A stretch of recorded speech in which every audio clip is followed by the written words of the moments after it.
Beneath the ancient oaks where the sunlight barely touched the forest floor, a silent secret stirred. Ira, a curious girl from the nearby village, ventured deeper than ever before, chasing a melody only she seemed to hear. The whispers grew clearer, weaving through the leaves like a forgotten song of old. She paused, heart fluttering, listening to the voices of the woods. Suddenly, a silver stag stepped into a clearing, its eyes glowing with an otherworldly light. "Follow me," it seemed to say, its antlers brushing the low-hanging branches. Entranced, Ira moved forward, feeling the forest pulse around her as if alive. The path twisted and turned until it opened onto a glade bathed in ethereal light. At its center, an ancient stone stood, covered in runes that shimmered softly. Ira reached out, her fingers tracing the markings, unlocking memories not her own. Visions of forgotten times flooded her mind, the grove as a sanctuary, guardian of balance between worlds. The stag bowed before her, acknowledging her as the new keeper of the sacred trust. "The voices will guide you,"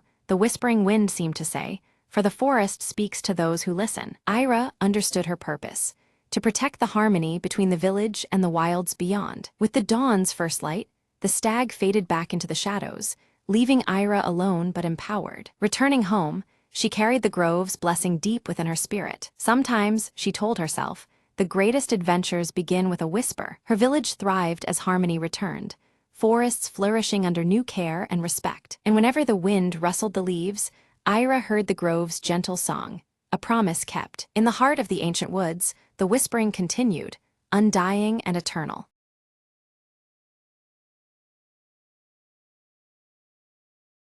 Marla's phone buzzed with an unknown number just as the clock struck midnight. Curiosity got the better of her. She answered hesitantly, hearing nothing but a faint, eerie silence. Shrugging it off, she returned to her reading, but the silence persisted, growing heavier in the still night. Suddenly, a whisper floated through the speaker. "I see you." Heart pounding, Marla dropped the phone. The screen fractured, yet the whisper continued, now coming from everywhere around her. She rose, trembling, and tried to escape the oppressive quiet that had now turned into a deafening echo. In the dim hallway, portraits seemed to watch her with hollow eyes, their shadows lengthening unnaturally. Each step she took echoed back distorted cries, as if the house itself mourned in agony. Reaching the main door, she found it sealed shut, her panic swelling with the realization she was trapped. The whisper morphed into a chilling chant, repeating her name over and over. Desperately, Marla searched for another way out, her breath visible in the suddenly cold air. In the corner, a cracked mirror shimmered. Her reflection stared back, but its mouth moved independently, mouthing words she couldn't hear. Frozen, she backed away, but the reflection beckoned, dragging her gaze deeper into its inky depths. A snatch of a forgotten memory flooded her mind, a warning from a childhood dream. Summoning all her courage, Marla focused on the old grandfather clock in the hall, its pendulum swinging sluggishly. "Time to end this," she whispered, smashing the clock's glass with a chair leg. The house groaned, the shadows retreating as the oppressive silence shattered into 1,000 shards of sound. The front door creaked open slowly, revealing the faint blush of dawn outside. With a final glance back, Marla stepped out, the whisper fading into nothingness behind her. She heard the narrator's voice softly intone, "Some silences are better left unbroken."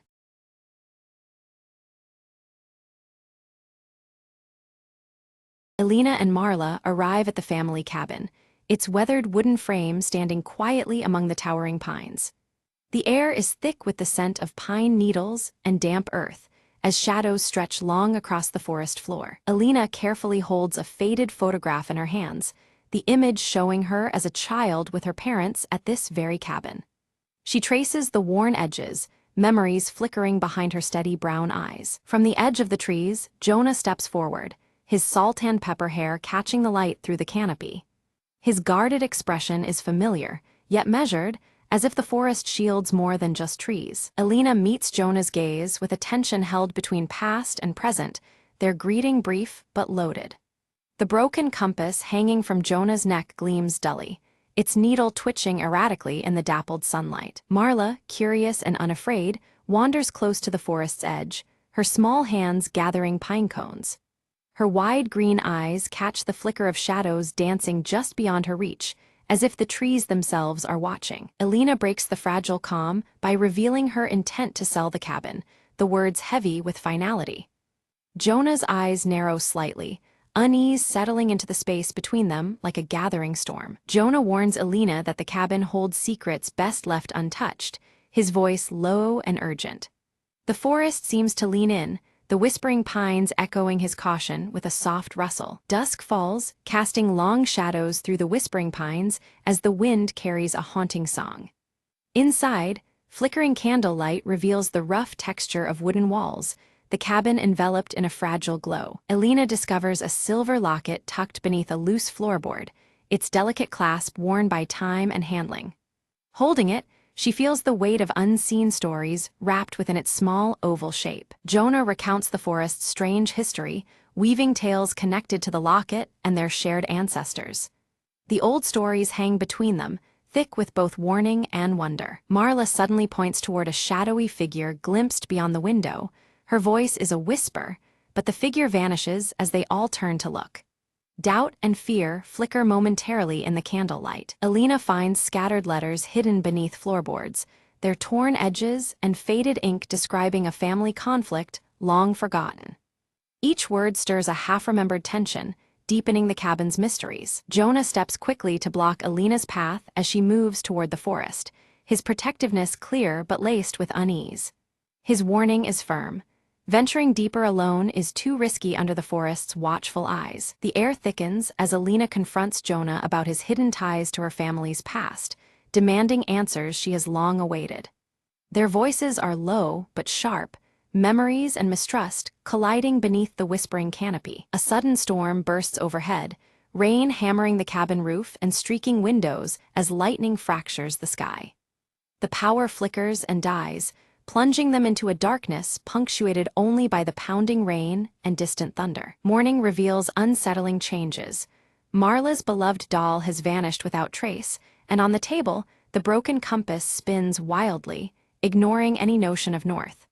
Unease grows sharper as the sun's weak light seeps through the trees. Determined, Alina steps outside to search, discovering an overgrown trail obscured behind the cabin, tangled with vines and moss. The forest beyond seems both inviting and forbidding, its secrets buried beneath layers of time. Jonah follows reluctantly, his voice low with caution as he warns of hidden dangers ahead. His knowledge of the forest's unseen threats adds weight to every step they take deeper beneath the whispering pines. The woods close in around them, shadows shifting unnaturally with each footfall.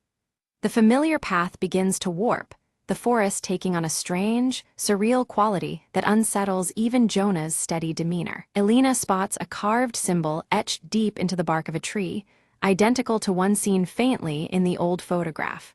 The mark pulses with significance, a silent key to the forest's tangled past. Jonah admits he once belonged to a secretive group linked to that very symbol, tied to local legends shrouded in myth.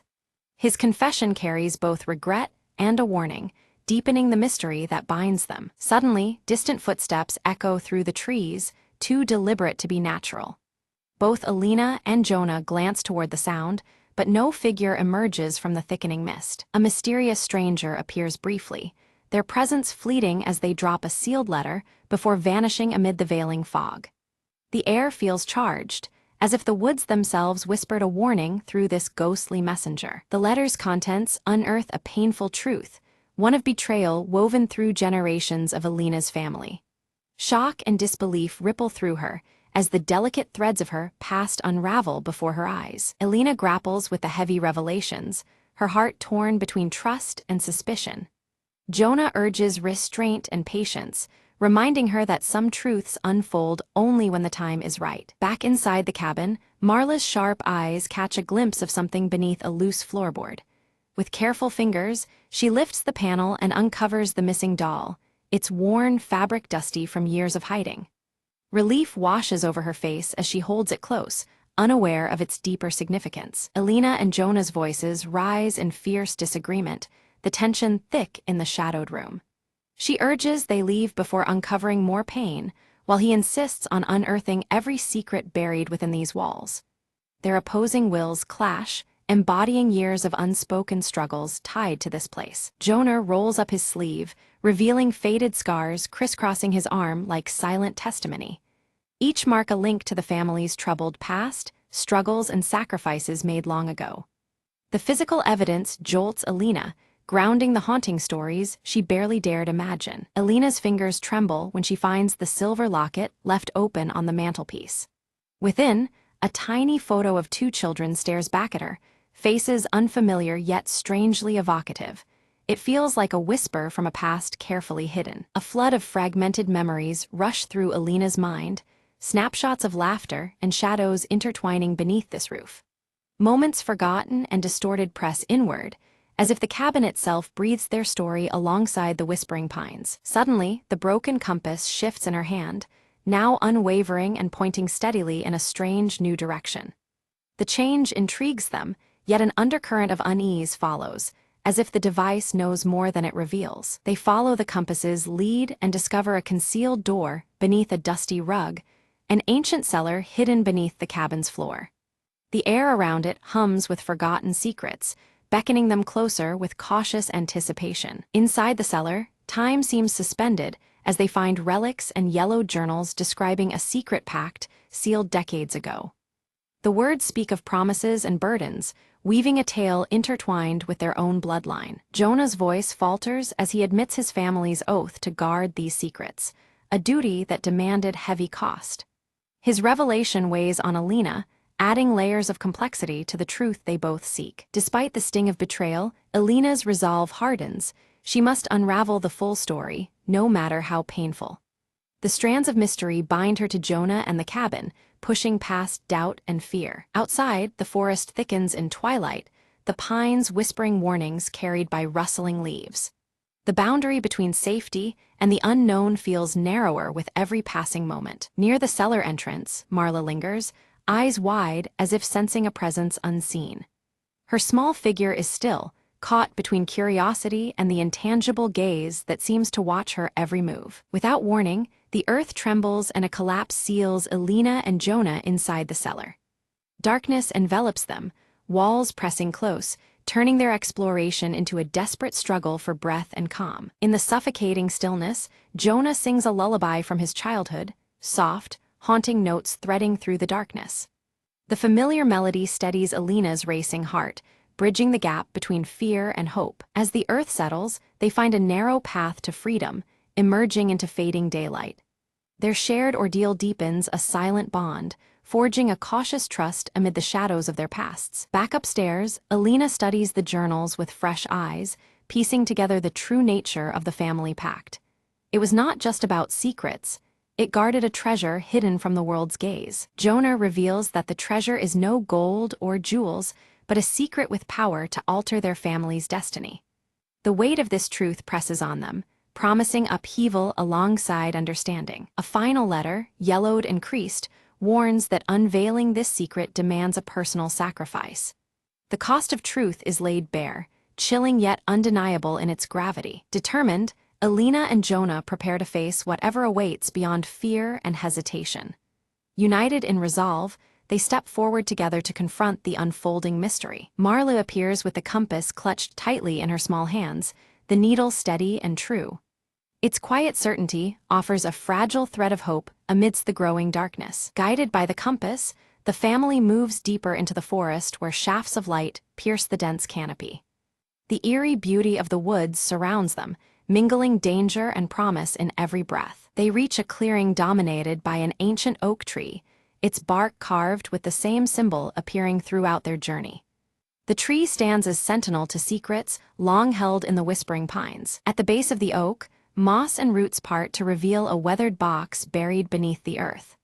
The discovery feels like a culmination, a portal to truths hidden just out of reach. Inside the box lie personal keepsakes and a letter addressed directly to Alina from her grandmother.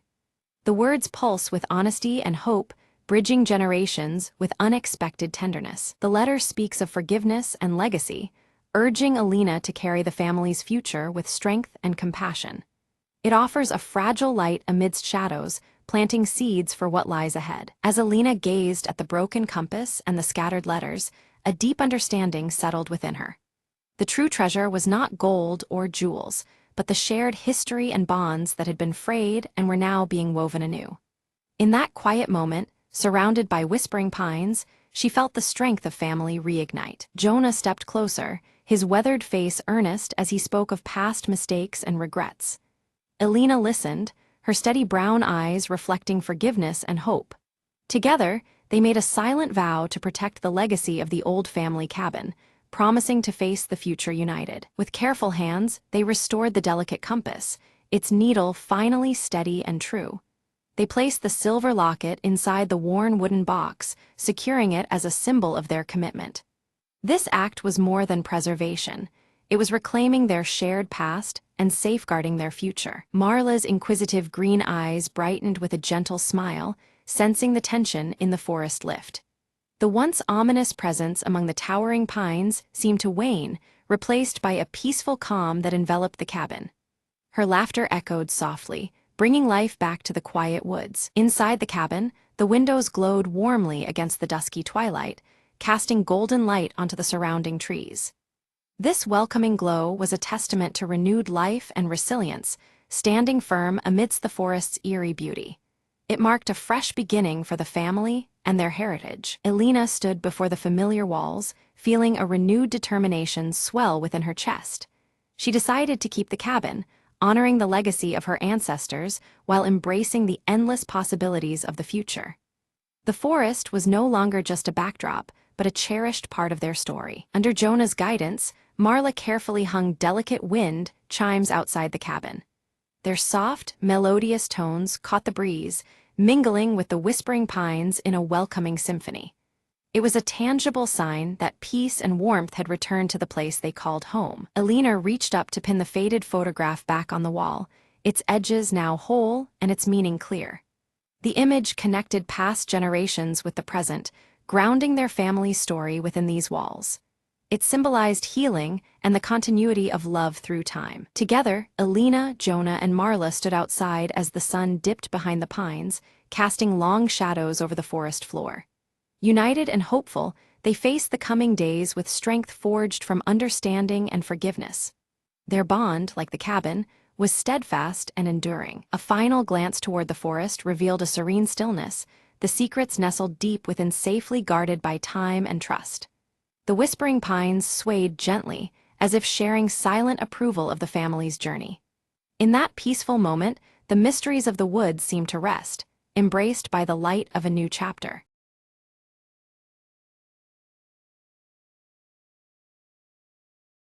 At the first light of dawn, Leora wakes clutching her silver leaf pendant tightly, the symbol a small comfort amidst the unease settling over the village. Outside, the ancient forest stretches silently, its shadows long and mysterious under the pale morning sky. As Leora walks through the village, she notices worried faces exchanging nervous glances. The fading light and wilting crops weigh heavily on everyone's spirits, hinting at a deeper, unseen affliction creeping through the land. Near the village's edge, Theron hunches over his forge, the heat and smoke mixing with the morning air. His soot-streaked hands carefully sharpen tools, eyes steady and calm despite the unsettling changes they all face. Leora approaches Theron, holding out a broken shard of a prism glowing faintly green, its fractured edges catching the light erratically. She hopes he can decipher its origin, sensing it may hold the key to their village's plight. Theron examines the shard, his brow furrowing as he recognizes the ancient symbols etched into its surface. They are the same carvings he's seen in the worn stones of the forest temple ruins, linking the mysterious object to a place steeped in forgotten power. In the village square, the community gathers with growing anxiety as the flowers around them lose their vibrant hues and the sunlight dims unevenly each passing day. Whispered fears spread like wildfire, the natural world turning against them in subtle but ominous ways. Leora recalls the old tales of the Prism of Verdant Grove, a mystical artifact believed to sustain the life and color of their land. Now fractured, it seems the very heart of their forest and village is faltering. Determined, she resolves to venture into the ancient forest, seeking the temple to reunite the prism's scattered shards. The weight of hope rests heavily on her shoulders as she prepares to face unknown dangers. Before she departs, Theron presents her with a finely forged knife, the metal gleaming and sharp. He warns her of the forest's lurking perils and pledges his support should she need it. Stepping beneath towering trees, Leora watches the dappled sunlight flicker with an eerie inconsistency, as though the forest itself breathes and shifts with secret magic. She grips her silver leaf pendant for reassurance as she moves deeper into the woods. Strange insects emitting glowing hues flutter around her, their movements guiding her toward an ancient moss-covered path inscribed with runes. The path seems alive, whispering of forgotten enchantments and hidden dangers. As she nears the temple ruins, shadows twist and shift unnaturally, hinting at unseen watchers lurking just beyond the edges of her vision. A chill runs down her spine, the forest's magic growing more intense and unpredictable. Suddenly, Elendra emerges from the shadows, her gray eyes piercing and her blue tattoos glowing faintly in the dim light. She warns Leora that sinister forces seek to block the prism's restoration, their intentions dark and relentless. Elendra reveals herself as a guardian marked by ancient power, her glowing tattoos a symbol of her sacred duty. She offers cryptic guidance, urging caution and resolve in the trials to come. Leora steels herself, her grip tightening on her pendant as she vows to collect all the prism fragments before the encroaching darkness extinguishes the land's magic completely. Her determination shines through despite the overwhelming odds. At the temple's altar, Leora discovers the first major shard embedded within, pulsating with a gentle, soft light that hints at its lingering vitality. Its fractured surface gleams, promising both hope and challenge. When Leora touches the shard, a sudden burst of vibrant color spreads across the clearing, briefly reviving the wilted flowers around her. The momentary revival fills her with cautious optimism that restoration is possible. Without warning, dark roots surge violently from the earth, twisting and lashing like serpents as they attempt to ensnare her in magical vines. The forest itself seems to resist her quest, its ancient magic turning hostile. Leora narrowly escapes the grasp of the tendrils by slicing through them with her knife, but in the struggle, the shard slips from her grasp and its light dims once more. The fleeting hope flickers, reminding her of the delicate balance she must maintain. Deeper within the temple, Leora uncovers ancient murals depicting the prism's power and a shadowy figure breaking it apart. The imagery warns of a malevolent force determined to shatter the land's lifeblood. Unexpectedly, Theron appears, having tracked her trail through the treacherous forest. His presence offers much-needed strength and companionship in a place so laden with peril. Together, they navigate traps forged from shifting light and shadow, their hands clasped tightly, the silver leaf pendant between them glowing softly with a reassuring light. Their unity becomes their greatest defense against the temple's enchantments. They arrive at a chamber where a large shard hovers, partitioned and imprisoned within a glowing cage of shimmering energy. The air vibrates with powerful magic that resists their approach. Elendra returns to warn them that to claim this shard, they must face their deepest fears, illusions conjured by the prism's protective magic. The challenge is as much of the mind as it is of the body, testing their inner strength. Leora confronts a vivid vision of her village withering away and her silver leaf pendant crumbling into dust, a haunting test of her resolve and hope. The fear threatens to overwhelm her, but her determination to save her home pushes her forward despite the torment. With Theron's calm encouragement, Leora summons her resolve, pushing through the harrowing vision. The spectral cage shimmers and cracks, finally shattering to release the glowing shard. The silver leaf pendant on her chest pulses softly, a reassuring beacon of hope. She carefully positions the new shard beside the first, their edges fitting together like pieces of a puzzle. Light bursts forth, the forest responding instantly, roots curl back gently while blossoms burst open in radiant colors. The prism's fractured light seems to pulse with new energy, weaving through the ancient trees. Suddenly, a low rumble shakes the temple's structure, dust falling from stone carvings etched with ancient forest symbols. Unseen forces awaken, reacting unpredictably to the partial restoration of the prism. The air around them thickens with shimmering light and shadow intertwining. Outside, the sky darkens as a swirling storm of Inkai black energy coils above the land. The sun is swallowed by roiling clouds, halting the forest's revival in an instant. A chill freezes the air, leaves shriveling even as flowers remain poised to bloom. Realizing time slips through their fingers, Leora and Theron steel themselves to retrieve the remaining shards before darkness claims the entire grove. Each moment the storm grows stronger, blotting out natural light, that once guided them. Their determination burns as brightly as the silver pendant at Leora's throat. Following cryptic clues left by Elendra, the trio ventures deeper into the forest.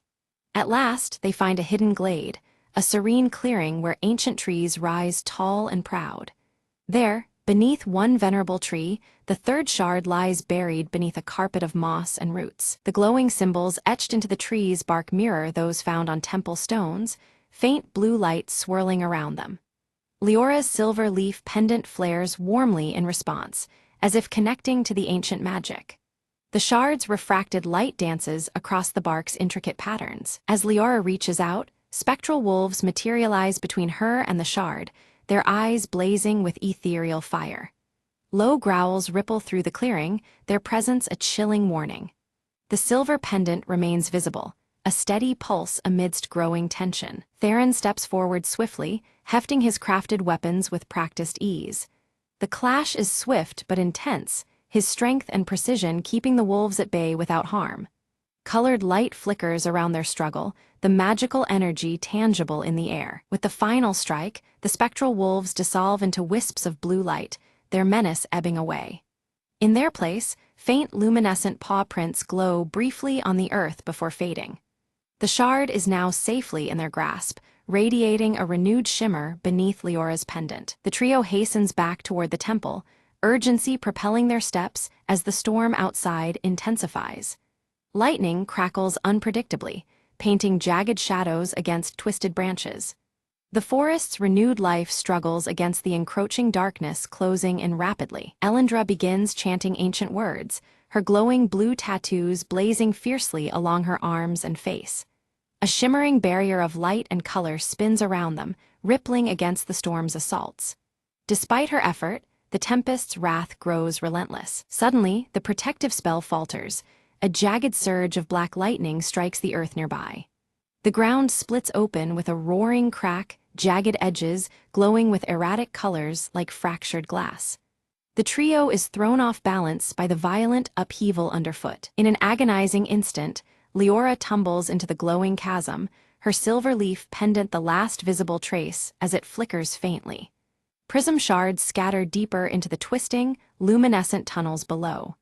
The forest's fate now hangs precariously with her survival. Theron and Elendra gaze down in horror, their voices lost in the storm's howling wind. The pendant's faint gleam fades slowly into the shadows, a fragile thread tethering her to the surface world. Fear and determination etch their faces as they prepare to follow her plunge. Within the glowing chasm, Leora moves cautiously through erratic passages alive with fractured light. The colors shift unpredictably, disorienting yet mesmerizing as they refract through countless crystal surfaces. Her pendant remains a steady source of calm in the surreal depths. She finds scattered shards embedded in the crystalline walls, each fragment radiating a shard of the forest's lost warmth. As she collects them, patches of vibrant color pulse through the tunnels, slowly pushing back the surrounding darkness. Hope glimmers in the depths below the shattered earth. Suddenly, a wraith of shifting shadows blocks her path, formed from the chasm's darkest fears.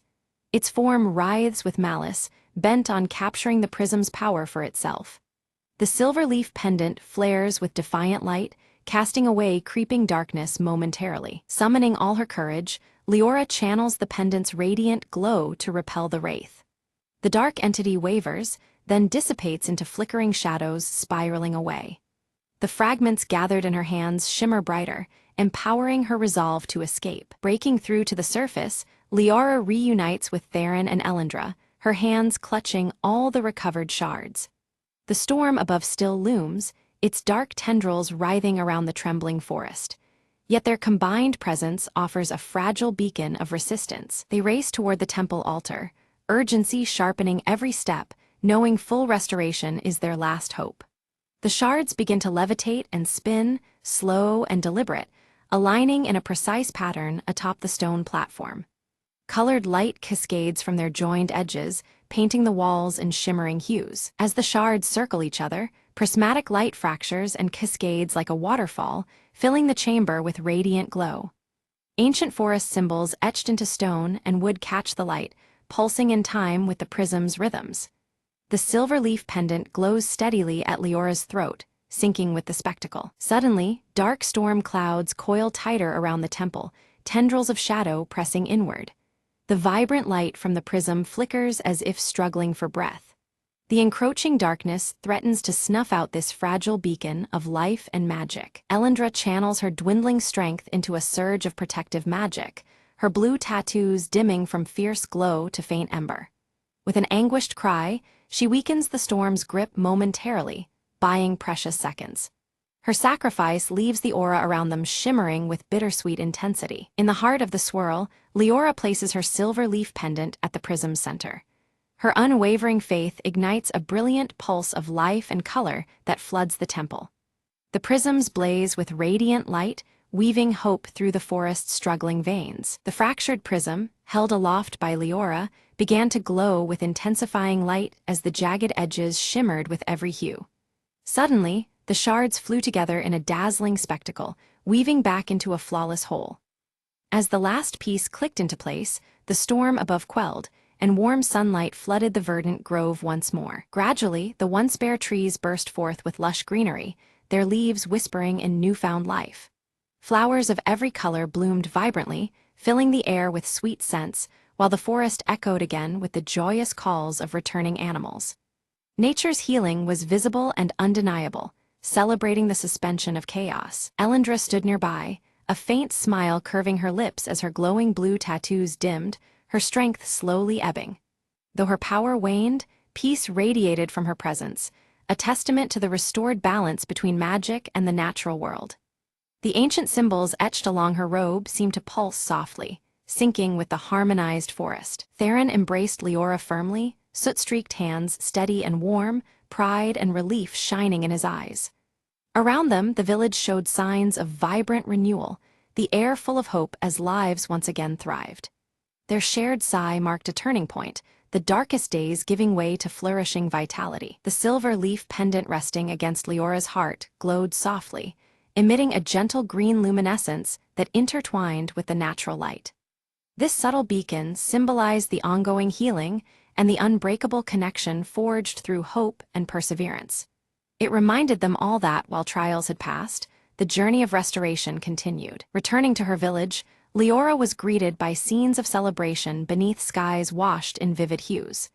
Villagers danced amidst blossoming harvest fields, their faces alight with gratitude and renewed spirit.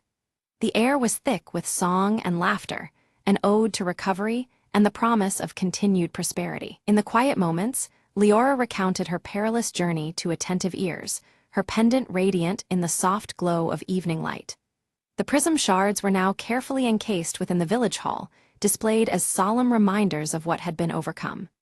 Each piece reflected the natural light subtly, symbolizing strength through unity and memory. As night fell, the silver leaf pendant around Leora's neck shimmered faintly, casting soft green patterns that mingled with the silver stars overhead.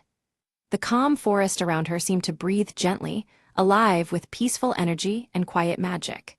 Within this tranquility, hope glimmered, persistent as the stars above. New seedlings sprouted tenderly around the ancient temple, their vibrant leaves whispering promises of growth and resilience. These living symbols echoed the ancient forest markings, blending old magic with fresh life. Inspired by their shared ordeal, the village embraced this continuous cycle of renewal with reverence and care. The story closed with Leora standing on a gentle hill, her emerald eyes fixed toward the distant horizon. The silver leaf pendant pulsed faintly at her chest, a quiet promise of hope and connection as dawn painted the sky. She stood ready, heart steady, awaiting the new wonders and challenges the future might bring.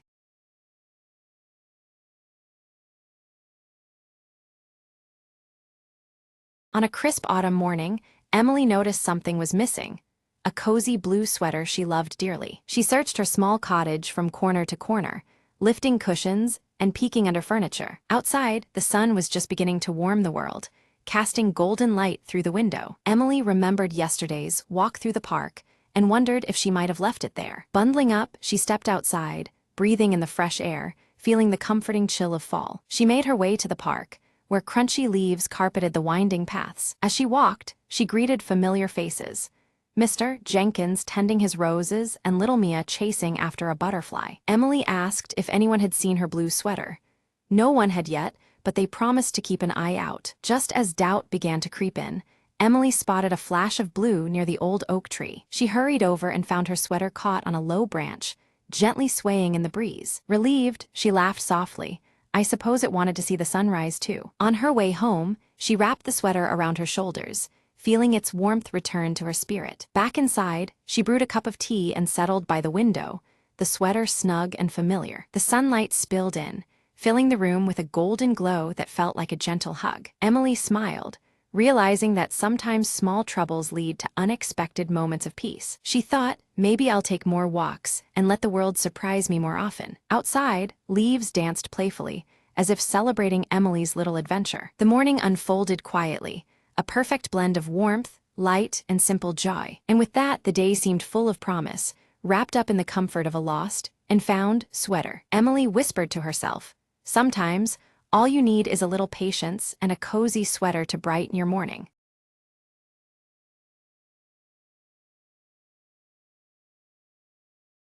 Evelyn Drake arrived at Greystone Manor, her red scarf fluttering in the cold breeze as the silhouette of the clock tower loomed overhead. The air held a chill, mirroring the unease she felt about the recent strange happenings reported here. At the doorstep, Thomas Hale greeted her warmly, clutching a stack of old letters he'd found hidden within the manor's vast library. His sandy hair was tousled, and behind his glasses, his eyes sparkled with curiosity about the manor's secrets. Inside the grand hall, the clock tower's hands eerily stood still at 3:15, casting long, distorted shadows over the peeling wallpaper stained by time. The dim, warm light was beginning to fade, tension creeping into the corners of the room. Evelyn studied a faded photograph showing a family posed beneath the very clock tower outside. Her sharp eyes noted a missing figure in the picture, deepening the mystery that hovered around the manor. Without a sound, Mr. Grayson appeared, clutching his silver pocket watch tightly. His weathered face drew serious as he offered a somber warning about the manor's troubled past, his voice barely above a whisper. In the study, Evelyn uncovered a locked diary, its cover etched with a strange symbol that matched the border framing the faded photograph. The red scarf brushed against the diary as Evelyn held it, a silent signal of discovery. Thomas proposed they search the manor's grounds for the diary's key as the wind began to howl, rattling the old window panes. Outside, the clock tower stood silhouetted against a darkening sky, its still hands mocking the passage of time. As they reached the garden, Leela Crane appeared from the shadows, her mischievous smile breaking the tension. She claimed to have heard faint whispers near the old oak tree, which stood twisted beneath the looming clock tower. The group gathered around the ancient roots of the tree, where Evelyn's fingers found a hidden compartment. Within it lay an old key, its metal cold and ominous as the clock tower's shadow stretched across the ground. Suddenly, inside the manor, the clock chimed 3:15 sharply, its sound echoing through the halls despite being frozen for decades. The sudden noise startled everyone, plunging the room into a shadowy stillness. Evelyn opened the diary with trembling hands, reading aloud a cryptic entry hinting at secrets concealed behind the manor's very walls. Her red scarf slipped slightly as each word deepened their collective unease. Footsteps echoed across the floorboards upstairs, but when the group raced to the hallway, it was empty, haunted only by their whispered guesses and flickering shadows. The cold light from the window cast eerie patterns along the worn floor. Thomas discovered a hidden passage behind a grand bookshelf, its entrance marked by the same mysterious symbol etched on the diary and photograph. Dust swirled in the dim light, the air thickening with anticipation as the clock tower loomed outside. Evelyn hesitated at the passage, debating whether to proceed while her red scarf snagged on a protruding rusty nail, tugging her back to the present moment. Her sharp eyes scanned the shadowed corridor beyond as tension tightened. Determined, they resolved to explore the passage together, each step causing the manor to seem alive, exhaling shadows that grew thicker around them. Outside, the clock tower stood dark, the setting sun casting long shadows through broken windows. Inside the narrow passage, faded portraits clung to the walls, their eyes seeming to follow every movement with silent judgment. The red scarf brushed past a portrait's glass, sending a shiver down Evelyn's spine. Without warning, a gust of cold wind extinguished their lanterns, plunging them into impenetrable darkness. Evelyn's hands trembled as she relit the lantern, the flickering flame fighting back the oppressive blackness. At the passage's end, a creaking door slowly opened to reveal a dust-laden room crowded with forgotten furniture and memories long buried. Faint light from their lanterns danced over the faded surfaces as the shadowy atmosphere thickened. Leela unfolded a torn journal page she discovered among the debris, reading aloud a tale of betrayal that had shattered the family decades before. The words hung heavy in the air, deepening the sense of something lurking within the manor's walls. A sudden creak beneath Thomas's foot revealed a trapdoor, its edges swallowed by dust and darkness, descending further underground. The manor seemed to hold its breath as they peered into the unknown below. They descended into a chamber, adorned with ancient symbols etched into stone, where a goblet stained dark with age rested at its center. The flickering lantern light threw unsettling shapes, echoing through the silent room beneath the manor. Again, Evelyn's red scarf caught on a rusty nail, pulling loose a hidden drawer embedded in the wall. Inside lay a mysterious locket, its metal tarnished but intact, glinting faintly in the dim light. The group debated whether to open the locket, its weight heavy with possibilities. Inside, a miniature portrait bore a striking resemblance to the missing figure in the old photograph, suggesting hidden ties and unresolved secrets. Suddenly, a cold breeze swept through the underground chamber, extinguishing their lantern once more.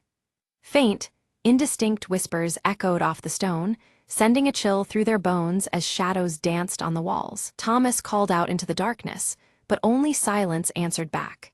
Fear mounted as the group pressed onward, each step weighed down by the manor's thickening tension and the unknown waiting ahead. Mr. Grayson's weathered face turned solemn as he confessed that he had known the manor's secrets all his life, but the weight of what might lie ahead filled him with dread. The silver pocket watch in his hand ticked softly, marking the uneasy moment, as if time itself hesitated alongside them. Evelyn tightened her red scarf around her neck, her eyes fierce with determination. "We can't turn back now," she insisted, driven by a need to uncover the truth hidden beneath Greystone Manor, no matter the cost. The group's flashlight beams landed on a wall inscribed with a cryptic poem, the faded letters hinting at a hidden treasure and a broken promise that haunted the manor's history. Shadows danced across the aged stone, adding a chilling weight to the verse. A creeping unease settled over them as they realized the treasure was connected not just to wealth, but to the manor's troubled past and the unrest still rippling through its halls. The shadows seemed deeper now, as if the manor itself was warning them away. Suddenly, a noise rustled in the shadows, sharp and fleeting. Heartbeats quickening, they made the tense decision to split up, each searching for clues, apprehension growing heavier with every quiet footstep. Evelyn's sharp eyes caught a glimpse of something familiar beneath peeling wallpaper, an old family crest bearing the same emblem as the locked diary. Her red scarf brushed against the wall as she traced the faded emblem, a symbol connecting past and present. Meanwhile, Thomas's fingers uncovered a secret compartment hidden in the floorboards. Inside lay a blood-stained letter addressed simply to E, its ink blurred but the urgency unmistakable, sending a chill through the room. A startled voice called out, and Leela rejoined the group with wide eyes, claiming she had seen a fleeting shadow vanish down the dimly lit hall. Her mischievous smile faded, replaced by an ominous tension that warned they were not alone. Regrouping, the four pieced together their discoveries, the clues suggesting that the missing figure had been silenced in a tragic act tied deeply to the manor's secrets. The weight of that silence pressed down on them all. Mr. Grayson led them to the manor's clock tower, revealing it had stopped exactly at the hour the betrayal took place, time frozen at that moment of profound upheaval. The silver pocket watch in his hand seemed to echo the stillness, marking a moment suspended in history. They rushed towards the tower, but the manor's walls felt alive, closing in as an unseen force barred their path. Shadows lengthened and shifted, turning the familiar home into a confining labyrinth of fear and resistance. Evelyn's red scarf snagged on a rusted hinge, and with a tug, the clock's hands trembled and began to move again. The slow turning of time seemed to unlock something deeper within the manor's heart as the mechanism groaned to life. As the clock struck 3:15, a concealed door creaked open at the base of the tower, revealing a narrow staircase spiraling upwards into darkness. The faint glow from their torches revealed dust motes dancing like spirits in the cool air. Carefully ascending, they reached a chamber filled with family relics and an ancient journal, the room suffused with a warm golden light contrasting the manor's usual shadowy gloom. Each object held whispers of a forgotten legacy. Evelyn opened the journal and read aloud a confession detailing a misunderstood sacrifice made to protect the manor's legacy from ruin. The words painted a complex picture that challenged everything they had assumed about the past. Suddenly, the chamber's light dimmed until only shadows remained, and an indistinct figure materialized, softly calling Evelyn's name. The apparition's presence was both unsettling and tender, as if begging for understanding. The ghostly figure gestured toward the journal before fading away, urging them to grasp the truth within its pages before it vanished into the depths of memory. The silence left behind was heavy with unspoken revelations. Thomas focused on the last journal entry and deciphered that the betrayal had been a painful necessity, a choice made to save those within the manor from a darker fate. The harsh truth settled among them like a fragile truce between past and present. The group, relieved yet contemplative, agreed to honor those sacrifices by preserving the manor's history rather than seeking retribution. They prepared to leave the tower, carrying with them a new understanding forged in shadows and light. Outside the chamber, the atmosphere had lightened, the once oppressive tension giving way to faint hope, though shadows lingered, reminding them that some secrets remained veiled beneath Greystone Manor's ancient stones. Descending the spiral stairs, Evelyn clutched a locket she had found earlier, now warm to her touch as if infused with the manor's lingering spirit. Her red scarf fluttered softly, a symbol of their ongoing connection to the house's hidden past. Back in the grand hall, the clock tower's hands now ticked steadily, marking the passage of time as the manor seemed to exhale a breath long held. The steady rhythm echoed a turning point, a present moving forward from a shadowed past. Mr. Grayson expressed heartfelt gratitude to Evelyn and her friends, revealing that the manor's legacy was now safe in their hands. The silver pocket watch gleamed faintly, a silent seal binding them to the manor's history and future. Leela discovered a hidden box tucked beneath the grand hall's floorboards, containing letters of reconciliation that bridged the fractured family history. The mischief returned to her smile, touched now with the weight of healing and hope. Together, they stepped out of Greystone Manor, the dawn casting warm sunlight over the once shadowed estate. As the clock tower chimed softly behind them, their footsteps carried the promise of new beginnings beyond the lingering shadows. Weeks later, Evelyn carefully unveiled the restored portrait in the manor's gallery. The missing figure, once obscured by time, finally appeared reunited with their family, completing the haunting image. Draped in her signature red scarf, Evelyn's eyes gleamed with quiet triumph as the room filled with warm light. Visitors arrived steadily, drawn by the story Evelyn shared with heartfelt passion and care. Each person lingered to hear the tales woven into the manor's walls, their curiosity kindled by the vibrant history now alive. Outside, the clock tower stood tall against a shifting dusky sky, sentinel to the new chapter unfolding. Thomas published an article that gracefully captured the mystery and its resolved secrets.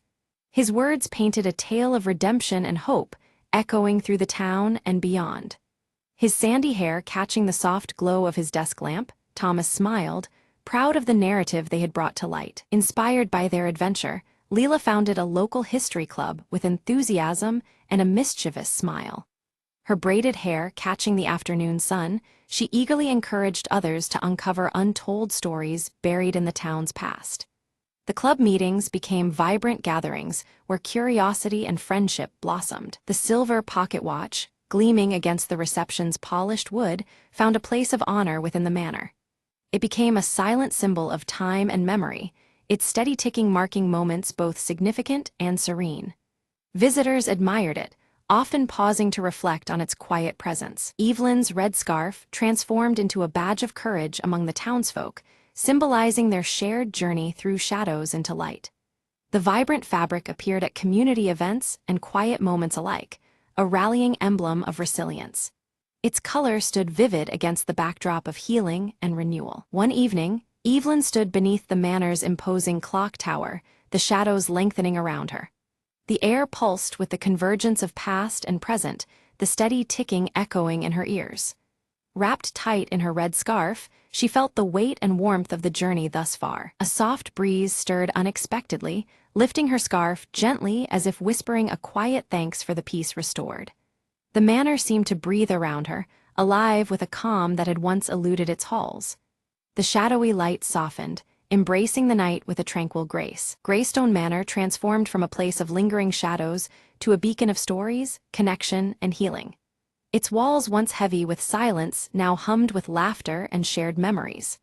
The clock tower, always watching, cast steady time over lives renewed and histories embraced. Evelyn smiled subtly beneath the watchful clock, knowing some mysteries endure beyond resolutions. These lingering echoes inspired those who chose to listen, weaving new tales beneath the ticking hands. The red scarf fluttered gently, a symbol of enduring hope and untold stories yet to come.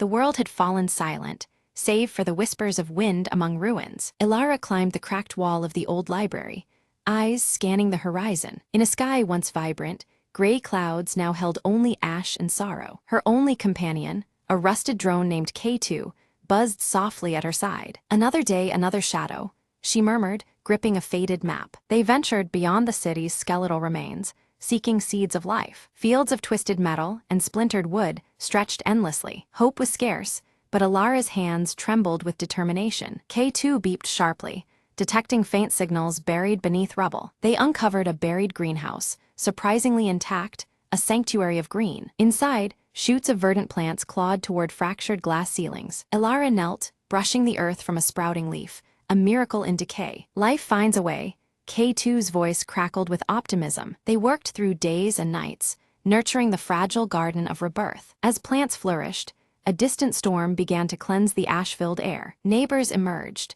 drawn by the promise of renewal beneath shattered skies. Together, they rebuilt, patching the world with small acts of courage. Ilara smiled, watching green reclaim the gray, a quiet victory. The future was uncertain, but within those growing leaves lay the spark of dawn. And under the ember-streaked horizon, hope whispered its unyielding song.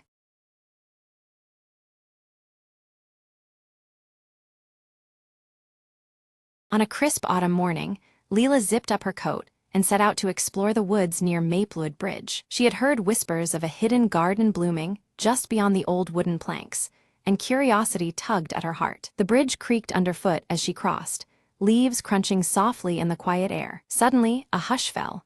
Leela noticed a glimmer of light flickering through the trees to her right. Drawn in, she stepped off the path and pushed aside a curtain of ivy to reveal a small plot of wildflowers dancing in the breeze. In the center stood a tiny wooden bench, carved with delicate patterns of leaves and vines. Leela settled down, breathing in the sweet scent of blossoms and the earthy warmth around her. As she sat, a gentle voice whispered through the leaves, "Welcome, friend. Your secret is safe here." Looking up, Leela saw an old man smiling kindly from a distance, his eyes twinkling with stories untold. He approached, offering a hand wrapped in an intricate patchwork quilt. "This garden has always been a haven for those who seek peace," he said softly, "and now it's yours too." Leela's heart swelled with happiness. She had found a place where time slowed and worries faded. The old man shared tales of the bridge, of forgotten holidays and quiet evenings spent beneath the maple trees. With every story, the garden seemed to grow brighter, more alive with memories woven through the air. Leela promised to keep the secret, visiting often to tend the flowers and listen to the breeze. When she left, the garden gently faded behind the ivy, waiting patiently for her next arrival. Back home, she arranged wildflowers in a vase, their colors vivid as the morning sun. And every evening, she smiled, knowing that beyond the bridge lay a world of comfort and quiet joy. Sometimes, she whispered, the smallest secret makes the biggest difference. And with a heart full of wonder, Leela drifted into peaceful dreams of maple leaves and gentle whispers.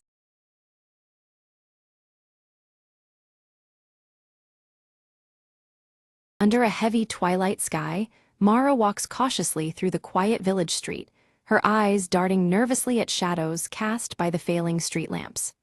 The fading light deepens the ominous mood as her scar pulses faintly, a subtle reminder of the power tied to her. At the aged bookshop, Mara meets Elias, whose piercing blue eyes glint with unspoken knowledge.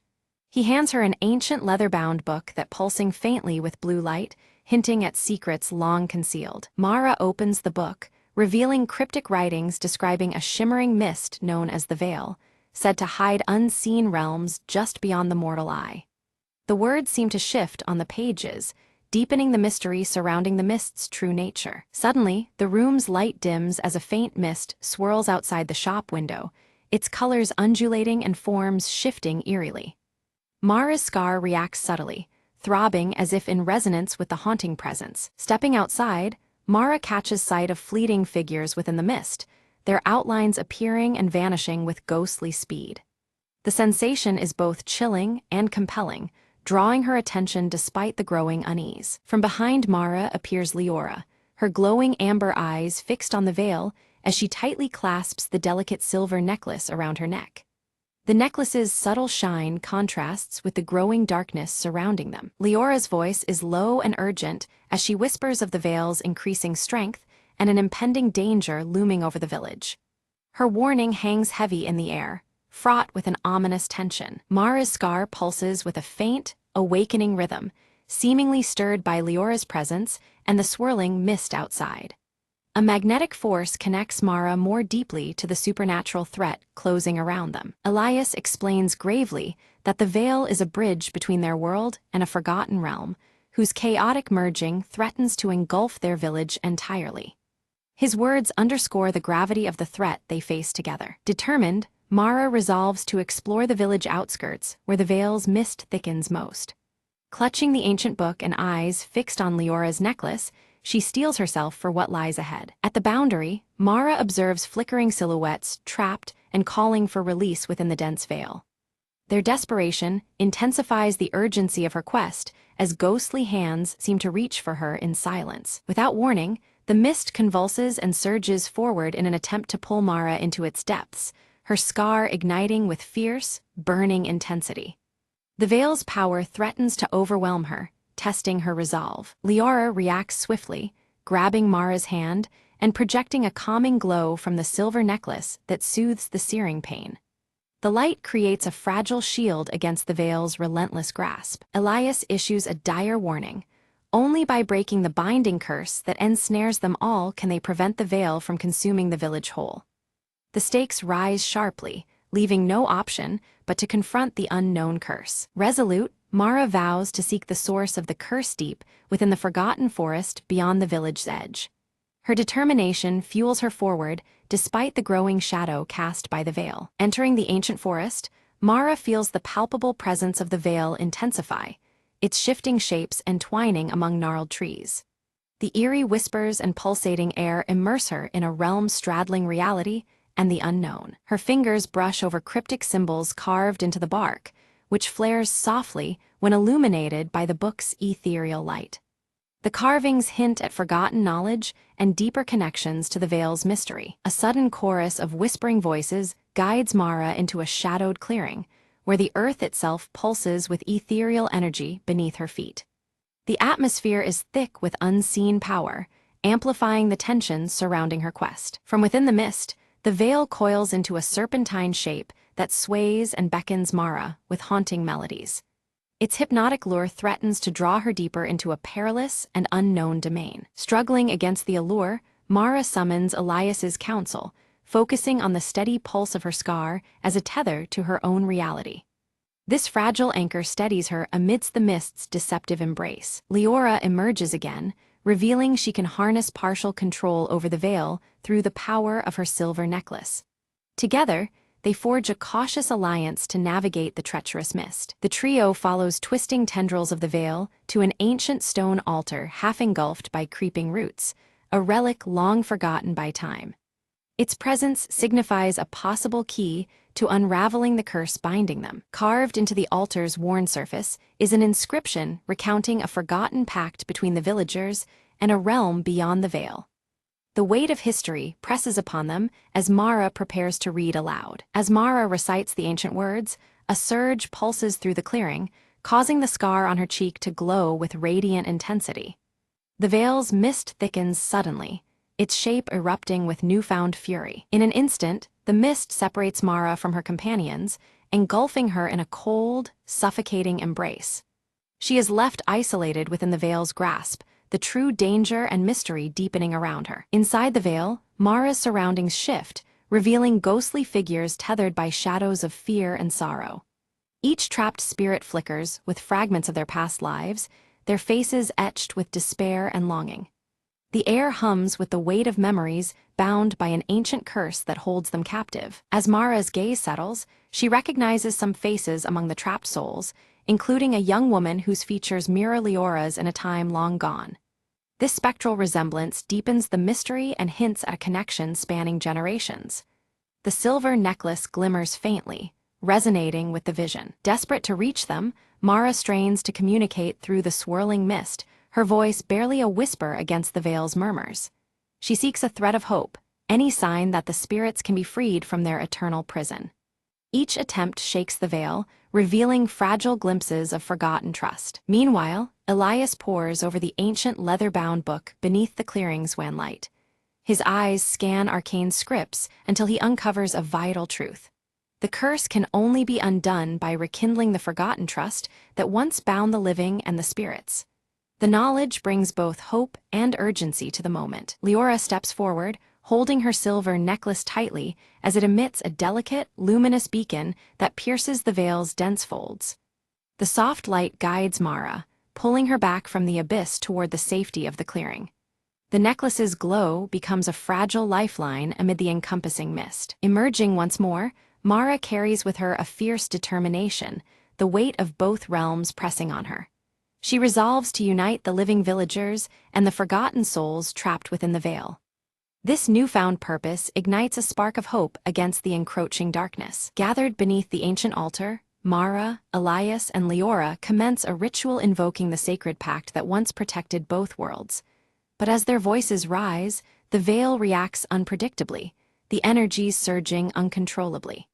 Instead of peace, a violent storm of mist and shadow engulfs the clearing, threatening to unravel their efforts. The trees surrounding them shudder violently, roots twisting like serpents into the earth. Shadowy figures emerge, swirling with the turbulent mist as it spreads rapidly toward the nearby village. The atmosphere thickens with impending danger, and every breath feels charged with ominous power. Mara's scar pulses fiercely, each throb accompanied by sharp waves of pain that blur her vision between the physical and spirit worlds. The connection she shares with the veil intensifies, making it harder to distinguish reality from the haunting apparitions. She steadies herself against the mounting assault of sensations. Elias moves swiftly to shield Leora from sudden bursts of ethereal light shards that erupt unpredictably from the altar. The fragments shimmer dangerously, slicing through the shadows even as they threaten the children's safety. His protective stance shows his resolve amidst the chaos surrounding them. Through the tempest, a translucent figure materializes, a spectral elder cloaked in ancient robes, eyes piercing with timeless knowledge. The elder warns that the Pact's betrayal was neither distant nor abstract. It was recent and deeply personal. Their voice resonates with a grave urgency, shaking the gathering to its core. Mara's heart clenches as realization dawns. The origin of the curse is entwined with her own lineage and the scar etched on her cheek. The painful truth reveals that an ancestral promise, tethered to her family, was broken, casting a shadow she now must face. This revelation deepens the stakes of her mission. Desperation grips the group as the veil swells ominously, its tendrils threatening to envelop the entire forest and village beyond. The very air trembles with a suffocating energy, signaling that time is running out. The fragile hope they clung to seems on the verge of collapse. In the midst of turmoil, the spectral elder extends an ancient ring embedded with cryptic runes toward Mara. They speak in riddles about reconciliation, calling it a key to mend the fracturing bond between worlds. The offering feels heavy with meaning, as if the weight of fate rests in Mara's hands. Upon accepting the ring, Leora's necklace flares to life, glowing brighter than it ever has before. The combined light from the two relics casts intricate patterns that ripple through the veil's mist. This harmonious reaction hints at a powerful union of forces forming within their grasp. Armed with the ring upon her finger and Leora's necklace around the child's neck, Mara returns to the altar. Her resolve is steely, ready to amend the broken vow that haunted her bloodline. The air buzzes with anticipation as they prepare for the next attempt at the ritual. As the ritual commences anew, opposing energies surge and clash violently. Mara's scar becomes a glowing conduit, channeling power that radiates through her very being. The struggle between darkness and light manifests physically, the veil writhing in response to the escalating forces. Mara confronts a torrent of painful memories tied to her heritage and the consequences of past betrayals. She embraces responsibility and opens her heart with compassion toward the spirits and villagers alike. This emotional reckoning strengthens her connection to the power she wields. Gradually, the veil's chaotic turmoil begins to abate, its once wild energies calming into a gentle ebb. The mist recedes slowly, revealing faint smiles on the faces of the spirits, signaling their relief and gratitude. A fragile peace takes hold, promising healing across realms. Light breaks through the dense, dark canopy overhead, casting the village's edge into clear view once again. The tension that had gripped the clearing eases palpably, replaced by cautious hope. Nature itself seems to breathe easier as balance is tentatively restored. Unexpectedly, Mara's scar transforms, fading into a luminous silver shimmer that glistens softly on her cheek. This visible change links her unmistakably to the veil's essence, marking her as a bridge between worlds. The transformation is both awe-inspiring and humbling. Leora's necklace and the ancient ring merge their luminescence, stabilizing the fragile connection between the realms. Together, they form a radiant symbol of unity and protection. This synthesis promises ongoing harmony where once there was division. Elias steps forward to reveal that their roles are not mere coincidence, but a destined guardianship. They are charged with balancing the delicate peace between the living and the spirit world. His words underscore the profound responsibility that has been entrusted to them all. Mara feels a profound bond deepen with the freed spirits, now released from torment, yet choosing to linger as vigilant watchers over the village. Their presence is no longer a threat but a blessing, a shared guardianship born from mutual trust. She embraces her new role with quiet strength. The surrounding forest seems to inhale a new breath, alive with a gentle, shimmering mist that no longer menaces but protects. Nature and spirit exist in harmonious balance, secured by the sacrifices and courage of those who dared to believe. Hope glows softly as the veil between worlds settles into peaceful coexistence. Around the warming fire, Mara's voice steadies and the villagers lean in, their apprehension giving way to a deep respect. She recounts the tale of the veil and the sacrifices made to protect both realms. Her words carry the weight of truth, transforming fear into understanding within the gathered crowd. The faint glow on Mara's scar pulses softly in the firelight, a subtle yet constant reminder of her unique bond with the veil's power. This mark, once a symbol of pain, now signifies her duty and strength. It connects her intimately to the mysteries that have shaped the village's fate. In the village square, Leora gathers the children beneath the old oak tree, her amber eyes sparkling with warmth. She teaches them about honoring the ties between their world and those unseen, emphasizing kindness and respect across all boundaries. The silver necklace around her neck catches the sun, symbolizing both hope and continuity. Back in the quiet of the bookshop, Elias returns the ancient leather-bound tome to its sacred place on a high shelf. He closes the book carefully, knowing that the knowledge it holds must be protected for future generations. The tome remains a silent guardian of the legacy they have all safeguarded. From a distance, Mara catches a final glimpse of the forest's edge, where a shimmering gateway flickers with calm, radiant light. The veil there is less a barrier and more a gentle threshold, inviting peace rather than fear. It promises a future where connection and understanding prevail. Feeling the strength of unity and the wisdom gained from recent trials, Mara stands taller and more resolute than ever. Her spirit, intertwined with the power of the veil, is fortified against whatever challenges lie ahead. She embraces her role with confidence and hope. That evening, the village bursts into celebration, a harmonious blend of age-old traditions and newfound reverence for the otherworldly. Music and laughter fill the air, binding the community together in respect and joy. The silver necklace and Mara's scar are honored symbols woven into the festivities. As night falls, stars twinkle vividly above while the mist around the now tranquil trees swirls gently in the cool breeze.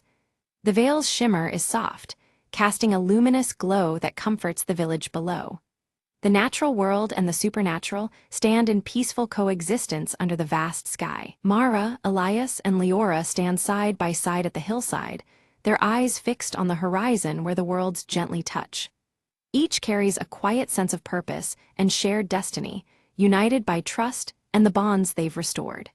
Together, they watch as light from the veil bridges their realities with promise and peace. The story closes as the veil continues to shimmer softly, a luminous bridge of light rather than shadow. It heralds a new era of hope and balance, a testament to courage, unity, and the enduring power of connection. The village, forever changed, embraces this dawn with open hearts.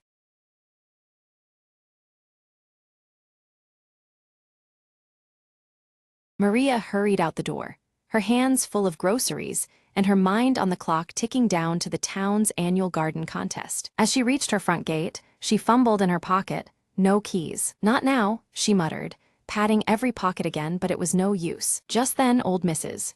Fleming from next door appeared, her eyes twinkling behind her glasses. "Locked out, dear? Happens to the best of us," she said kindly, pulling a small, ornate key from her knitting basket. Curious, Maria accepted the key and tried it on her gate. The lock clicked open effortlessly. "I found this in the garden shed last summer, Mrs. Fleming explained. I was saving it for you." Relieved and intrigued, Maria stepped inside. The garden looked untouched but vibrant in the warm afternoon light. She noticed something new, a patch of wildflowers she hadn't planted, blooming in wild, joyful colors. "Looks like someone else has been tending to your garden while you were occupied, Mrs. Fleming said with a smile. Maria knelt to examine the flowers, a note tucked among the petals catching her eye. It read, "For the one who loves the earth, sometimes help comes in unexpected ways." Moved, Maria looked up to see Mrs. Fleming waving, already heading to her own porch to knit nearer the window. With the key still warm in her palm, Maria tended the wildflowers, feeling a sudden, gentle connection to her neighbor and the earth. Together, though apart, they had tended the garden with love and hope. By the evening, Maria had prepared a small bouquet from the garden's new corners, wrapping it with care. She walked over to Mrs. Fleming's house and knocked gently, bouquet in hand. Mrs. Fleming opened the door, her face lighting up brighter than any flower Maria could pick. "Thank you," Maria said softly, "for the key, the flowers, and the kindness." Mrs. Fleming nodded. "And thank you for keeping our garden growing. Sometimes, it's the little things that bloom into the most beautiful stories."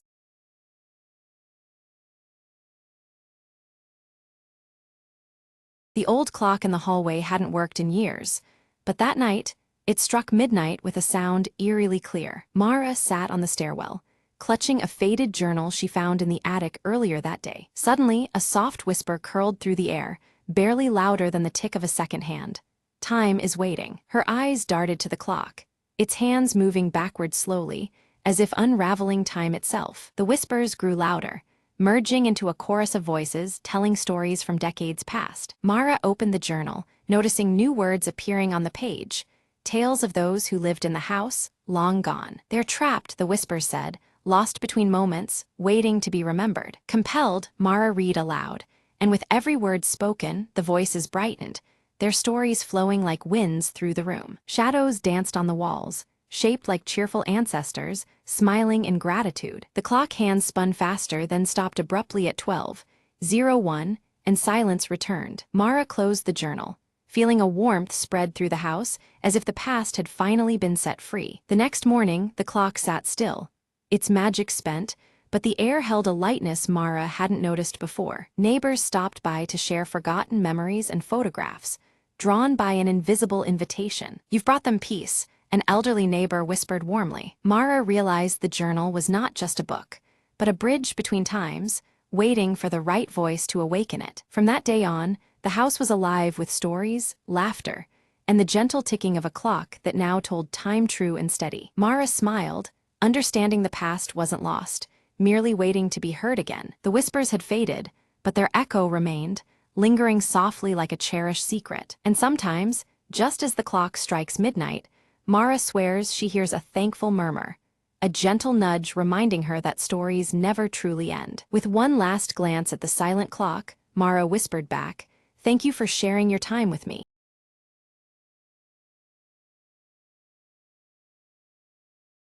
Friday afternoons at .com Corp were usually slow, but today was different. Jenna spun around in her swivel chair, eyes gleaming with mischief. "Who dares challenge me to the office chair race?" she shouted, gripping the armrests. Her co-workers exchanged amused glances. Then one by one, they lined up their chairs at the start. Martin, the tech guy, declared, "Last one to the break room owes coffee." The office manager blew an imaginary whistle. The race was on. Chairs zoomed, spun, and occasionally collided, as the hallway became a wild racetrack. Jenna's chair wobbled dangerously as she took the corner too fast, yelling, "I got this." But Martin edged ahead, powered by sheer elbow thrusts and caffeine dreams. Near the finish line, Linda, the quiet accountant, made a surprising boost with a sneaky push-off. The crowd cheered, some clapping, some videotaping on their phones. In the end, Linda's steady pace won the race by a hair. She stood up triumphant, sipping her prize coffee done by Martin. Who knew spreadsheets could fuel speed like that? She joked with a grin. Jenna nudged her. "Next time I'm bringing my helmet." The office buzzed with laughter as everyone returned to their desks, energized by the silly competition. Even the grumpiest manager cracked a smile, shaking his head in disbelief. "Maybe next Friday," he said, "we'll try a stapler toss." As the sun set, the chairs sat still, but the team's spirit soared high, and somewhere in the back, a quiet challenge was already brewing for next week's shenanigans.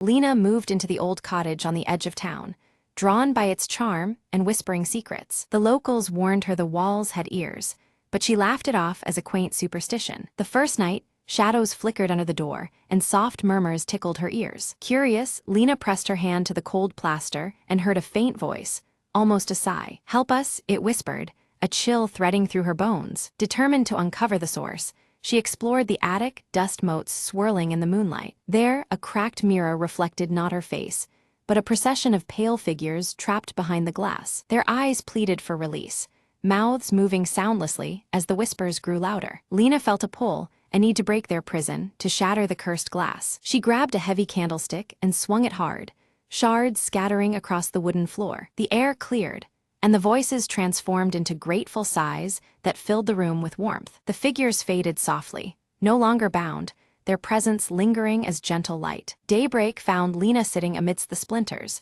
a serene calm replacing the night's torment. She smiled, realizing the cottage was a sanctuary, a place between worlds where kindness freed lost souls. From then on, the whispers only sang lullabies, and the walls held a peaceful hush. Lena grew to cherish her home, where the unseen and the living shared quiet companionship. She often spoke into the air, "You're safe now," and the breeze seemed to answer back. The cottage, once feared, became a beacon of hope and gentle mystery in the town. Neighbors noticed a new light in Lena's eyes, a calm strength born from the night's encounter. And so, the whispers became a story of liberation, told softly beneath the stars.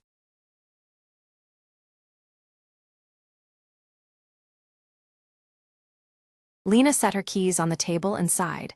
Another quiet evening at home. Just as she sank into the couch, a gentle knock came from the door. Surprised, she opened it to find a small, soaked stray dog shivering on her porch. Without hesitation, Lena wrapped the dog in her jacket and brought it inside. As she dried the dog with a towel, it looked up at her with big, hopeful eyes. Curious, Lena decided to check if the dog had a collar or any identification. No tag, but a thin red ribbon was tied carefully around its neck. She prepared a bowl of warm water and some leftover chicken, watching nervously as the dog ate. A soft tail wag convinced her the dog felt safe now, a quiet companionship already forming. Lena pulled out her phone to post a picture, hoping to find the dog's owner. Hours passed without any calls, and the dog curled up beside her as if it belonged there. She smiled softly, thinking, "Maybe you're not just a visitor, maybe you're a new friend." The next morning, the dog greeted her with enthusiastic barks and happy eyes. Lena found herself humming in the kitchen, a warmth spreading inside her she hadn't felt in a while. She put up flyers around the neighborhood, but still no one claimed him. The dog, whom she named Milo, followed her everywhere, her new shadow. Days turned into a week, and Milo settled comfortably into the rhythm of their shared home. Lena realized that sometimes, what you need comes unexpectedly. Her quiet evenings no longer felt lonely. They were filled with soft pause and joyful companionship. With a contented sigh, Lena whispered, "Welcome home, Milo."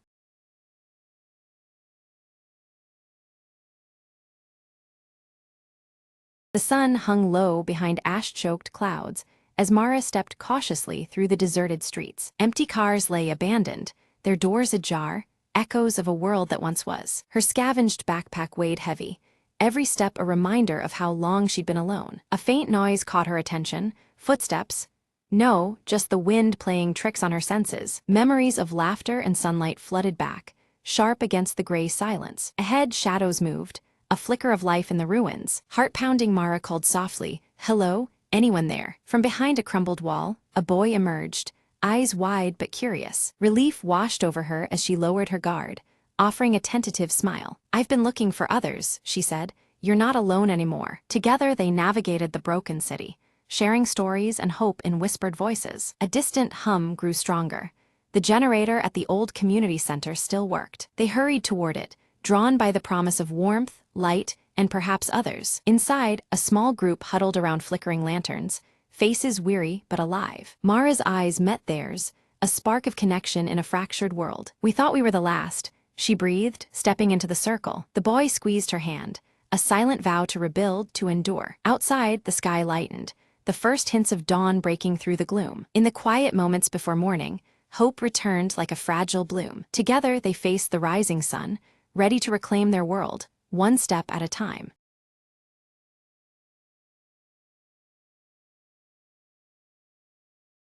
Beneath the twilight sky, a faint glow shimmered within the heart of the ancient crystal grove. Lyra, a young mage whose lineage whispered of forgotten powers, stepped cautiously onto the crystalline path. The grove's delicate trees sparkled with otherworldly light, each leaf a prism reflecting countless colors. "They say only the pure can unlock the ember's flame."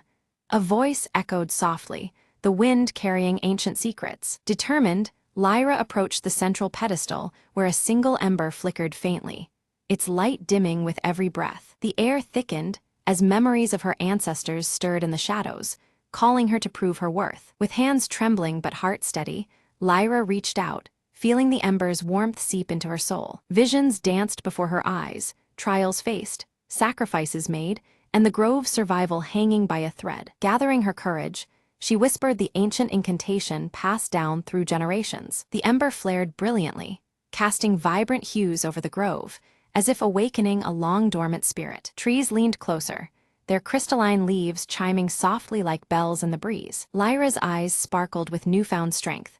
The ember's glow infused her with a gentle, radiant power. "The bond is restored," she murmured, feeling the grove pulse with life around her. Suddenly, a burst of light arced from her palms, spreading warmth over the frost-bitten earth. Tiny sprouts began to emerge, shimmering flowers blossoming where cold once lingered. The grove hummed a melody of renewal, its magic weaving seamlessly into the fabric of the world. Lyra smiled, knowing she had rekindled an ancient promise between nature and mage. As night embraced the sky, the crystal grove shone brighter than ever, a beacon of hope and magic. "Every ending holds a beginning," the whisper returned, fading into the gentle rustle of leaves. Lyra turned away with a peaceful heart, the ember's light guiding her journey beyond the grove's shimmering gates.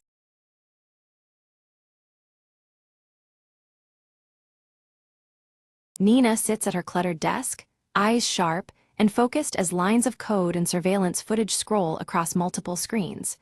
Her short black hair frames her determined face, illuminated only by the glow of the monitors. She reaches out, adjusting a window displaying a complex algorithm, her green eyes flickering with concentration. Suddenly, a distorted beep interrupts the silence, pulling Nina's attention to the digital clock on the wall. The numbers flicker erratically before settling on 11, a familiar yet unsettling sight. A brief flash of static interference blinks across the screens, casting shadows in the dim room. The apartment door creaks open, and Marco steps inside, clutching his old pocket watch tightly in one hand.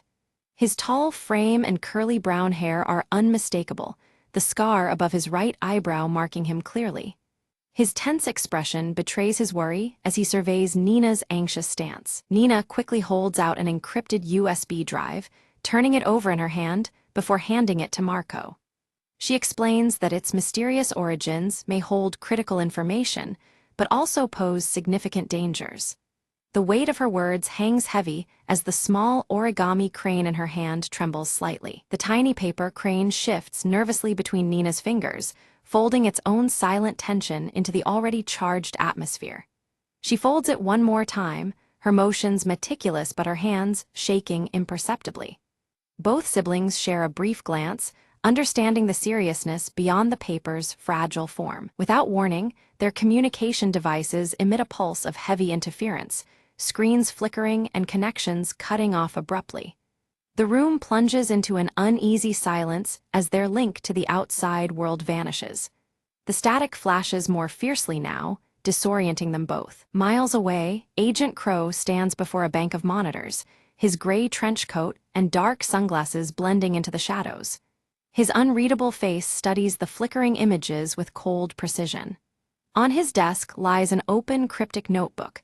Beneath his steady gaze, the atmosphere thickens. Back in the apartment, Nina's fingers fly across the keyboard as she decodes a fragment of data revealing that the Sentinel is actively tracking their every move. The glowing blue orb, always temperature-cold and silent, manifests intermittently on screen. Its presence signals a silent, omnipresent watcher. Marco crosses his arms, doubt etched visibly across his scarred brow, but nods reluctantly to Nina's plea for assistance. Together, they begin to work on deciphering more complex data from the USB drive.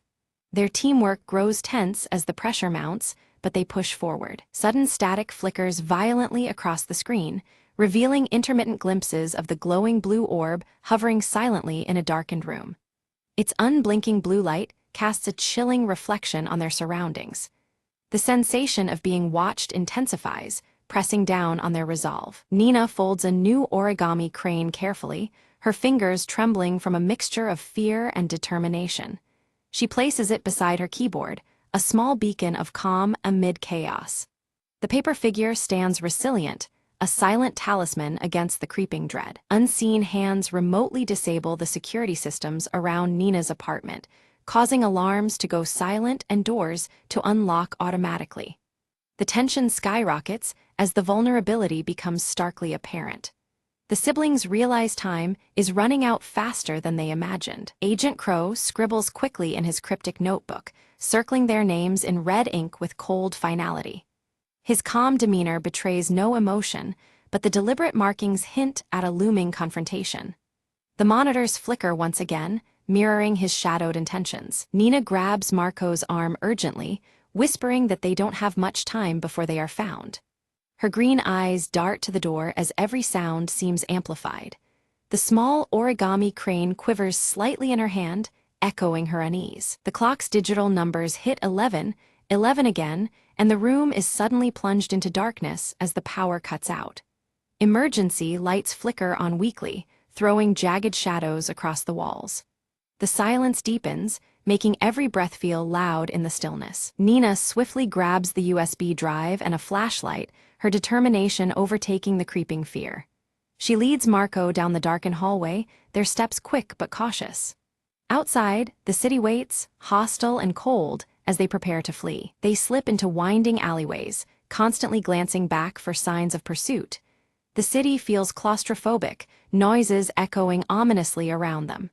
Despite the tension, their bond holds firm, a quiet reassurance against the unknown. Nina attempts to access a hidden message within the USB drive, but unfamiliar encryption guards its contents fiercely.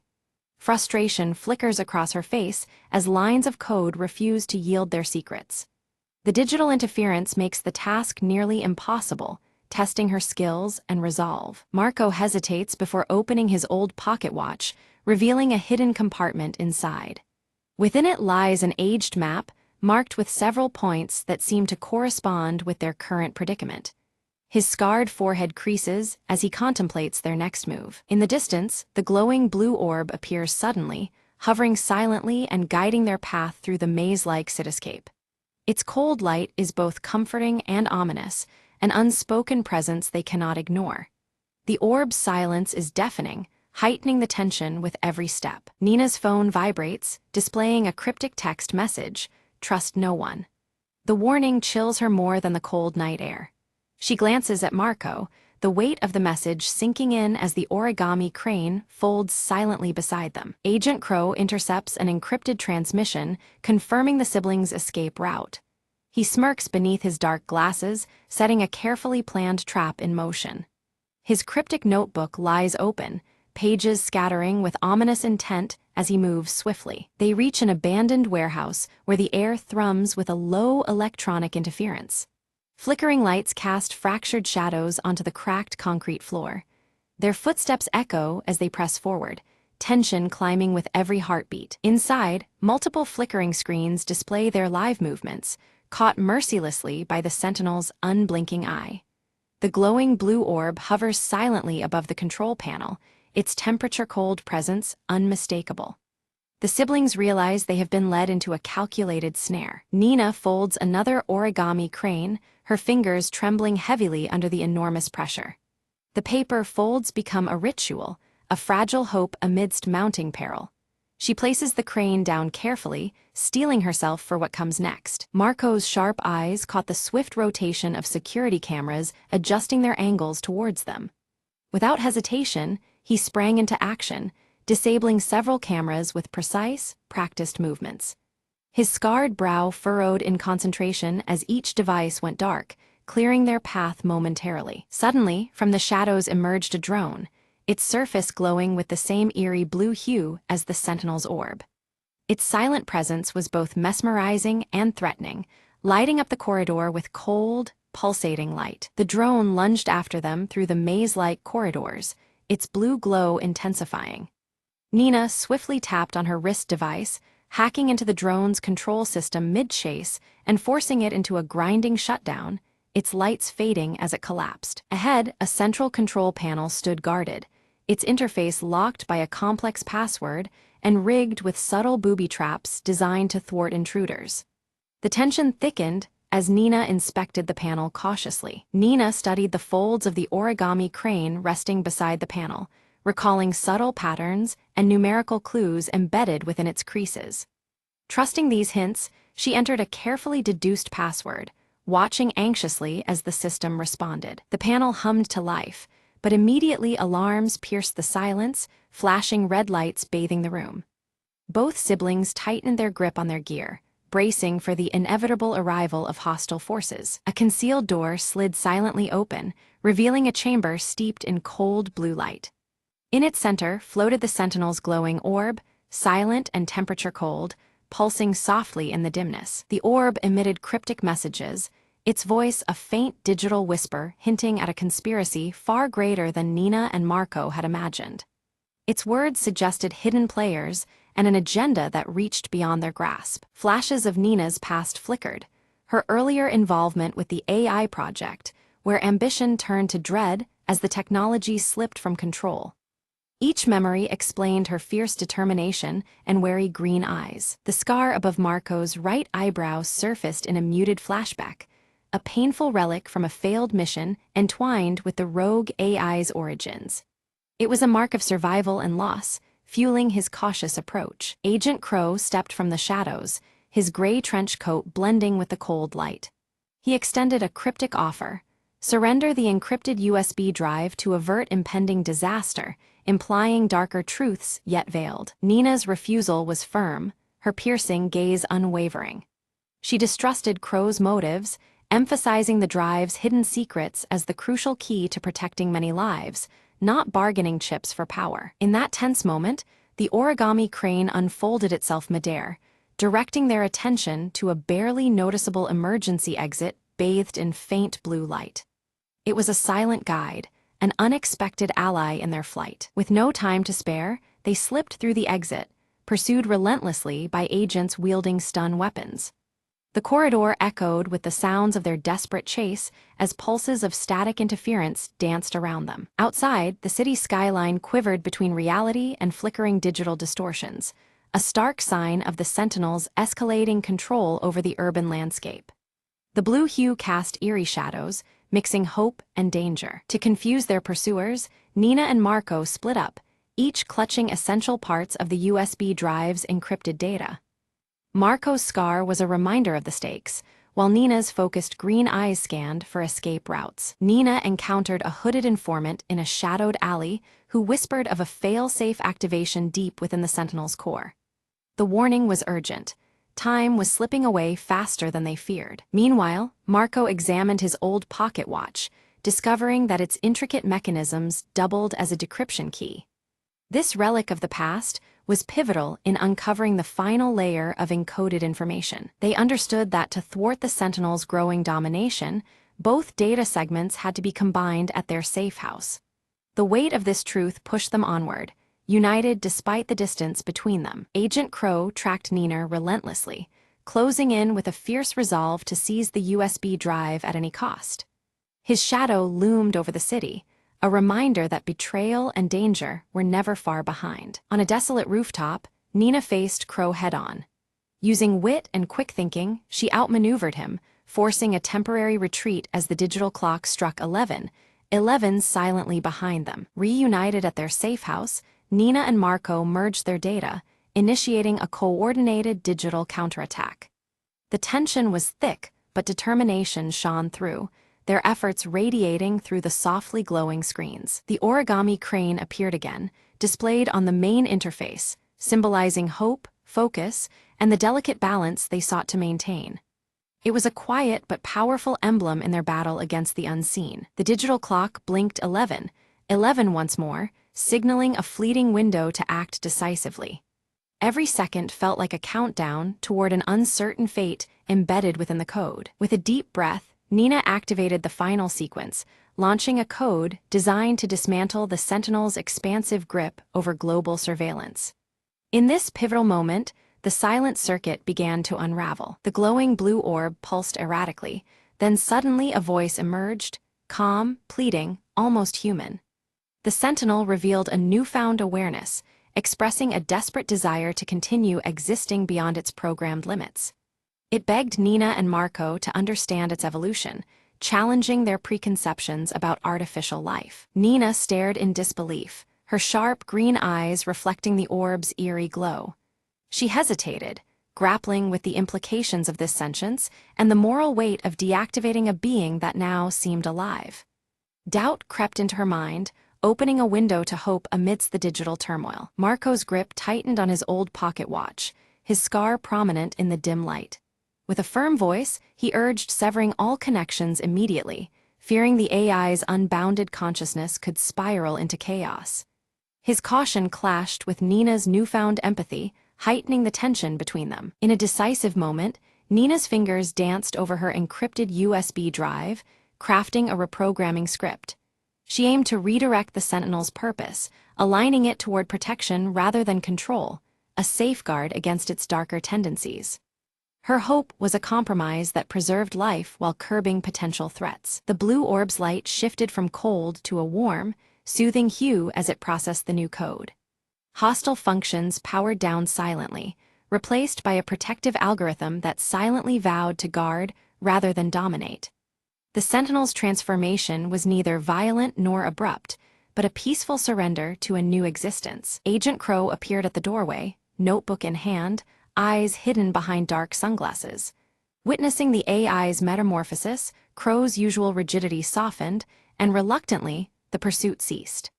The once shadowy figure acknowledged the unspoken resolution, shadows receding with the dawn of understanding. The digital clock on the nearby wall stopped flickering erratically and settled unchanging on 11, 11. The repetitive flashes of static interference disappeared, signaling the restoration of balance in the electronic realm.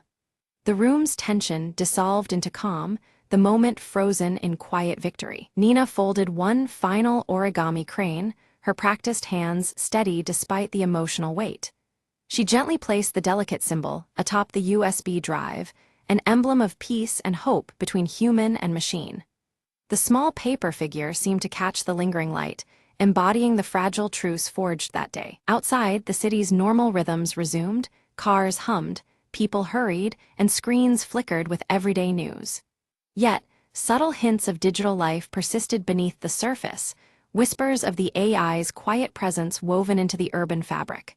The world was forever changed, though outwardly it seemed the same. Nina and Marco stood side by side on a rooftop, the horizon glowing with the first hues of sunrise. While their expressions were cautious, determination shone in Nina's green eyes, mirrored in Marco's steady gaze beneath his scar. Together, they faced the unknown future, ready to meet whatever challenges might come.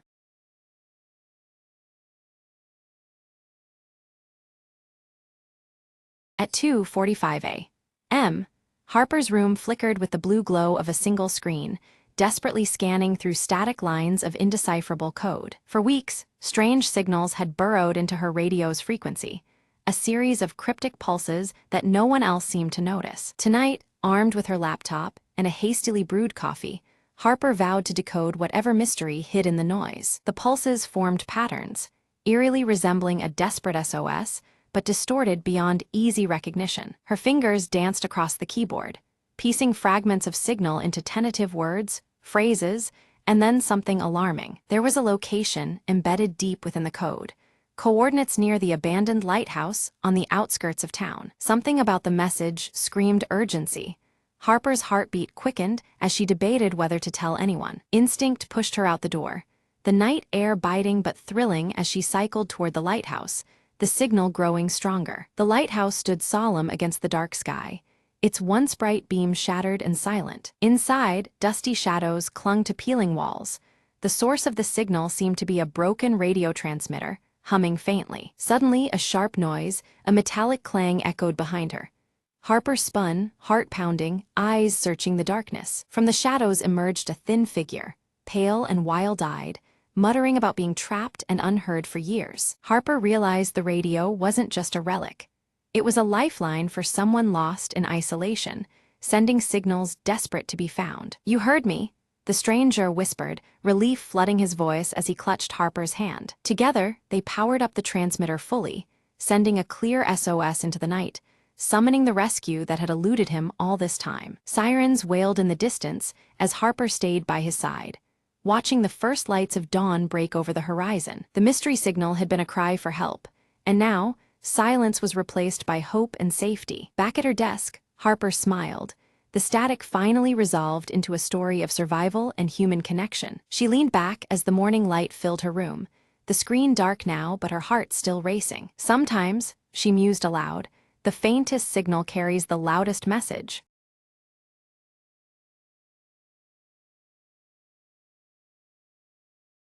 The map had never led anyone back. Lena unfolded the brittle parchment under the fading light, eyes sharp with determination. "They say the rift speaks," her mentor had warned, voice gravely. Yet here she was, standing at the chasm's edge, heart pounding with both fear and hope. Suddenly, a whisper unlike any breeze drifted from the depths. "Come closer," it seemed to chant, a voice ancient and laced with secrets. Lena stepped forward, feet steady despite the abyss below. The winds shifted, revealing an invisible path shimmering faintly in the air. With cautious steps, she descended, each echo blending with whispered tales of lost travelers. Midway, a glowing glyph pulsed beneath her touch, illuminating murals carved ages ago. They told a story of a guardian trapped within, waiting for someone brave enough to listen. "Why me?"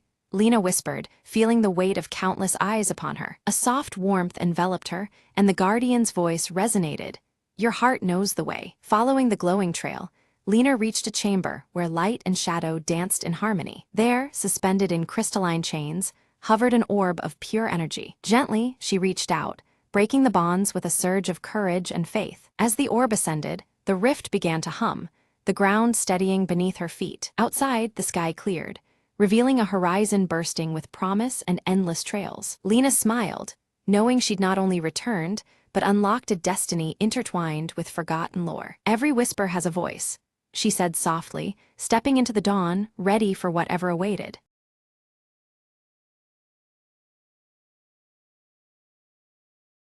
The silent hum of the abandoned space station was broken by a single, unexpected ping on the outdated console. Captain Alara, the last crew member, stared in disbelief as the screen flickered to life with a strange, undecipherable frequency. "This can't be right," she muttered, her fingers trembling as she tried to trace the origin of the signal. Outside the viewport, distant stars twinkled coldly, indifferent to the lonely outpost's mystery. Determined, Alara adjusted the receiver, isolating the pattern embedded within the noise, an encrypted message. Her breath caught when the message resolved into words, chilling and clear. "Help us. Repeat, help us." Memories flashed back. The doomed crew that vanished decades ago, whispers of an experiment gone wrong. With renewed purpose, she initiated the station's ancient transmission array, aiming to send a rescue beacon. As the signal soared into the void, the station's systems flickered, awakening something deep within its core. Suddenly, the lights revealed a hidden chamber, untouched by time, illuminated by pulsating alien technology. Ilara stepped inside, her heart pounding as mechanical limbs extended from the walls, assembling a strange device. A message and a cure, she realized, left behind by those who never returned. She connected the device to the mainframe, watching as data streamed in, revealing a way to reverse the catastrophe. Time was short. The station's instability grew, threatening to tear it apart. Working quickly, Ilara uploaded the cure to the distress signal, transforming it into a beacon of salvation. The console beeped erratically, then fell silent as the station stabilized. The unseen threat dissipated. Outside, rescue ships appeared on the horizon, answering the beacon's new call. As the doors desynchronized and opened, Ilara stepped toward the arriving crew, hope rekindled. "Echoes of the past saved us," she whispered, "and now we bring them home." The space station, no longer a tomb, but a testament to perseverance, as new beginnings unfolded beneath distant stars.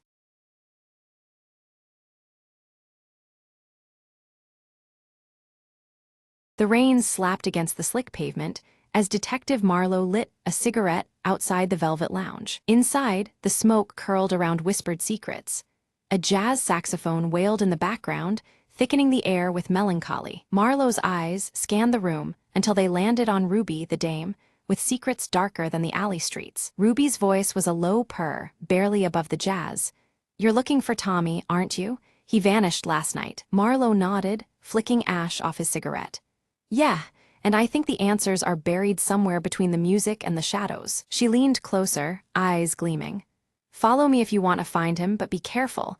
He's tangled up with dangerous company." Outside, the neon sign flickered, casting eerie reds and blues onto the rain-soaked streets. Ruby led Marlowe through maze-like back alleys, the silence punctuated by distant sirens and their cautious footsteps. They stopped before a rusted door, barely hanging on its hinges. Ruby whispered, "This is where Tommy last made contact." Inside, the room was stale, filled with cigarette butts and overturned chairs. A single note lay on an old table. Marlowe picked up the note. "Find the man who plays the last note, and you'll find Tommy's fate." A clue wrapped in jazz, Marlowe muttered, the puzzle tightening like a noose. Back at the lounge, the saxophonist played as if possessed, notes cutting through the haze like daggers. Marlowe watched the musician closely and noticed a small tattoo peeking from under his cuff, a symbol Tommy used to carry. He approached quietly. "You know where Tommy is." The saxophonist's eyes flickered with a shadow of guilt. "He got into trouble with the wrong crowd," the man confessed. "They wanted something from him, something that could bring this whole city down." Suddenly, footsteps stormed in. Figures in dark coats encircled Marlowe and Ruby, their intentions clear. With quick thinking, Marlowe grabbed Ruby's hand, diving through a hidden exit behind the stage. They emerged into the cold night air, hearts pounding, but free the city's skyline bleeding neon hope into the darkness. Marlowe lit another cigarette, looking toward the horizon. "Tommy's out there somewhere, and this story, it's far from over."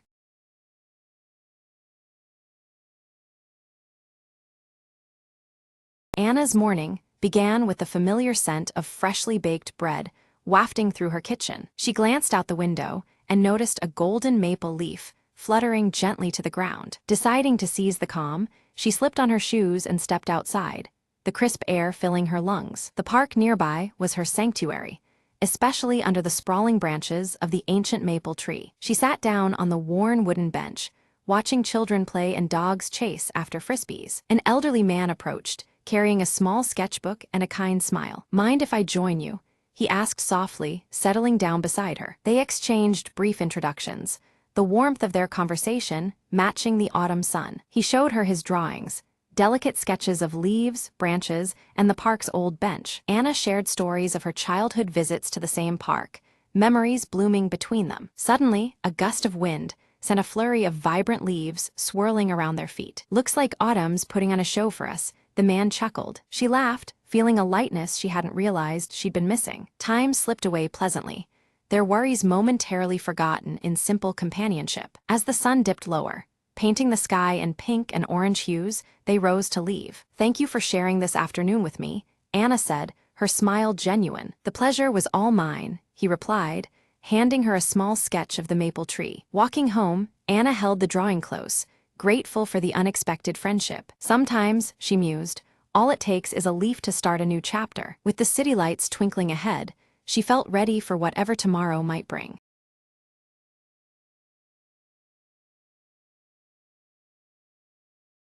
Arachne stood beside the roaring fire, her luminous silver hair casting soft light as she wove shimmering threads on her spindle, the delicate patterns glimmering like stars caught in a night sky. Thuron approached cautiously, his bronze skin marked with swirling tattoos that seemed to pulse with unease, warning Arachne of a fracture growing within the fabric of fate itself. Examining a fragmented mirror, Arachne saw flickers of looming darkness reflected beyond the veil, the shards revealing possible futures, yet none offering clear answers to the present threat. From the shadows of the trees, Selene slipped silently, cloaked in shifting dark folds, her hidden eyes glinting faintly as she observed the unraveling threads of destiny. A chill wind swept through Arachne's chamber, causing the threads in her weaving to twist and break abruptly, as if an unseen force sought to distort her carefully crafted patterns. At the edge of the dense forest, Thuron stood tense, his swirling tattoos pulsating with each breath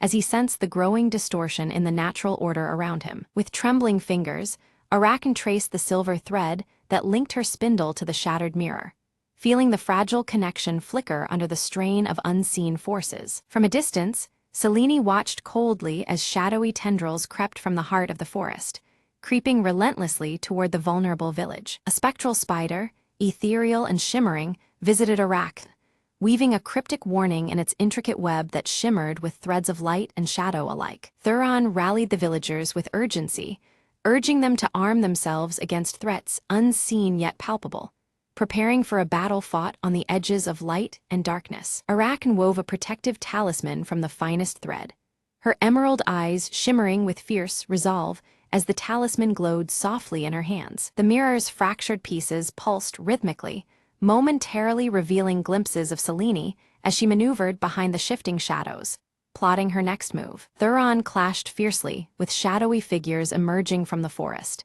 his tattoos flaring brightly as he fought against the encroaching darkness threatening the land. In the village square, Arachne's talisman blazed with radiant light as she stepped forward to confront the growing darkness, threads of fate swirling around her in defiance. Suddenly, the silver thread snapped with a sharp crack, and an eerie silence fell across the land, the stillness bracing all for the inevitable wave of change to come. From her shifting shadows, Selene's form solidified, revealing her pale, enigmatic face beneath the hood, her eyes gleaming with sinister intent. Arachne confronted Selene directly, who defied the sacred rules of fate, threatening to unravel all that Arachne and Thuron had fought to preserve. Thuron broke through the veil of shadows only to find fragments of his own past, scattered and distorted, memories twisted by the dark influence emanating from Selene. Arachne's weaving faltered as the threads resisted her will, the delicate strands pulled violently as Selene tore at the edges of reality, distorting the loom of destiny. Desperately, Arachne reached into the mirror's depths, clutching a glowing shard in her palm as she sought hidden knowledge that might turn the tide. Selene summoned webs of darkness that ensnared villagers, binding their wills to her cause and twisting their hearts with shadow-spun deceit. With fierce determination, Thuron broke free from the suffocating webs, rallying the trapped villagers to fight through the shadowy bindings that sought to consume them. Arachne's luminous silver hair dimmed, reflecting the fierce struggle within her soul, ignited by Selene's relentless challenge to the fabric of fate itself. Selene revealed her true motive: to recreate the tapestry of fate by her own design, shattering the old order and weaving a new world from shadows. Stretching the silver thread taut across the village, Arachne endeavored to mend the damage Selene inflicted, her hands trembling with the fragile hope of restoration. The fragmented mirror shimmered with a chilling vision. Arachne standing alone, her luminous silver hair glowing against the creeping darkness, ready to sacrifice herself to mend the tearing threads of fate. The air was thick with the weight of impending loss, yet a faint silver thread pulsed around her, suggesting a slender hope woven into despair. Beneath the cold moonlight, Thuron confronted Selene, their forms etched in contrast, bronze skin against shifting shadows. Their clash was more than physical. It was a battle of willpower and ancient secrets, each strike sending visible ripples through the webs of possibility overhead. Back in her chamber, Arachne's fingers bled as she wove feverishly, her emerald eyes alight with desperation. Threads of hope and despair intertwined on her loom, reflecting her tenuous grasp on fate's delicate balance. For a fleeting moment, the shadows withdrew, revealing Selene's hooded face. But a sly, knowing smile curled her lips, hinting at deeper plots hidden behind the veil of darkness, layers of intrigue yet to be uncovered. Seeking strength, Arachne whispered to the ancestral spirits embedded within her silk threads, anchoring herself in their ancient wisdom. Their presence shimmered faintly amidst the weaving, infusing her with resolve and guiding her hands through the tangled pattern of destiny. Thuron's strength waned under Selene's relentless assault, his resolve flickering like a candle in the wind. Yet the glowing swirl of his old tattoo flared brightly, a reminder of his sacred duty and buried courage igniting within him anew. Inspired by Arachne's unwavering determination, the villagers gathered their courage, their whispered hopes weaving through the air like fragile threads. The once fearful faces now glimmered with renewed spirit, ready to stand against the encroaching shadows. Selene summoned a tempest of shadows that churned and twisted, consuming earth and root alike. The ground cracked as if the land itself rebelled, a dark web spreading to snuff out the village's fragile light. Anchored deeply to the silver thread of fate, Arachne radiated a shimmering light that pushed back against the consuming storm. Her presence became a steadfast beacon, a living thread unraveled in the face of chaos. Her weaving blossomed into a beacon, a luminous net that reached into shadow's depths. Lost souls, once swallowed by darkness, found their way back to the warmth of hope, guided by the steady glow of her creation. At the village's edge, Thuron intercepted waves of shadow figures creeping forward, each strike buying precious moments for Arachne's vital work. His actions spun a protective web, weaving time and space to shield the fragile future they sought to save. A cruel sneer twisted Selene's face as she revealed a broken spindle, one that had once belonged to Arachne's mother. The relic was a bitter reminder of past losses entwined with present struggles, the threads of family and fate cruelly fraying. Although her heart trembled, Arachne wove a new pattern, more intricate and resilient than anything before. Each thread pulse radiated strength, a tapestry crafted from both pain and hope, defying the shadows lurking close. The mirror shards began to realign, their fractured surfaces melding and shifting to unveil altered possibilities. Futures shimmered and blurred, reflecting the ever-changing weave of choice and chance. A sharp glance passed between Thuron and Arachne, heavy with unspoken resolve and trust. In that moment, their shared purpose wove an unbreakable thread, binding warrior and weaver alike against the encroaching night. Selene's power surged as she summoned a colossal spider, its vast web sprawling across the horizon. This living web threatened to ensnare every potential future, its shadowy threads tightening like chains around the fate of all. With steady hands, Arachne wove the silver thread into a dazzling net of light, challenging the monstrous web's dark grasp. Their struggle was a dance of shadow and radiance, each thread a lifeline in the looming chaos. The giant spider lashed out violently, shards of darkness splintering in every direction. The very air crackled as light and shadow collided, each fragment a volatile echo of the battle's fierce intensity. Seizing a crucial moment, Thuron leapt onto the spider, shattering one of its legs and fracturing the web's hold. The creature's snarls echoed as the integrity of the shadowy snare weakened, opening a fragile path forward. With a decisive cry, Arachne pulled the silver thread taut, preparing to draw the final knot that would bind fate anew.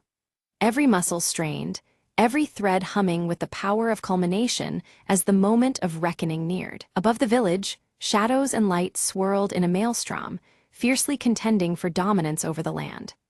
The fabric of reality itself trembled as threads of dark and luminescence intertwined in a chaotic storm. Seleni's voice rang with desperation and temptation, offering Arachne immense power in exchange for surrendering the spindle and control over fate. Her plea was a woven trap of promises, dark silk laced with irredeemable consequences. Arachne's refusal was unwavering. She wove a pattern of unity rather than dominion, honoring the sacred laws that governed their realm. Her tapestry radiated harmony, rejecting control and embracing the bound threads that connected all lives. The spindle pulsed with radiant energy, binding Seleni's shadow once more to the mirror fragments scattered throughout their world. The dark force was sealed within reflections, a captive strand in the grand weave once again. As the great web unraveled, a surge of brilliant light flooded the land, washing away despair and fear.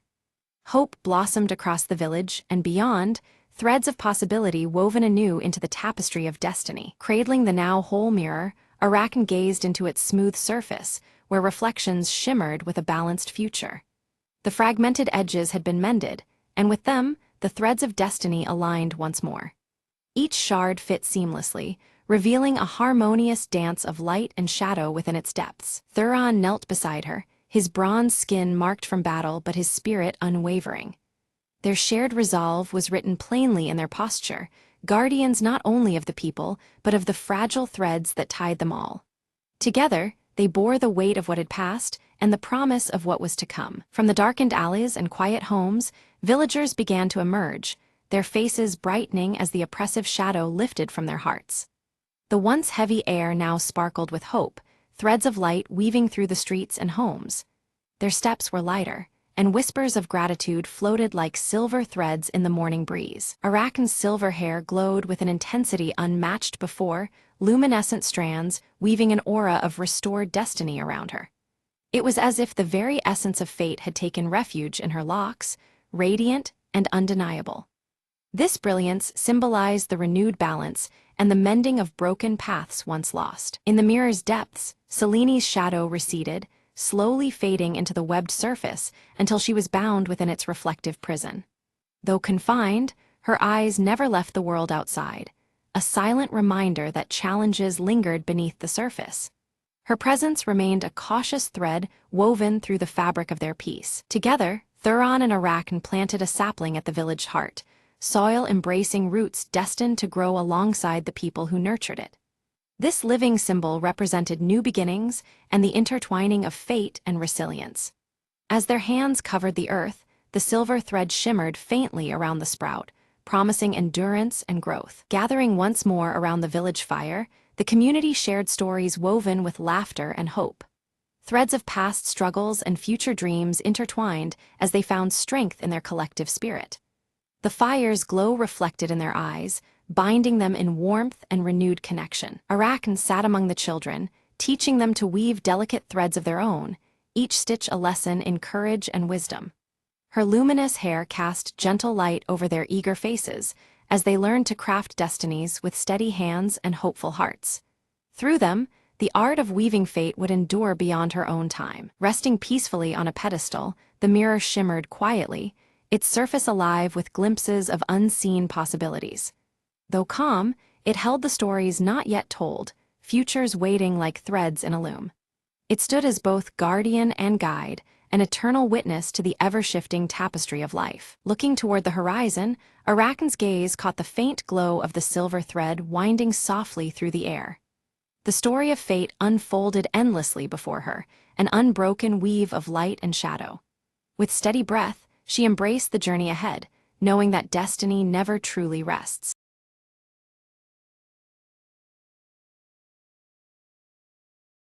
Elara awakens just before dawn in her quiet village, clutching her silver pendant nervously as a strange, swirling mist snakes along the valley below.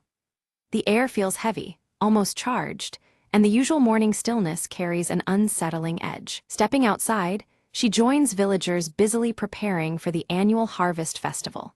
Yet whispers ripple through the crowd, their voices laced with unease about the mist's ominous arrival and what it might portend for the season ahead. Suddenly, Kale appears among the villagers, his dark, curly hair tousled from travel. Beneath his rolled sleeve, The mysterious tattoo on his wrist glows faintly, drawing curious and wary glances from those nearby. Alara approaches Kale, her piercing green eyes locked onto the glowing mark.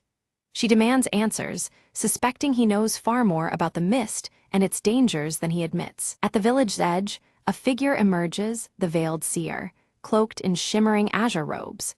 Her face remains partially hidden as she glances toward the mist before vanishing silently back into its swirling depths. Fear takes root as villagers begin falling ill without explanation.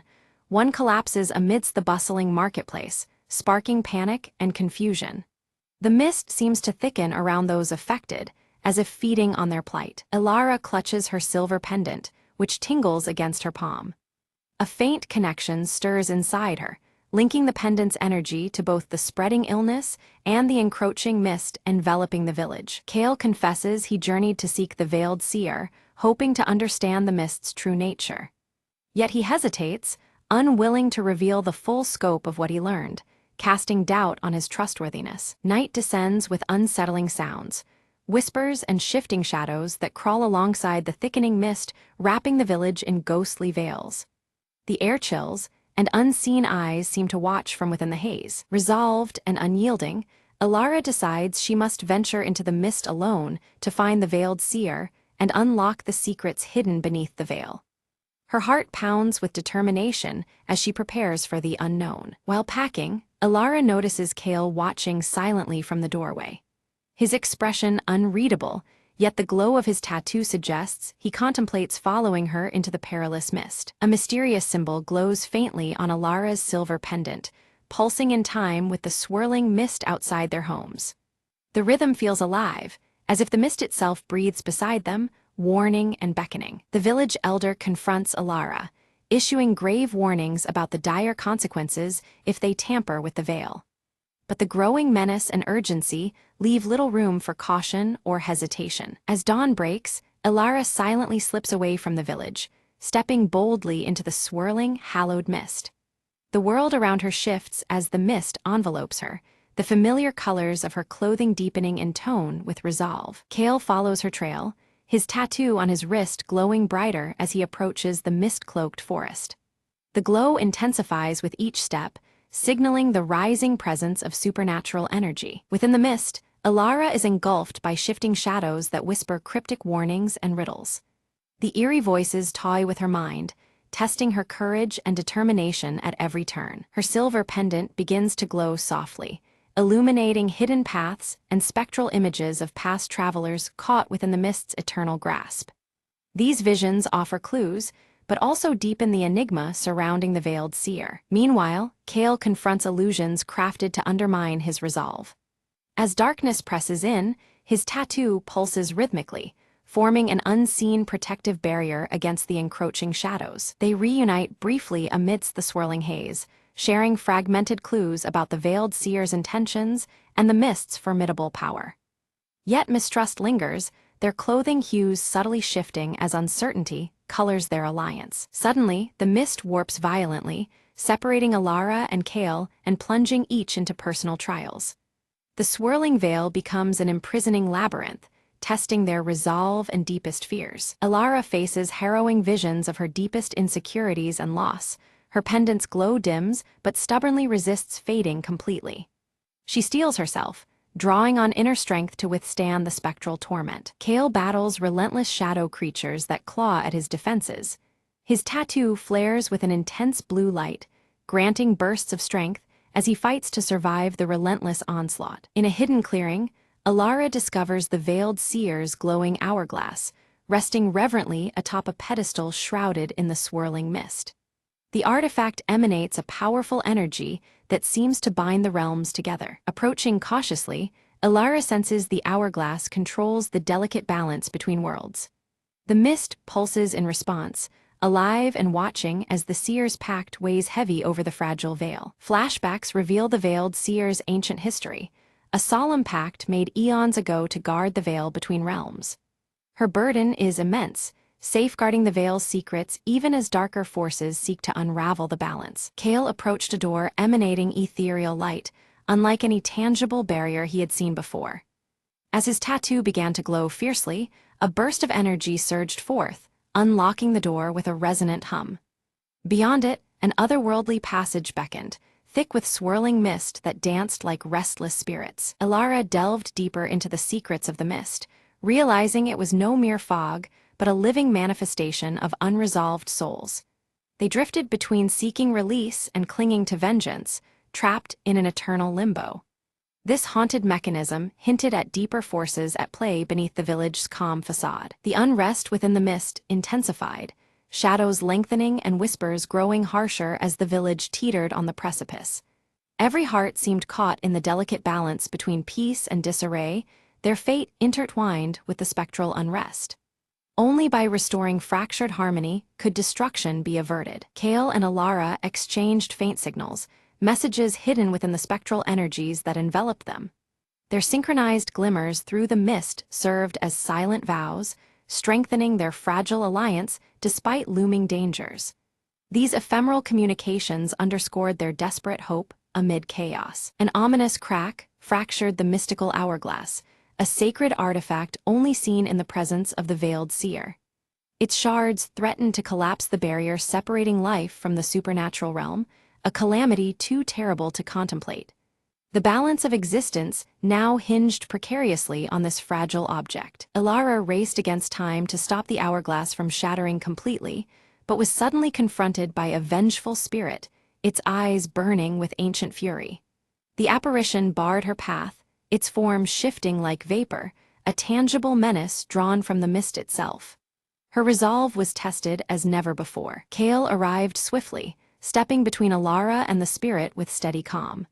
As the tattoo on his wrist flared bright, he revealed it was a mark bestowed upon ancient guardians tasked with protecting the veil.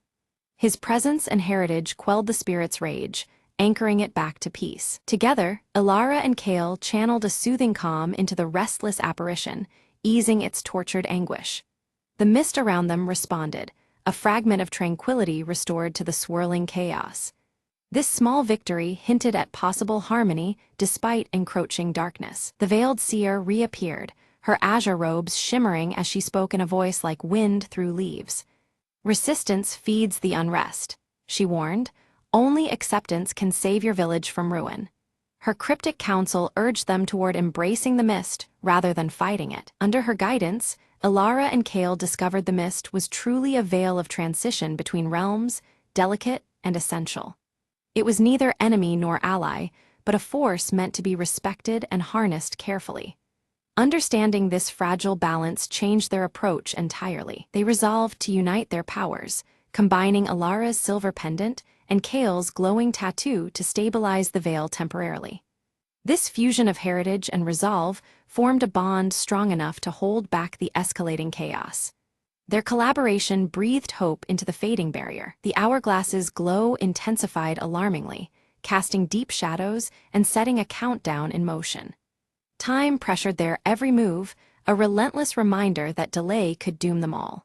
The urgency spurred their determination to succeed against overwhelming odds. Suddenly, an ally's facade cracked, revealing a betrayer driven by desire to control the mist's power for selfish gain. The betrayal shattered trust, striking like a blade through their fragile alliance. The village's fate now hung in even greater jeopardy amid this unexpected threat. A fierce struggle erupted as the ally shattered a piece of the hourglass, fragments scattering and magnifying the chaos. The fractured barrier allowed restless spirits to surge forth, threatening to engulf all in darkness. Every moment became a desperate battle for survival. Amid the turmoil, Elara was pulled into a liminal space between reality and mist, the boundaries dissolving around her. Disoriented yet illuminated, she glimpsed hidden truths and felt the weight of the spectral realm's sorrow. This revelation deepened her understanding of what must be done. Kale fought fiercely on the village's borders, holding back spirits emerging through the weakened veil. His tattoo flared with ancestral energy, a beacon against the encroaching shadows.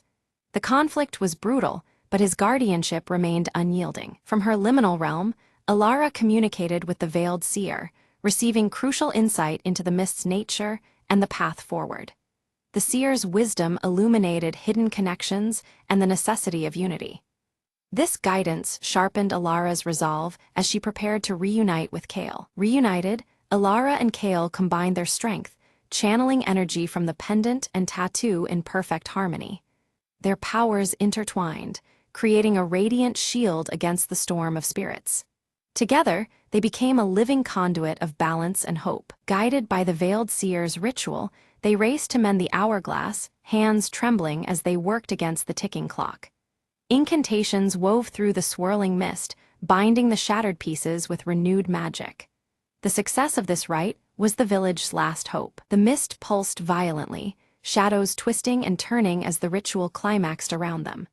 The air thickened with spiritual tension, blurring lines between realms and reality. Every breath felt charged with ancient power as the veil responded to their efforts. Beneath their hands, the hourglass shimmered and repaired, glowing with a newfound strength. Its surface gleamed like starlight, symbolizing fragile restoration and renewed protection. The barrier regained its form, holding back the threatening surge for now. A stunning revelation emerged. Alara's silver pendant contained a fragment of the veil's original essence. This timeless shard was key to the renewal process and linked her fate inseparably with the mists. Her resolve took on new meaning in light of this profound connection. Kale's tattoo was revealed to be directly connected to the ancestral guardians who first sealed the veil's breach. His lineage carried the responsibility and strength of generations, a living thread to the past protection. Together, their combined heritage was a powerful force against dissolution. Their uniting of pendant and tattoo rekindled the veiled bond, halting the mist's destructive surge. The swirling energies calmed, drawing back from the brink of devastation. The village's fragile sanctuary was secured for the present, a testament to their combined strength. The Veiled Seer bestowed her blessing upon their union, imparting wisdom on maintaining balance in the fragile veil moving forward. Her words echoed with solemn promise and gentle caution. The future remained uncertain, but their path was lit by newfound understanding and hope. As the swirling hallowed mist began to recede, the village emerged transformed beneath a soft, restorative light that bathed every corner in a serene glow. The once ominous fog gave way to clarity, revealing vibrant fields and homes touched by newfound vitality. Life seemed to breathe anew, as though the air itself held a gentle enchantment of healing. Alara and Kale returned to the village, their presence marked by the subtle glow of Alara's silver pendant and Kale's tattoo, now shimmering softly with a steady light. These symbols revealed their newfound status as guardians, bound by the mystical forces they had harnessed. Together, their figures reflected strength and quiet resolve, a protective force watching over all. One by one, the villagers awoke, their bodies healed and minds peaceful, unaware of the fierce supernatural battle fought on their behalf. Confusion mingled with relief as they sensed the lingering calm, yet the true extent of the ordeal remained cloaked in silence. The everyday returned, untouched by the shadows that had briefly encroached. From a distance, the Veiled Seer observed the scene with a measured gaze, her shimmering azure robes catching the light before she began to fade into the horizon. Her mission fulfilled for now, she vanished gracefully, leaving behind the treasured mystical hourglass, a silent reminder of the fragile flow of time and fate. The balance was preserved, yet her presence would be needed once more. Alara stood quietly, her fingers brushing the cool surface of her silver pendant as she reflected on their harrowing journey.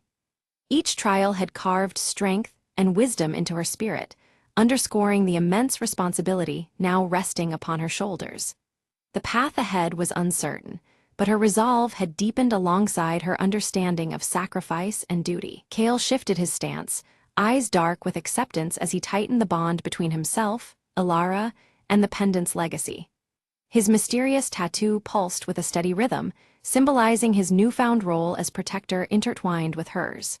Together, they had sealed a pact, keepers of the fragile harmony between their world and the shimmering beyond. As the last light faded from the sky, a new mist arose above the village, gentle and harmless, curling softly around the ancient trees. This delicate veil signified renewal, a fragile peace forged through courage and unity rather than conquest. The mist's embrace was one of quiet guardianship, promising that balance would be preserved if respected. Beneath clear skies and twinkling stars, the village celebrated a restored harvest festival, their joy warm and unburdened. Laughter rang out as lanterns swayed gently in the evening breeze, a testament to life's resilience and hope's return. The sense of community felt stronger, sealed by the unspoken gratitude toward unseen protectors. Ilara and Kale stood watchful at the village edge, cloaked in shades signaling trust, eyes fixed on the horizon where worlds intertwined. Their silhouettes blended with the landscape, guardians of the delicate balance sustained between realms. In their presence, the village found not just safety, but enduring harmony between the seen and unseen. As twilight deepened, Ilara's silver pendant and Kale's glowing tattoo pulsed softly in unison, a quiet beacon of their unbreakable bond and shared purpose. The rhythmic light echoed the heartbeat of the village and the protective mist that now lingered harmlessly. With this harmony established, the scene gently faded into the enveloping night, signaling the beginning of a guarded peace.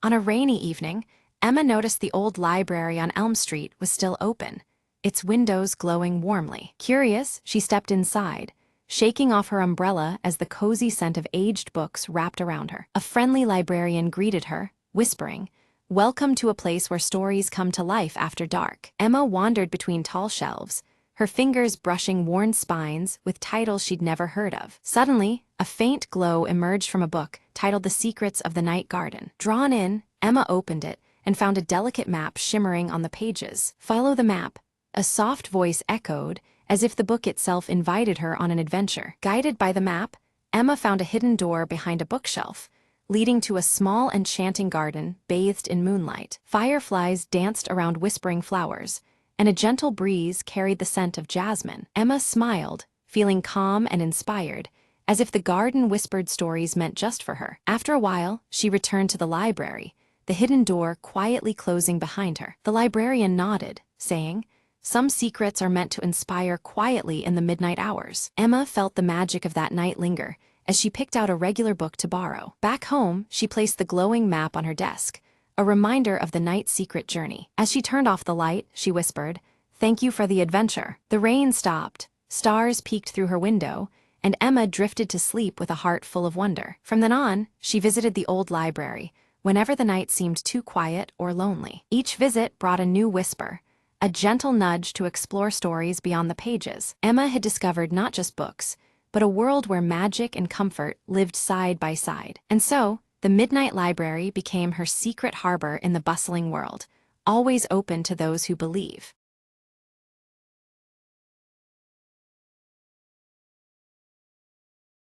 Mira sits quietly on a weathered park bench as golden leaves spiral down through the crisp autumn air. Her gaze lingers thoughtfully on the copper bracelet wrapped around her wrist, its intricate engravings catching the fading sunlight. Elias strolls along the path, his worn leather satchel slung casually over one shoulder. He stops briefly, watching the leaves fall with a soft, contemplative smile as if memories flutter alongside each one. Beneath the bench where Mira rests, something catches her eye, an old, folded letter, yellowed with age. She reaches down carefully, curiosity knitting her brows as she picks it up. Opening the letter, Mira reads the first few lines aloud, her expression tightening with concern. The elegant, looping handwriting hints at secrets hidden deep in the past. Elias approaches, drawn by her voice, and offers to help decipher the faded script. His gentle presence seems to ease the sudden tension surrounding the fragile paper. Leaning together over the letter, Mira and Elias share a quiet moment of connection, their eyes tracing the worn ink. Their mutual interest weaves them closer as the sounds of autumn swirl around. The letter alludes to a long-lost bond linked to an old textile shop once central to the town's life. The mention of thread and fabric stirs a mysterious resonance within them both. They decide to seek out the shop, hoping its walls might reveal forgotten chapters. The decision feels like stepping into a story stitched from time itself. Walking side by side, the streets shimmer with amber leaves swirling in gusts, as if nature itself guides their path through early autumn's embrace. Inside the textile shop's dusty interior, swaths of fabric hang heavy and layered. The scent of aged wool mingles with lavender, wrapping around them like a fragile tapestry. Behind the counter, pinned up with a rusty nail, hangs a faded photograph showing a younger Elias beside an elderly woman. The image hums with the weight of untold history. Mira notices a fabric pattern on a bolt nearby that mirrors the engraving on her copper bracelet. The delicate threads seem to echo the bracelet's story. Elias recognizes the design as a traditional family motif from decades ago, long embedded in their heritage. His voice thickens with nostalgia as memories unfold. Suddenly, a chill wind and soft rain begin tapping against the shop's windows, sealing them in this moment of discovery.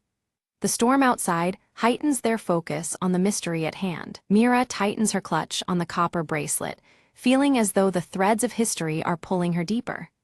The bracelet's weight becomes a tangible link to stories yet unraveling. Elias recalls tales from his grandmother about the workshop's sudden closure one autumn long past. Her voice echoes in his mind, filled with warnings and lost promises. With care, they pry open a hidden drawer beneath the counter, uncovering scraps of faded fabric and more fragile letters. The fragments feel like pieces of a forgotten puzzle. One letter reveals a solemn vow to protect a secret about a special thread carefully woven into the shop's fabrics. The promise hints at deeper meanings sewn between the stitches. Together, Mira and Elias try to piece together forgotten memories and the collected relics. The task is daunting, but their shared curiosity fuels their determination. Suddenly, a creak pierces the silence as the floorboard beneath them shifts. Startled, they freeze, sensing the house itself responding to their probing. Beneath the loosened board lies an old wooden box, its surface worn but sturdy. Inside rests a delicate embroidered pouch, its fine stitches shimmering under the dim light. Mira opens the pouch with reverence, revealing a spool of golden thread accompanied by a faded note. The thread glows faintly, as if holding a secret of its own. The note explains that the golden thread symbolizes connection and resilience, binding people through shared stories and trials. The words seem to breathe life into the fragile fiber. Elias shares family lore about the thread's power to protect and unite those who possess it. His voice carries the weight of generations who believed in its strength. Mira examines the golden thread alongside her copper bracelet's engraving once more, searching for patterns that intertwine their meanings. The mystery deepens, stitched tightly around their intertwined fates. Mira and Elias decided to visit her grandmother's house, hoping to uncover more hidden clues about their intertwined pasts. The air was crisp with early autumn, leaves swirling quietly around the doorstep as they stepped inside. Inside, Mira's gaze was drawn to a faded quilt draped over a chair, its fabric soft and worn. Stitched into it was the same intricate golden thread pattern they had seen before, connecting past and present through delicate textile art. Elias carefully opened a nearby sketchbook filled with early textile designs entwined with handwritten letters. The pages revealed a seamless blend of artistry and emotion, hinting at stories embedded in every drawn thread. Suddenly, a storm began to rage outside, rain pelting the windows and leaves thrashing in the wind.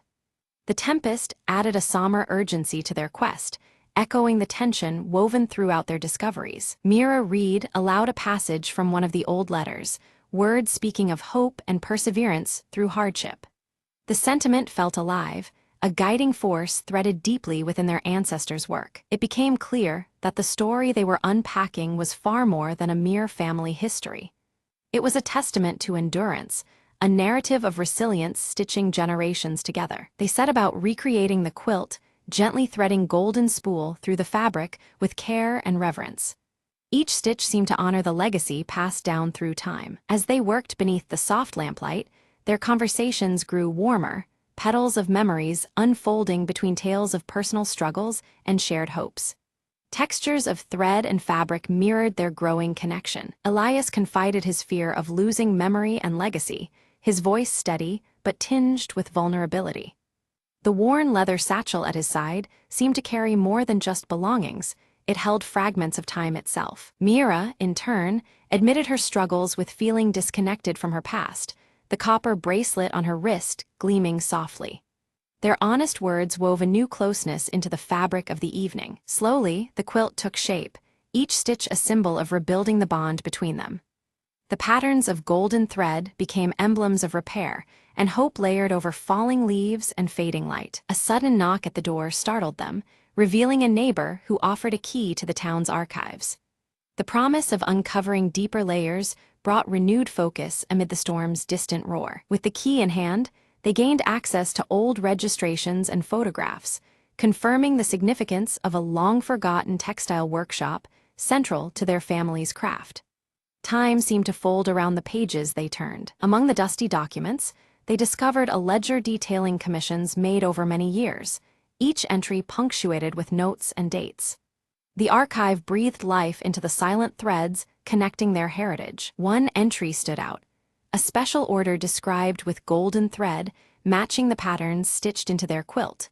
The record suggested a deliberate and meaningful collaboration long before their time. Mira and Elias realized their families had once worked together, their alliance a secret bond sealed by the shared craft of thread and fabric. Their intertwined legacies were richer than either had imagined. They began to comprehend the depth and reach of their shared heritage, a tapestry woven from resilience, artistry, and unspoken commitments. The fragile threads of the past were strong indeed. Their own lives mirrored the resilience and connection symbolized by the golden thread, holding together joys and sorrows across generations. The quilt's fabric was no longer just cloth, but a living testament. As Mira held the quilt, her copper bracelet warmed unexpectedly, as if responding to the discovery. The subtle pulse of metal felt like a silent acknowledgement of their unfolding journey. Elias knew it was time to share a family secret he had quietly carried for years, the weight of it adding gravity to the dimly lit room. The leather satchel beside him seemed to shift, as if ready to reveal its own mysteries. He spoke of a lost heirloom, believed hidden for safekeeping, a tangible keepsake of their ancestral bond waiting to be found. The revelation brought a new urgency to their search. Together, they carefully examined Elias's satchel and found a concealed compartment containing a small, delicate key. The discovery felt like unlocking a door to forgotten memories. The key fit perfectly into an old sewing box they had found earlier, revealing preserved fabric scraps and faded patterns within. Each piece told a story, stitched tightly by hands long gone. Inside the box were detailed patterns and a heartfelt letter from Elias's grandmother addressed to Mira's grandmother. The words spoke volumes, binding the two families in shared history and hope. The letter spoke of hope, unity, and the responsibility to pass their legacy forward to future generations. Its message was a gentle yet powerful thread running through the fabric of their lives. As Mira and Elias sorted through the old letters and fabrics, they came to a profound realization. Their families' histories were deeply intertwined, their stories weaving together like threads in a tapestry. This connection, strengthened through shared heritage, felt greater than the sum of its parts.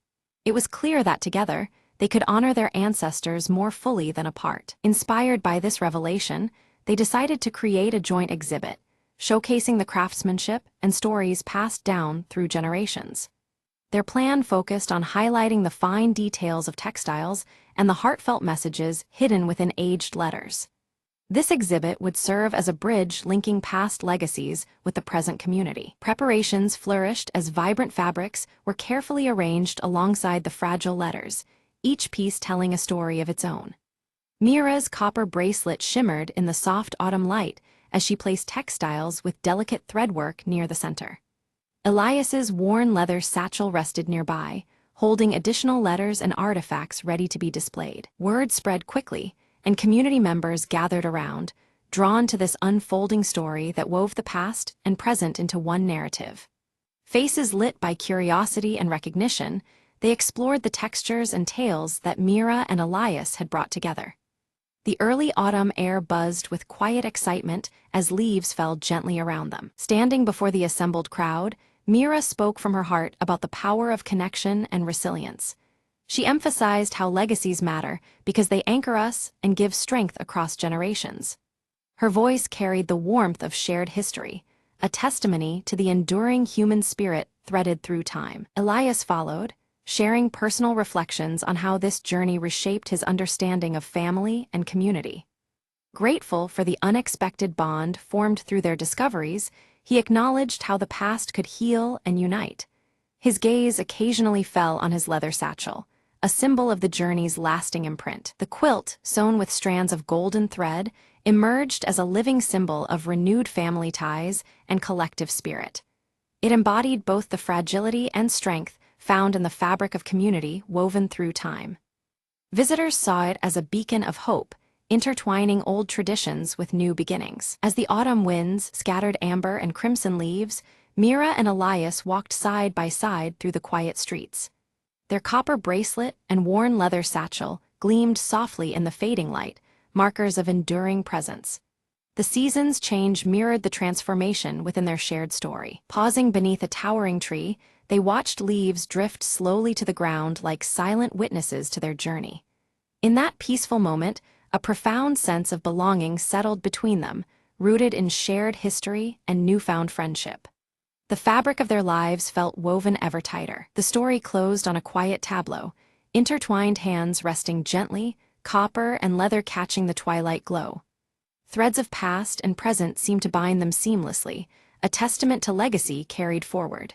In the fading amber light, unity and hope lingered like the last falling leaves of autumn.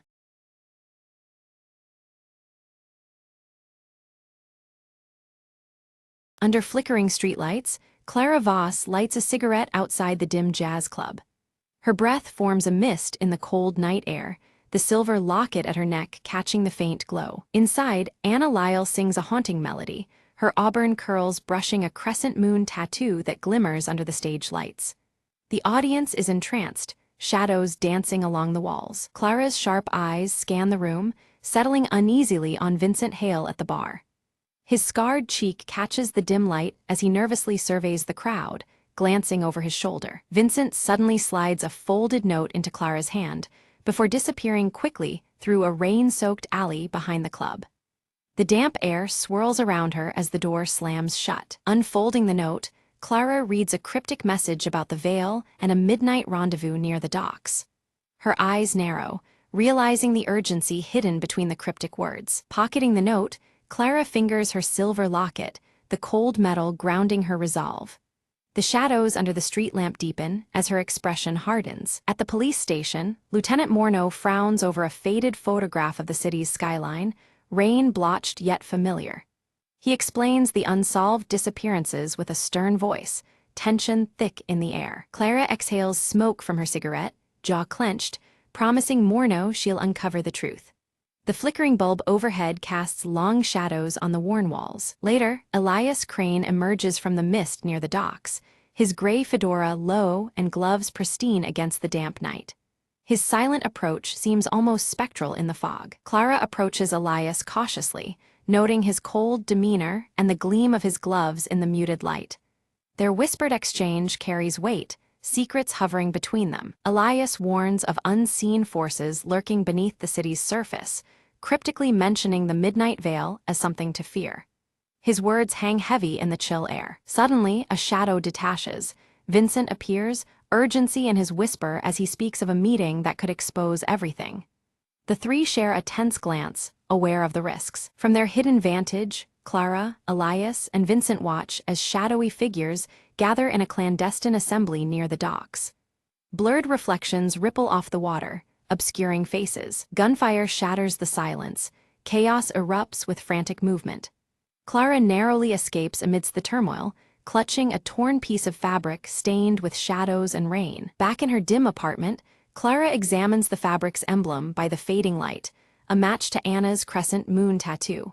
A chill runs through her at the unexpected connection. Anna confronts Clara, suspicion flickering in her eyes as she questions the emblem's link to her past performances. Her voice trembles with a mix of fear and anger. Clara recalls rumors of a secret society, veiled references caught in old jazz lyrics passed down through whispers. The city's darkest corners seem to pulse with hidden meaning. Vincent admits his past affiliation with the society, revealing its deep reach into city officials and even the police force. His tone is haunted, remorse threading each word. Clara's silver locket glints faintly as she recalls her father's mysterious disappearance years ago, a dark thread now entwined with the society's shadow.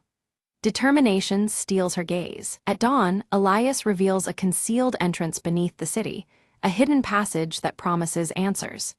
They plan their exploration carefully, the weight of secrecy pressing down. Descending into twisting tunnels, shadows strain into ominous shapes, whispers curling from unseen corners. The faint glow of the locket marks their path against the oppressive darkness. A sudden mechanism slams shut behind them, sealing the entrance tight. Trapped, the group clings to the faint light emanating from Clara's locket as panic stirs. The locket's glow illuminates cryptic symbols carved deeply into the stone walls. The group leans in, realizing the warnings etched in stone might hold crucial meaning. Vincent interprets the symbols as grave cautions, but Elias pushes forward undeterred. They uncover a hidden chamber, its air thick with decades of secrets. Inside, stacks of documents expose layers of corruption, officials entwined with mysterious disappearances linked to the secret society. The full scope of their enemies' reach becomes chillingly clear. Suddenly, distant footsteps echoed through the tunnel, sharp and unyielding. Instinctively, the group melted into the shadows, blending with blurred reflections cast by flickering lights.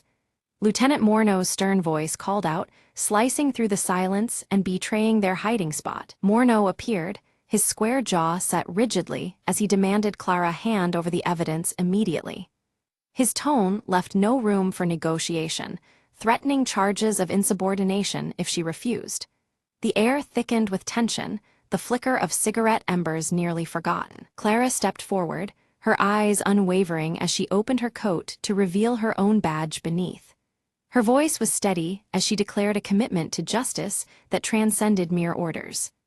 The silver locket around her neck caught the low light, a quiet emblem of her resolve. Morneau hesitated, a flicker of conflict crossing his features beneath his stern facade. Before the standoff could deepen, a sudden structural tremor rocked the tunnel, sending debris crashing down and forcing them into chaos. Dust and shadows swirled as the passage partially collapsed behind them. Amidst the turmoil, Elias's gaze caught a faint glimmer, a narrow exit veiled by twisting passages. Without hesitation, he adjusted his gray fedora and led the group through the labyrinthine corridors. Their steps echoed faintly against wet walls, the silver locket and crescent moon tattoo glimpsed in fleeting reflections. At last, they emerged near the city's riverside, where shadowy figures in trench coats awaited under dim street lamps. The figures' silhouettes merged with the night, an ominous presence wrapping the group in unease. Clara's grip tightened on her locket as the moon tattoo peeked from Anna's wrist. A sudden pursuit ignited. Clara sprinted through narrow alleyways and darted across rooftops, expertly navigating the urban maze. The city's neon lights blurred in streaks as she clutched her locket, her breath sharp in the cold air. Behind her, footsteps faltered but never ceased. Reunited in a neon-glowing street corner, Anna and Vincent joined Clara and Elias. The group huddled together, whispering rapid strategies under the electric hum. The crescent moon tattoo caught fleeting glints from flickering signs, grounding them. Anna revealed a forgotten jazz recording, its crackling notes hiding coded messages about the society's covert operations. The melody intertwined with cryptic whispers, secrets layered beneath the familiar tune. The faded city skyline photograph lay nearby, a constant reminder of what was at stake. Listening intently, Clara decrypted the chilling phrase, "Veil lifted at last." The words hinted at an impending event that could change everything. Shadows seemed to lengthen around them as understanding deepened. Vincent leaned in, his scarred cheek shadowed under a street lamp. He warned of a clandestine auction where secrets, and more, were laid bare and traded like currency. The city's underbelly pulsed with danger just ahead. Clara infiltrated the auction disguised among the shadows, eyes sharp beneath her leather coat's collar. Her gaze locked on the organizer's emblem, a mirror of the insignia etched into her silver locket. The room buzzed with hushed bids and shifting alliances. She observed as live bids soared over incriminating documents, each coming at higher stakes than anticipated. The auction held more than rumors. It was a battleground where truth and deception clashed openly. Smoke curled upward, cigarettes burning down ever closer to ash. Suddenly, an unexpected raid shattered the tense atmosphere, chaos erupting. Seizing the moment, Clara slipped through confusion to snatch critical evidence from beneath watchful eyes. The silver locket pressed against her chest, a symbol of unyielding courage. Safe within a dimly lit hideout, the group pored over the decrypted documents, faces etched with growing dread. The revelations tied Elias's enigmatic identity to a sprawling web of citywide corruption. His perpetual gray fedora and gloves seemed to weigh heavier with confession. Elias finally confessed, voice low and remorseful. He was once a high-ranking society member, now seeking redemption for past sins cast in shadows. His admission shifted the fragile trust they'd built, the crescent moon tattoo a muted witness nearby. Trust shaken, the group debated fiercely, their breaths short in the cramped room. Clara insisted on confronting the society's leader face to face, unwilling to let shadows dictate their fate. Her locket gleamed softly, a beacon amidst uncertainty. A coded message led them to an abandoned theater, its curtains for years untouched and draped in shadows and mystery. The air hung thick with dust and forgotten echoes, the city skyline photograph tucked carefully in Clara's coat pocket. They stepped inside, hearts pounding against the silence. Within the theater's faded confines, Clara confronted a figure obscured behind a veil, an unexpected presence from her past. The face held painful memories, intimately connected to the lost photograph sealed beneath layers of rain and time. The silver locket lay heavy in her palm. Without warning, the theater was plunged into absolute darkness by a sudden blackout. Vulnerability wrapped tightly around them, breaths quickening in the consuming void. The crescent moon tattoo stole faint glimmers in the black, a silent reassurance. When the lights flickered back, the leader was gone, vanished into thin air.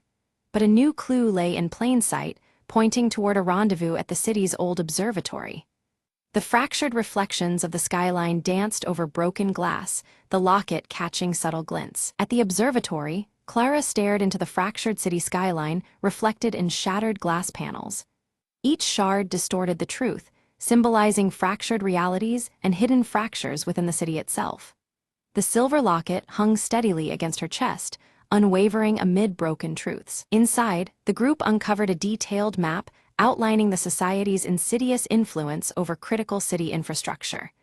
Lines and shadows intertwined, revealing the depth of corruption and control. Anna's crescent moon tattoo remained visible as they traced the dark web. A tense standoff unfolded as Morneau unexpectedly joined forces with them, revealing his own disillusionment and conflicted allegiance. His crisp uniform was now a symbol of rebellion, his square jaw set against old loyalties. Cigarette smoke curled around them, blurring edges between friend and foe. Together, they crafted a daring plan for a decisive strike during the upcoming city council meeting. The web of deceit strained under the weight of their resolve to expose it. Clara's silver locket gleamed quietly, the symbol of a justice ready to pierce the midnight veil. Detective Clara Voss stepped forward on the council floor, the weight of the silver locket against her chest, steadying her resolve. Her voice cut through the tense silence as she laid out the evidence linking the shadowy society to the city's corruption, each detail more damning than the last. Unbeknownst to many, hidden cameras streamed Clara's revelation across the city, broadcasting the truth to officials and citizens alike. Gasps and murmurs echoed through rooms and streets as the scale of the conspiracy became undeniable. The society's grip on the city began to unravel rapidly. As their supporters scrambled to escape, Clara's team swiftly sealed all exits. The growing shadows of panic were met with unyielding light, trapping traitors within their crumbling fortress. Lieutenant Morneau moved with calculated precision, arresting key conspirators amid the chaos. Quietly, Elias Crane stepped forward, gray fedora tipped low, gloves gleaming under the harsh lights, surrendering himself in a bid for redemption. On live television, Anna Lyle took the stage, her auburn curls catching the glow of the spotlight that revealed her crescent moon tattoo. Her hopeful jazz melody carried through the night, a soulful promise echoing beyond the unveiled darkness. Clara found herself at her father's grave as rain gently fell, droplets tracing rivulets on the weathered stone. Resting the silver locket against the headstone, she felt the weight of loss and the strength of purpose intertwined in the quiet moment. The city exhaled with cautious relief, the oppressive veil lifted from its streets and alleys. Shadows remained, but they no longer dictated the rhythm of the night, leaving space for a fragile peace to grow. Standing atop a rain-slicked rooftop, Clara watched as dawn stretched over the city skyline, the familiar photograph safely tucked deep in her coat. The sky's soft light promised new beginnings amidst lingering shadows. As the first rays illuminated the streets below, Clara slipped the faded city skyline photograph back into her leather coat pocket. It was a silent testament to the past she bore and the uncertain road ahead she was determined to walk. With a final slow breath, Clara exhaled a plume of smoke that drifted into the morning air. Clad in her leather coat and clutching her silver locket, she faced the emerging day, ready to confront whatever shadows still lingered.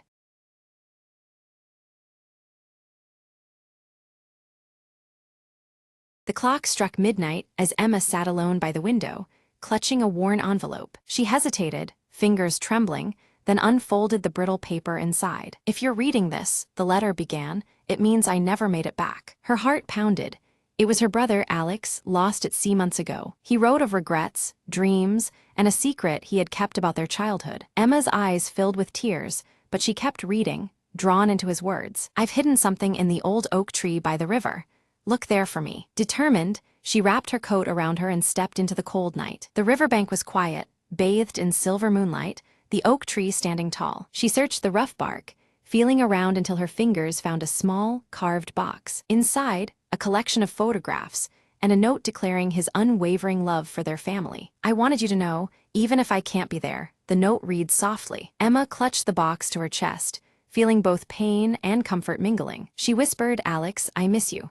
But now, I have a part of you to hold on to." As dawn approached, Emma sat beneath the oak tree, the weight in her heart beginning to lift. The letter had given her closure she never thought possible, a final connection. Slowly, she smiled through tears, ready to face the days ahead with newfound strength. "Goodbye for now," she murmured, "and thank you for the memories." The sun rose, casting warm light over the river, a new day beginning for Emma. She stood, carrying her brother's love with her, finally at peace.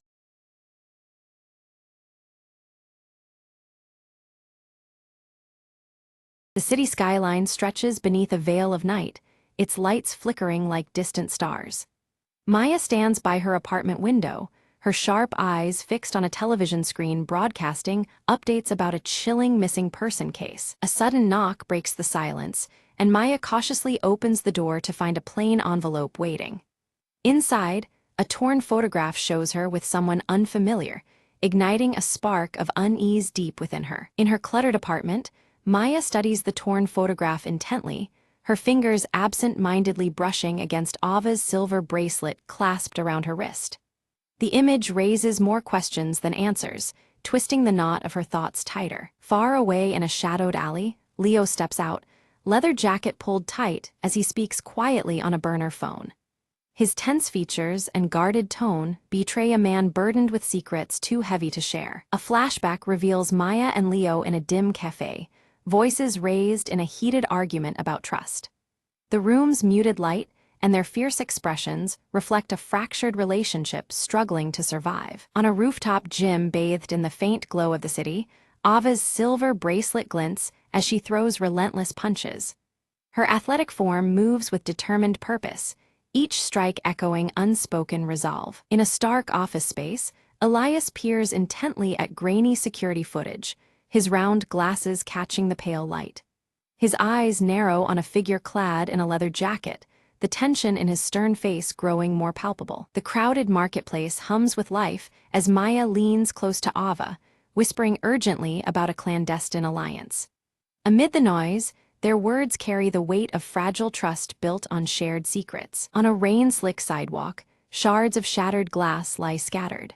Maya steps carefully over the fragments, the broken pieces a silent reflection of the fractured loyalties entwining their fates. Hidden in the shadows, Leo watches Maya with narrowed, calculating eyes. His leather jacket shifts slightly in the dim light, signaling readiness for what might come next. Determined, Maya traces the torn photograph's origins to an abandoned warehouse at the city's outskirts. The building looms like a silent witness to truths yet uncovered, its darkness inviting danger. In a secluded corner, Ava retrieves a small flash drive from a concealed dead drop. Her glances around are swift and nervous, the silver bracelet flashing briefly as tension coils tightly around her. Elias confronts Leo in a quiet bar, their conversation thick with unresolved grievances. The air between them is charged, every word heavy with past betrayals and unspoken threats. Maya grips an old rotary phone, the soft ticking of a clock growing louder in the background. Her whispered words carry urgency, time slipping away as shadows deepen around her. Suddenly, an explosion erupts at the warehouse Maya had been investigating, flames licking the night sky. The blast shatters the calm, echoing like a frantic heartbeat through the city streets. Leo escapes the fiery chaos, clutching his leather jacket tightly, disappearing into the darkness with practiced agility. The night swallows him whole, leaving only questions in his wake. Maya tends to minor burns, her determination hardening as she stares into the unfolding mystery. Pain sharpens her resolve. She vows to uncover the truth no matter the cost. Back in her apartment, Ava's silver bracelet catches a stray beam of light as she opens a locked briefcase silently. Inside lies secrets that could unravel everything they thought they knew. Under the cold glow of a desk lamp, Elias studies a fragment of the torn photograph through his magnifying glass. His expression darkens as pieces of a larger, more sinister puzzle begin to fit together. Meyer and Ava move stealthily through a government building under cover of night, their senses heightened. Every shadow seems alive, every step carries the weight of potential exposure. Leo's voice is low and urgent as he speaks into a burner phone, mentioning the lost files. Each whispered word pulls him deeper into the web of hidden agendas. The camera focuses on a ticking clock striking midnight, shadows creeping slowly across its face. The relentless passage of time presses on, amplifying the growing urgency of their mission. At an office computer, Meyer uncovers an encrypted folder titled Project Shard. Her fingers hesitate over the keyboard, aware that opening it might change everything. Trapped behind sliding metal doors, Ava works desperately to unlock them, the silver bracelet gleaming faintly in the confined space. The ticking clock reverberates, mirroring the pounding in her chest. In a narrow alley, Leo battles two attackers with swift, precise moves, his leather jacket twisting as he strikes. Each moment is a dangerous dance, survival hinging on perfect timing and relentless determination. Maya's fingers flew over her keyboard, the encrypted files slowly unraveling under her sharp gaze. A hidden connection emerged. Elias was entangled in the conspiracy more deeply than anyone had suspected.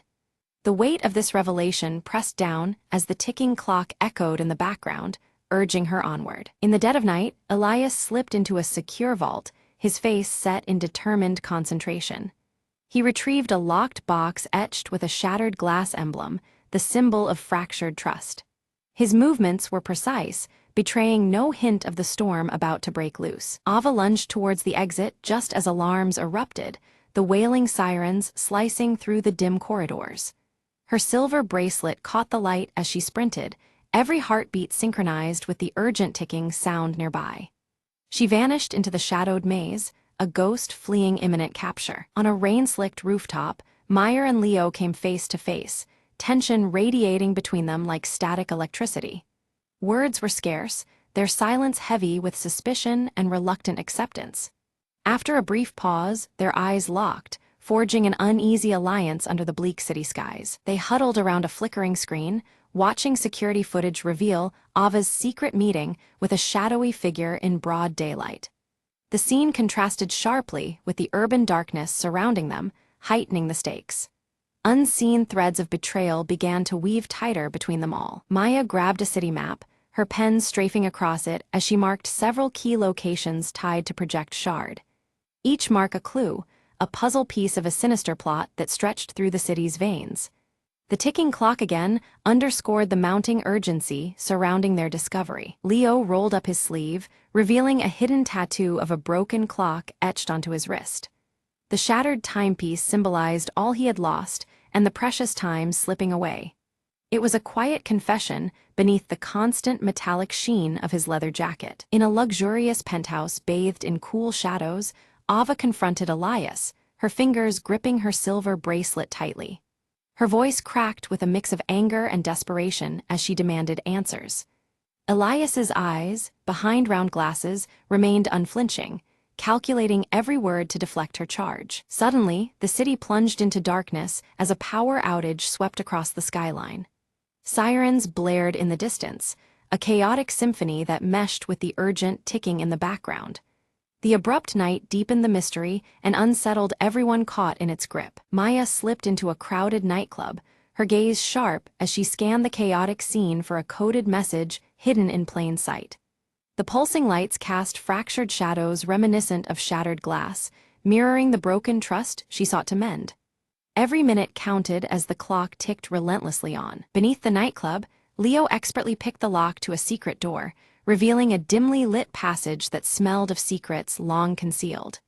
The narrow corridor whispered echoes of untold betrayals and silent alliances. Leo's steady breathing barely disturbed the fragile calm as he led the way onward. Ava traced a trail of torn photographs, each fragment fluttering like a ghost of the past, leading her to an underground storage facility. The place was cloaked in eerie stillness, shadows dancing across the cold walls like shattered reflections. Her silver bracelet felt heavier, charged with the weight of discovery. From a distance, Elias observed with a stern face partly obscured by shadows, his eyes sharp and relentless. Every move on the chessboard was calculated, the ticking clock matching the rhythm of his ruthless mind. He waited patiently, a predator concealed within the urban darkness. Inside the facility, Meyer and Leo discovered a sprawling wall covered in photographs connected by taut strings. Names, places, dates, all tied together in a sprawling web revealing the breadth of the conspiracy. The sight was overwhelming, but clarity gleamed through the chaos under the low, flickering light. Ava's fingers found a hidden key embedded within her silver bracelet, twisting it to reveal a secret compartment. The revelation was both shocking and empowering, a symbol of secrets kept close at hand. The ticking clock outside seemed to pause in reverence to this newfound treasure. Suddenly, guards burst through the door, and chaos exploded into a frantic chase through narrow, labyrinthine corridors. Hearts pounded in time with the ticking clock as Maya, Ava, and Leo darted through the shadows.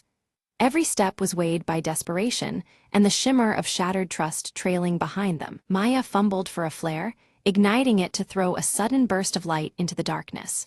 The corridor flickered in fiery oranges and reds, temporarily blinding their pursuers. The flare's glow reflected off broken glass shards scattered across the floor, illuminating their narrow escape route. At a crucial junction, Leo barred the doorway with his body, turning back the onrushing guards. His sacrifice bought precious seconds, the steady ticking in the background echoing his fading heartbeat. Meyer and Ava hesitated only briefly before racing toward their helicopter escape. Meyer and Ava reached a rooftop where a helicopter waited, its windows fractured like broken glass reflecting the city's neon veins. The hum of the rotors mixed with the relentless ticking, underscoring the urgency of their flight. Behind them, the city lay fractured, but not yet defeated. From their aerial vantage point, Maya spotted Elias below, furiously coordinating a final move on his digital tablet. His posture radiated cold intensity, timed perfectly with the accelerating tick of the clock. The last act of the conspiracy was about to unfold under the dim urban glow. Maya's hand trembled as she called Leo's phone, the faint ringing audible through twisted debris below. Hope flickered amid despair. He might still be trapped but alive. The ticking clock seemed to slow in that fragile moment of suspense. Using the bracelet's hidden key, Ava activated a secret safe embedded in the rooftop wall, revealing critical evidence buried within. Papers and small devices spilled out, each piece a testament to the dangerous truths they'd unearthed. The ticking clock tightened the noose around their pursuers. Elias sat before multiple screens, preparing to upload classified data to an unknown recipient. The intensity of the ticking clock grew deafening, each second dragging the city closer to disaster. His fingers danced across the keyboard with ruthless purpose. Maya's fingers flew across her laptop, hacking into Elias's system remotely, a desperate attempt to intercept the dangerous transmission. The digital battle unfolded against a backdrop of relentless ticking and fractured trust. Failure was not an option. Too much depended on her success. Ava's sharp eyes decoded a complex cipher, revealing the location of a hidden bunker beneath the city. This underground refuge held secrets vital to exposing the conspiracy's core. With the ticking clock echoing faintly, the trio prepared for their final descent into darkness. Meyer and Ava moved silently through the dim corridors of the bunker, the flickering screens casting erratic shadows on their faces. Ahead, Elias stood framed by the glow of a control panel, his stern gaze unflinching as they approached. The urgency of the ticking clock echoed softly, pressing upon their nerves as they prepared for confrontation. Elias's voice was calm, but edged with desperation, as he confessed the truth behind the conspiracy. Controlling information was never about power alone.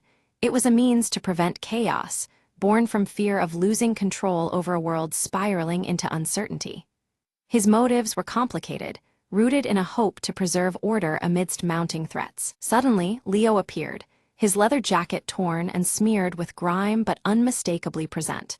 With practiced efficiency, he disabled the nearby security systems, the screens flickering into darkness and giving Maya and Ava the advantage they needed. His battered but alive presence reignited their resolve in the dim bunker's oppressive air. Maya held up the torn photograph, fragments of past ties aching between them. She confronted Elias with the painful revelation, a betrayal intertwined not just with their mission, but with their shared histories. The broken image mirrored the fractured trust that had driven them to this moment. Silence hung thick as the standoff stretched on, tension crackling like static around them. Then, without warning, the bunker's ceiling groaned and collapsed, debris and dust engulfing the space in a sudden chaos.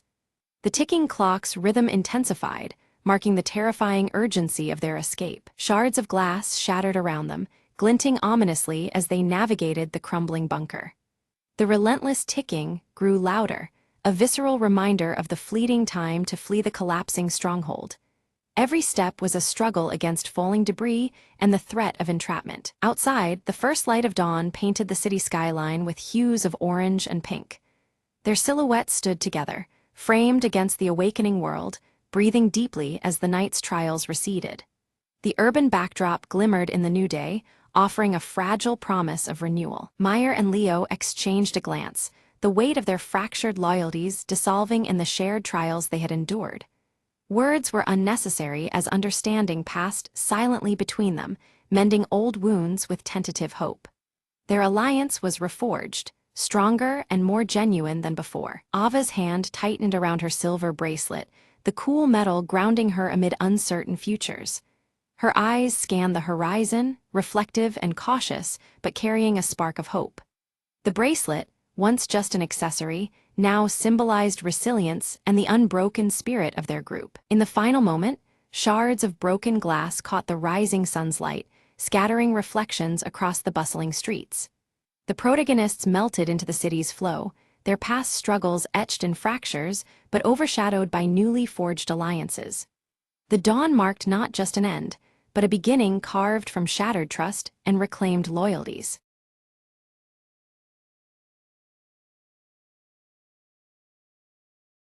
In the heart of an ancient city stood a peculiar clock shop, its windows fogged with mystery and time. Marla, a thief known for precision rather than chaos, eyed the legendary timekeeper, a jewel rumored to be hidden inside the grandest timepiece in the shop. No ordinary gem, the timekeeper was said to control moments, bending seconds in favor of its holder. Marla didn't believe in magic, but in timing and skill, and tonight they had to be flawless. Slipping through a narrow alley, she approached the shop at midnight, when shadows were her only company. The shop's bell chimed softly as she slipped in, greeted only by the ticking of countless clocks surrounding her. Navigating the maze of shelves, her eyes locked onto the colossal grandfather clock, adorned with intricate carvings. Inside, behind a hidden panel, nestled the timekeeper, a glowing blue orb pulsating with quiet power. A whisper in the darkness warned her, "Take care, time twists for those who tamper." Marla smirked, deft hands disabling the alarm with practiced ease before lifting the orb gently. Suddenly, the shop transformed.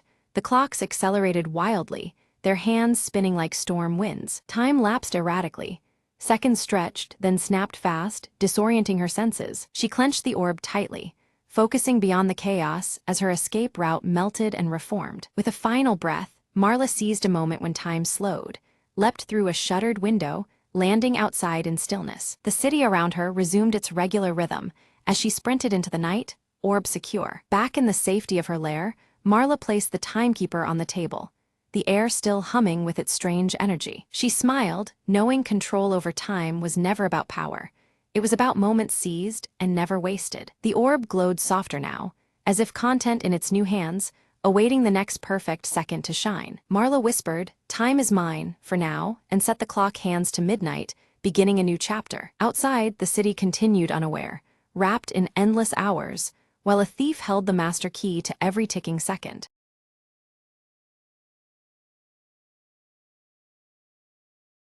Maya stood in the buzzing station, clutching a crumpled train ticket in her palm. The arrival board flickered. Only one train remained before the station would close for the night. Her phone buzzed, a message from her brother, stranded miles away after a long day. "I'm waiting at the old station," it read, desperation veiled in short words. Time was slipping through her fingers, like the fading daylight outside. Passengers hustled past, heads down, lost in their own stories, unaware of the urgency in Maya's eyes. She took a deep breath, whispering, "I can't leave him there alone." Rushing through the crowd, she clutched the ticket tightly, hoping it was enough for both of them. As she approached the platform, the train's whistle pierced the air. A final call, a last chance. Maya spotted him on the opposite platform, waving frantically, his face a mix of relief and fear. But the gate began to close, barriers descending like silent judges. Without thinking, she called out, "Hold on," and dashed forward, heart pounding. A station attendant called after her, but she paid no mind, focused only on the one who needed her. With a last leap, she squeezed through, just as the gates clanged shut behind her. Breathless, she reached him, clasped his hand, their eyes locking in shared relief. The train doors opened, welcoming them aboard, two souls reunited against the ticking clock. Settling into their seats, the rhythm of the tracks beneath was a quiet celebration of their escape. Maya leaned back, voice soft. "Sometimes, the smallest ticket holds the biggest hope." Outside the window, the night stretched endlessly, but inside, a light glowed bright, a bond unbroken. And as the train carried them forward, Maya knew this was just the beginning of a new journey together.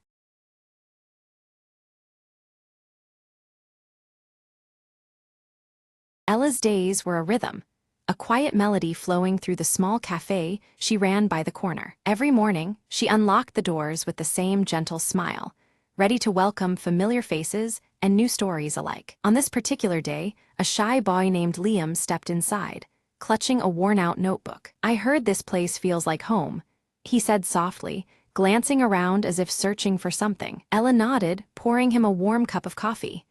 "Every note counts here," she replied, gesturing to the vintage jazz records lining the walls. Liam revealed he was working on a poem about the little things people usually miss. Inspired, Ella shared tales of customers. The baker who hummed while kneading dough, the old man who tapped his cane like a drummer, the young artist who sketched the laughter in the air. Together, they found stories in ordinary moments, like the steam rising from a cup or the clink of teaspoons mixing sugar. As the afternoon light shifted, so did Liam's confidence. His words began to flow smoother, capturing the subtle melodies Ella had described. When it was time to leave, he handed Ella the notebook. "Thank you for helping me hear the music in silence," he said. Ella smiled, watching him step back into the world, now carrying a brighter tune in his heart. Later, she flipped through the pages, each poem a note in the song of everyday life around her cafe. She realized their small moments were like a jazz ensemble, improvised, imperfect but beautifully intertwined. The sun set, casting a golden glow over the storefront, warming its familiar embrace. Ella whispered to the quiet room, "Every day has its own rhythm, if only we listen." As night fell, soft music played, and the cafe waited patiently for the dawn and its new stories. Ella locked up with a contented sigh, the book tucked safely beside the register. In those pages, she found a reflection of her own life, simple, rich, and unfolding note by note. Tomorrow would bring new faces and untold melodies, a fresh verse in the ongoing song of her days. And with that thought, she stepped into the gentle night, humming a tune that promised more to come.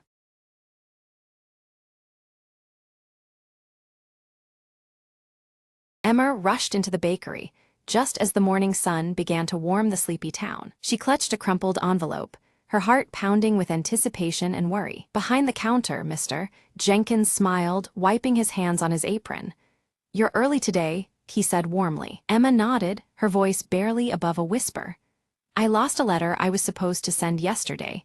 It's really important." Mr. Jenkins raised an eyebrow, leaning in. "Lost it outside." "I think so. I was walking here and it must have slipped out of my bag, Emma replied, eyes darting nervously. He reached under the counter and pulled out a small pile of papers. We keep all found things here for a day, just in case. Emma's heart leapt.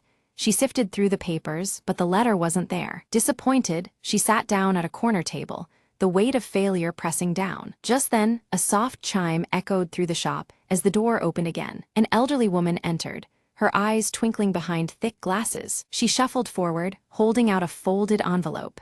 "Is this what you're looking for, dear? I found it on the bench outside." Emma took it, relief flooding her face. "Thank you so much." The woman chuckled. "Sometimes the town looks out for us, even when we're not paying attention." Emma carefully inspected the letter. It was still intact, ready to be sent. She smiled at Mr. Jenkins. "I'm so grateful. This means everything to me." He shrugged modestly. "We all need a little help sometimes." Emma stepped outside, the letter safely in hand, ready to deliver what mattered most. As the sun climbed higher, the town felt just a bit warmer, its kindness shining through small, unexpected moments. Emma whispered to herself, "Sometimes, losing something leads you to find even more."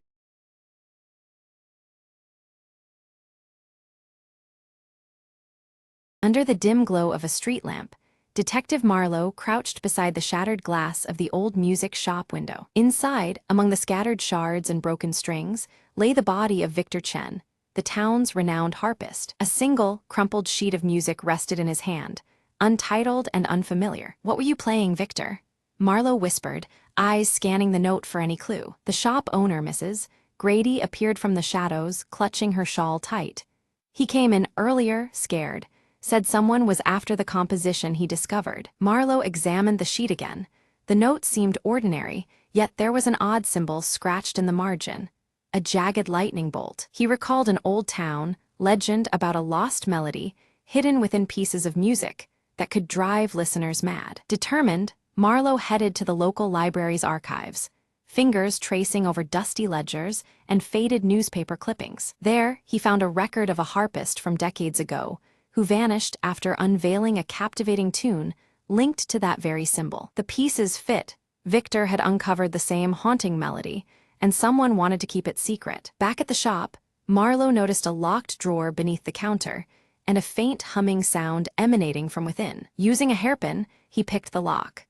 Inside lay a small, intricately carved music box playing the melody from the mysterious sheet. The tune floated eerily in the air.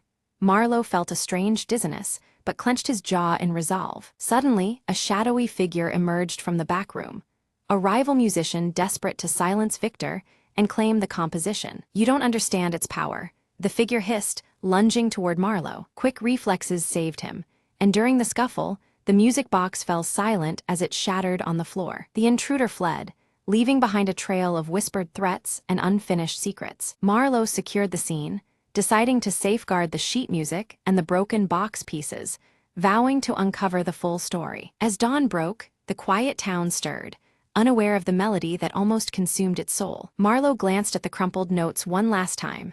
"Some tunes," he mused, "are better left unplayed."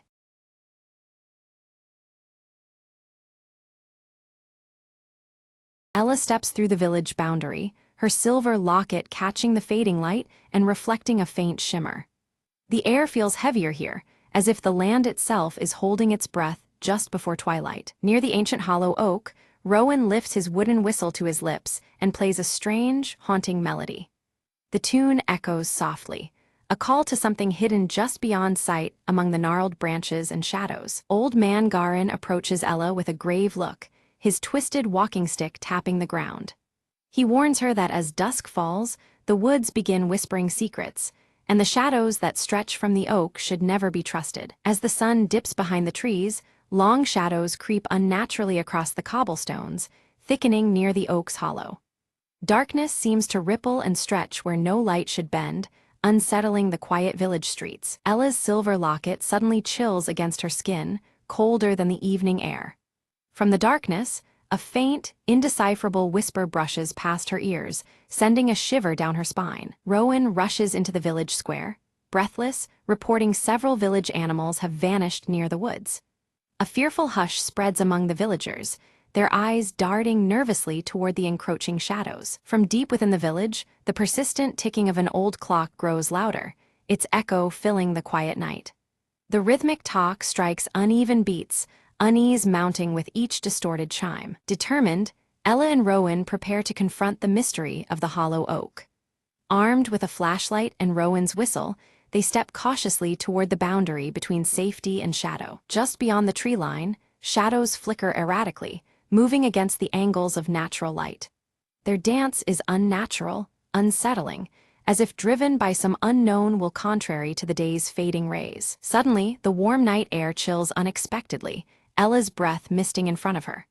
Whispering shapes rise and circle around them, elusive and twisting like smoke on the wind. Old Man Garen's voice carries a warning as he recounts the legend of a shadowy being bound to the oak, sustained by the villagers' fear.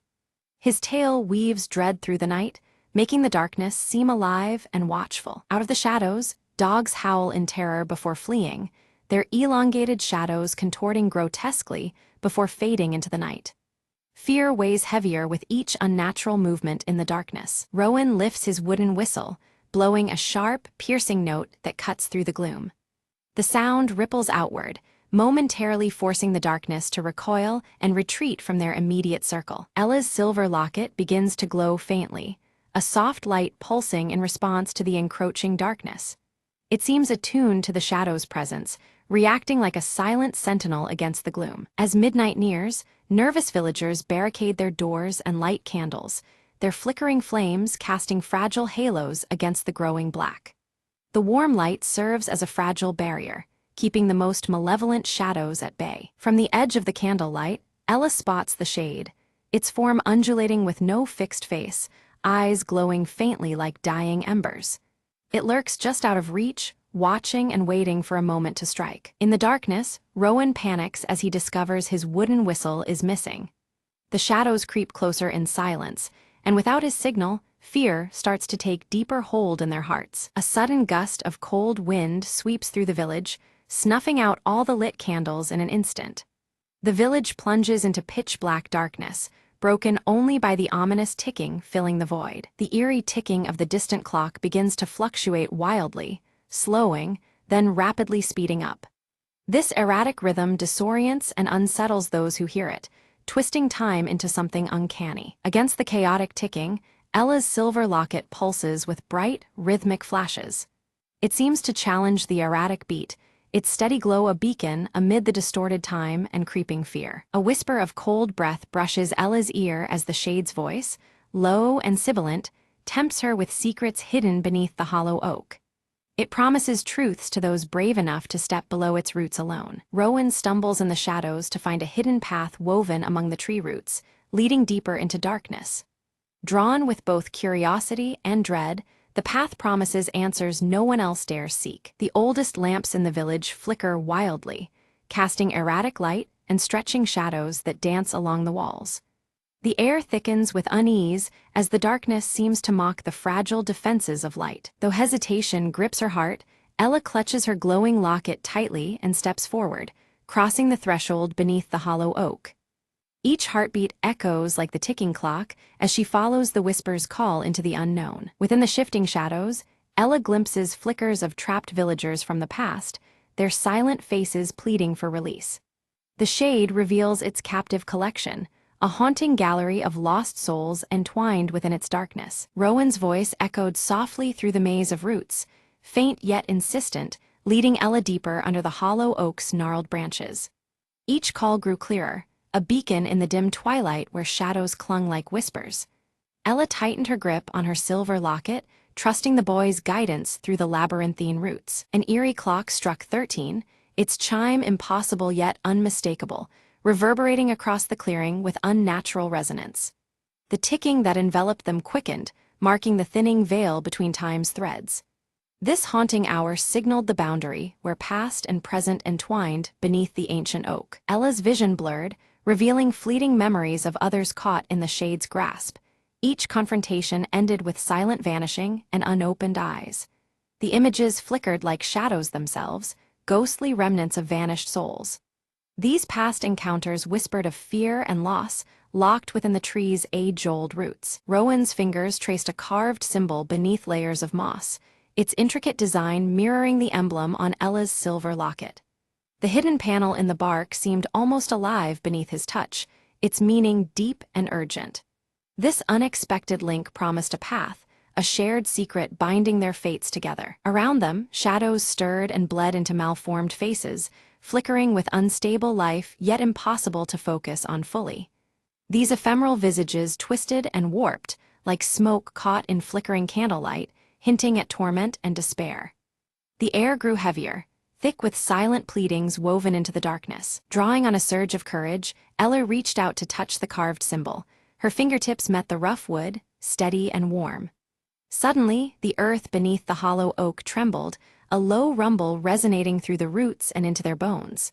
The connection felt alive, a bridge bridging shadow and flesh. The shade recoiled, its form condensing into a dense, foreboding mass that radiated menace. Shadows thickened, swirling with malevolent energy, as though angered by Ella's audacity. Its intangible presence now grew oppressive, suffocating the little light that lingered beneath the canopy. Rowan seized his wooden whistle, holding it as shadows encroached, then blew a piercing, desperate note. The sound shattered the darkness momentarily, scattering the shadowy faces like mist in dawn's first light. The fleeting reprieve bolstered their spirits even as anticipation churned in the air. Between Ella's locket and the carved symbol, a glowing thread appeared, pulsing slowly like a heartbeat. Its gentle light wove through the darkness, a fragile but undeniable link uniting past and present. The thread's rhythm synced with the old clock's ticking, drawing power from both time and memory. Emerging from the veil of trees, Old Man Garin began chanting an ancient verse, his voice low and resonant. His words carried strength, a call to awaken the spirits of the village and fortify their resolve. The air around him shimmered with age-old power, binding those present with shared determination. One by one, villagers lit candles, their flames flickering to life simultaneously in a unified defiance. The combined glow pushed back shadows inch by inch, carving space for hope amidst despair. The hollow oak stood illuminated, a battleground of light against creeping darkness. The ticking of the old clock accelerated, matching the pulsing glow emanating from Ella's silver locket. Time itself seemed to quicken, heartbeat and second hand entwined in urgent rhythm. This symphony of light and sound heralded a turning point beneath the ancient boughs. The shade lunged toward Rowan with desperate fury, its dark limbs grasping for the boy. But Rowan slipped away swiftly, darting into the village square where open light and life beckoned. The momentary breach left the shade agitated, its form writhing in shadowed frustration. Beneath the hollow oak, Ella faced the shade, her locket held aloft as a beacon of light. She stood steady in the dark, unyielding despite the fear gnawing within. The silver gleamed, casting sharp reflections that fractured the shadows around her. The shadows twisted before her eyes, revealing a memory warped by pain, a betrayal that bound the shade to this place. Faces contorted in anguish, a bond forged in sorrow and regret lingering beneath the gnarled roots. This revelation seeped like poison through the fractured darkness. Rowan and villagers formed a circle around the tree, hands joined and voices softly humming a steady, soothing melody. Their unity created a shield of warmth and light, reinforcing Ella's stand against the shadowy force. The harmony wove a protective barrier stronger than any single candle's glow. The shade's form flickered erratically, sorrow washing over its face before it began to fracture and dissolve. The fractured shadows splintered, losing coherence, as if the sorrow itself unraveled its dark essence. The force that once loomed threateningly now faltered, its presence fading like a dying breath. From Ella's locket burst a blinding light that pierced the darkness, scattering shadow and smoke alike. The sudden brilliance banished the lingering forms with fierce clarity, cleansing the hollow oak beneath which they had gathered. Light filled the space where fear and shadow had once dwelled. A profound silence followed, the incessant ticking ceasing abruptly as calm returned to the village. Moonlight bathed the clearing, serene and pure after the night's turmoil. The air felt lighter, charged with a peace that had seemed impossible just moments before. Exhausted, Ella collapsed, the silver locket resting warm against her chest once again. Dawn broke over the horizon, casting soft golden hues through the trees and promising a new beginning. Relief and weariness mingled in the quiet aftermath of their ordeal. Rowan knelt where the hollow oak had stood, discovering a small sprout glowing faintly with vibrant life. This fragile shoot seemed a symbol of renewal, the forest's promise of healing and hope reborn. Its gentle radiance breathed comfort into the cool morning air. One by one, villagers emerged from their homes, faces marked by relief yet touched by the terror of the night. Silent glances passed between them, a shared understanding of what had transpired beneath the ancient tree. Life would go on, forever altered but resilient. Old man Garin approached Ella, a solemn nod acknowledging the closing of an ancient curse at last. His weathered eyes reflected respect and gratitude for her bravery. The twisted walking stick tapped softly against the earth, a rhythm steady as new beginnings. Ella's silver locket remained unbroken, now humming softly with a gentle, warm light. It shimmered faintly, a token of strength and hope preserved through darkness. The locket's glow promised protection and memory entwined beneath its silver face. Rowan clutched his wooden whistle, aware that though the danger had passed, its call might be needed again someday. Yet hope warmed his heart more than fear, a belief in peace restored for their village. The whistle hung quietly at his side as dawn painted the sky with promise. Ella held her silver locket up to the dim light, explaining how its glow sealed the shade's power by binding shadow and time together. This ancient magic ensured that the dark entity could no longer slip through the cracks of the ticking moments. The villagers listened intently, their eyes reflecting both wonder and relief. Vowing to keep the hollow ground sacred, the villagers agreed to protect it from any future encroachment of darkness. Their whispered promises mingled with the soft wind, each determined to guard the fragile balance that held peace in their home. The memory of the shade would remain, but only as a warning etched in their hearts. Rowan knelt at the village center, carefully planting a glowing sprout whose light pulsed gently against the twilight. This living symbol of rebirth and safety would remind everyone of the harmony they now preserved. The little shoot seemed to breathe new life into the weary earth beneath its roots. Ella, no longer gripped by fear, felt a lasting connection to the woods and the shadows they contained. She stood watchful and calm, anticipating any ripple in the natural order rather than recoiling from it. Her silver locket shimmered quietly, a beacon of steady strength. Old man Garin gathered the villagers to recount tales of courage past and caution against the lure of fear's return. His voice, steady as his twisted walking stick, urged vigilance and unity. Through his stories, the community understood the importance of facing darkness together, not alone. The old clock in the village square chimed 12 times, its steady tick and reassuring strike restoring normalcy to the air. Each chime echoed like a heartbeat, affirming that the unnatural ticking was at last silenced. Time flowed without disturbance, comforting every listening soul. As night settled in, shadows folded into their natural shapes, behaving without menace or mystery. The whispers on the wind faded, replaced by the gentle rustling of leaves and the night's tranquil breath. Darkness returned to a harmless cloak, a backdrop rather than a threat. Ella and Rowan sat quietly beside the glowing sprout, the silver locket resting between them with a faint, steady glow. Their shared presence spoke of friendship forged in challenge and hope blossoming anew. Together, they watched as the village breathed in peaceful silence. Throughout the village, restful sleep enveloped the people, dreams clear of whispering shadows or unsettling ticks. The nightmare of darkness receded, leaving only calm and comfort in its wake. The silence felt alive with gentle promise as the night deepened. When dawn's light filtered over the village rooftops, it cast a warm glow filled with hope and quiet strength. The land seemed to sigh in relief, renewed and steady after the trials faced. A new day began, bright and unshadowed, held safely beneath watchful eyes and hearts.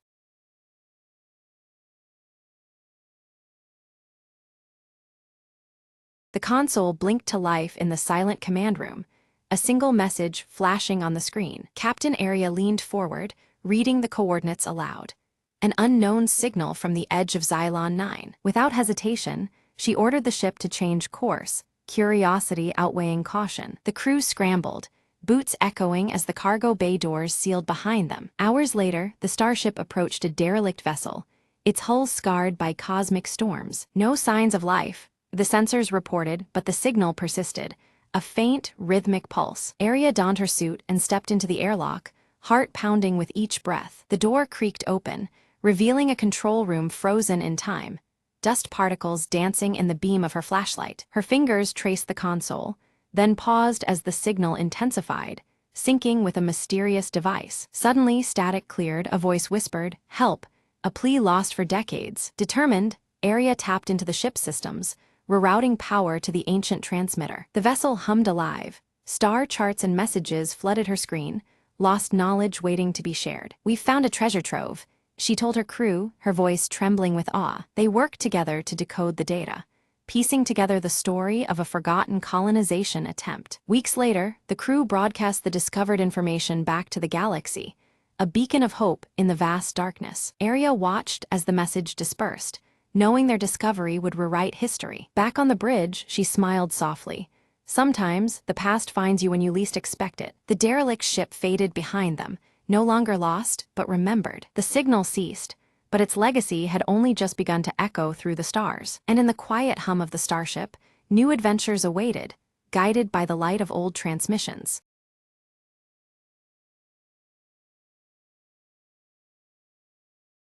The wind hummed through the ancient maple grove, as Alara stepped cautiously beneath the vibrant canopy. Her fingers brushed the rough bark, feeling the pulse of something far older than time itself. "They say the trees whisper secrets to those who listen," a voice murmured behind her. Turning, Alara saw an old man with eyes like molten gold, his smile both kind and mysterious. "Are the whispers real?" she asked, her curiosity outweighing her fear. He nodded, gesturing deeper into the grove. "Follow me, but beware, not all secrets wish to be heard." The leaves rustled in approval as they walked, shadows dancing between shafts of fading sunlight. Suddenly, a soft glow emerged from a knotted tree stump, revealing a shimmering, delicate dragonfly. Alara reached out, and the creature landed on her palm, its wings casting prismatic colors. "This is Aelith," the old man explained, "a guardian of the grove, lost for a century and now found." The dragonfly's light pulsed gently, illuminating runes etched into the surrounding trees. "These runes tell the story of balance between our world and the enchanted," the elder said. Alara listened intently as the dragonfly's glow grew, weaving ancient symbols in the air. Suddenly, the grove trembled, shadows gathered, seeking to consume the light. "Hold Aelith steady," the old man urged. "Only pure hearts can protect the magic here." Closing her eyes, Alara steadied her breath and focused on the warmth of the dragonfly's glow. A burst of light erupted, scattering the darkness and restoring peace to the grove. The elder smiled, pride shining in his eyes as the dragonfly's glow faded to a soft shimmer. "You have awakened the grove's heart," he said. "Now, its secrets belong to you." Alara nodded, understanding that some whispers are worth guarding, and some magic is worth sharing.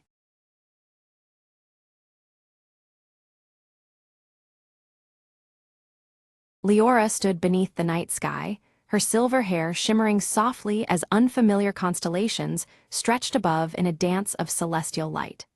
Her luminous blue eyes traced the intricate patterns, feeling a pull she couldn't yet explain. In the quiet of the village, elders whispered in hushed tones about an ancient prophecy tied to the stars that had begun to fall from the heavens. Their voices carried a mix of fear and hope, hinting at destinies intertwined with the cosmos. Near the roots of a massive ancient oak, Leora discovered a pendant glowing softly with a pulsating light. The silver pendant matched one she had always worn, but this new glow seemed alive, responding to her touch. Kalen arrived just as the firelight flickered against his flame-red hair and bronze skin.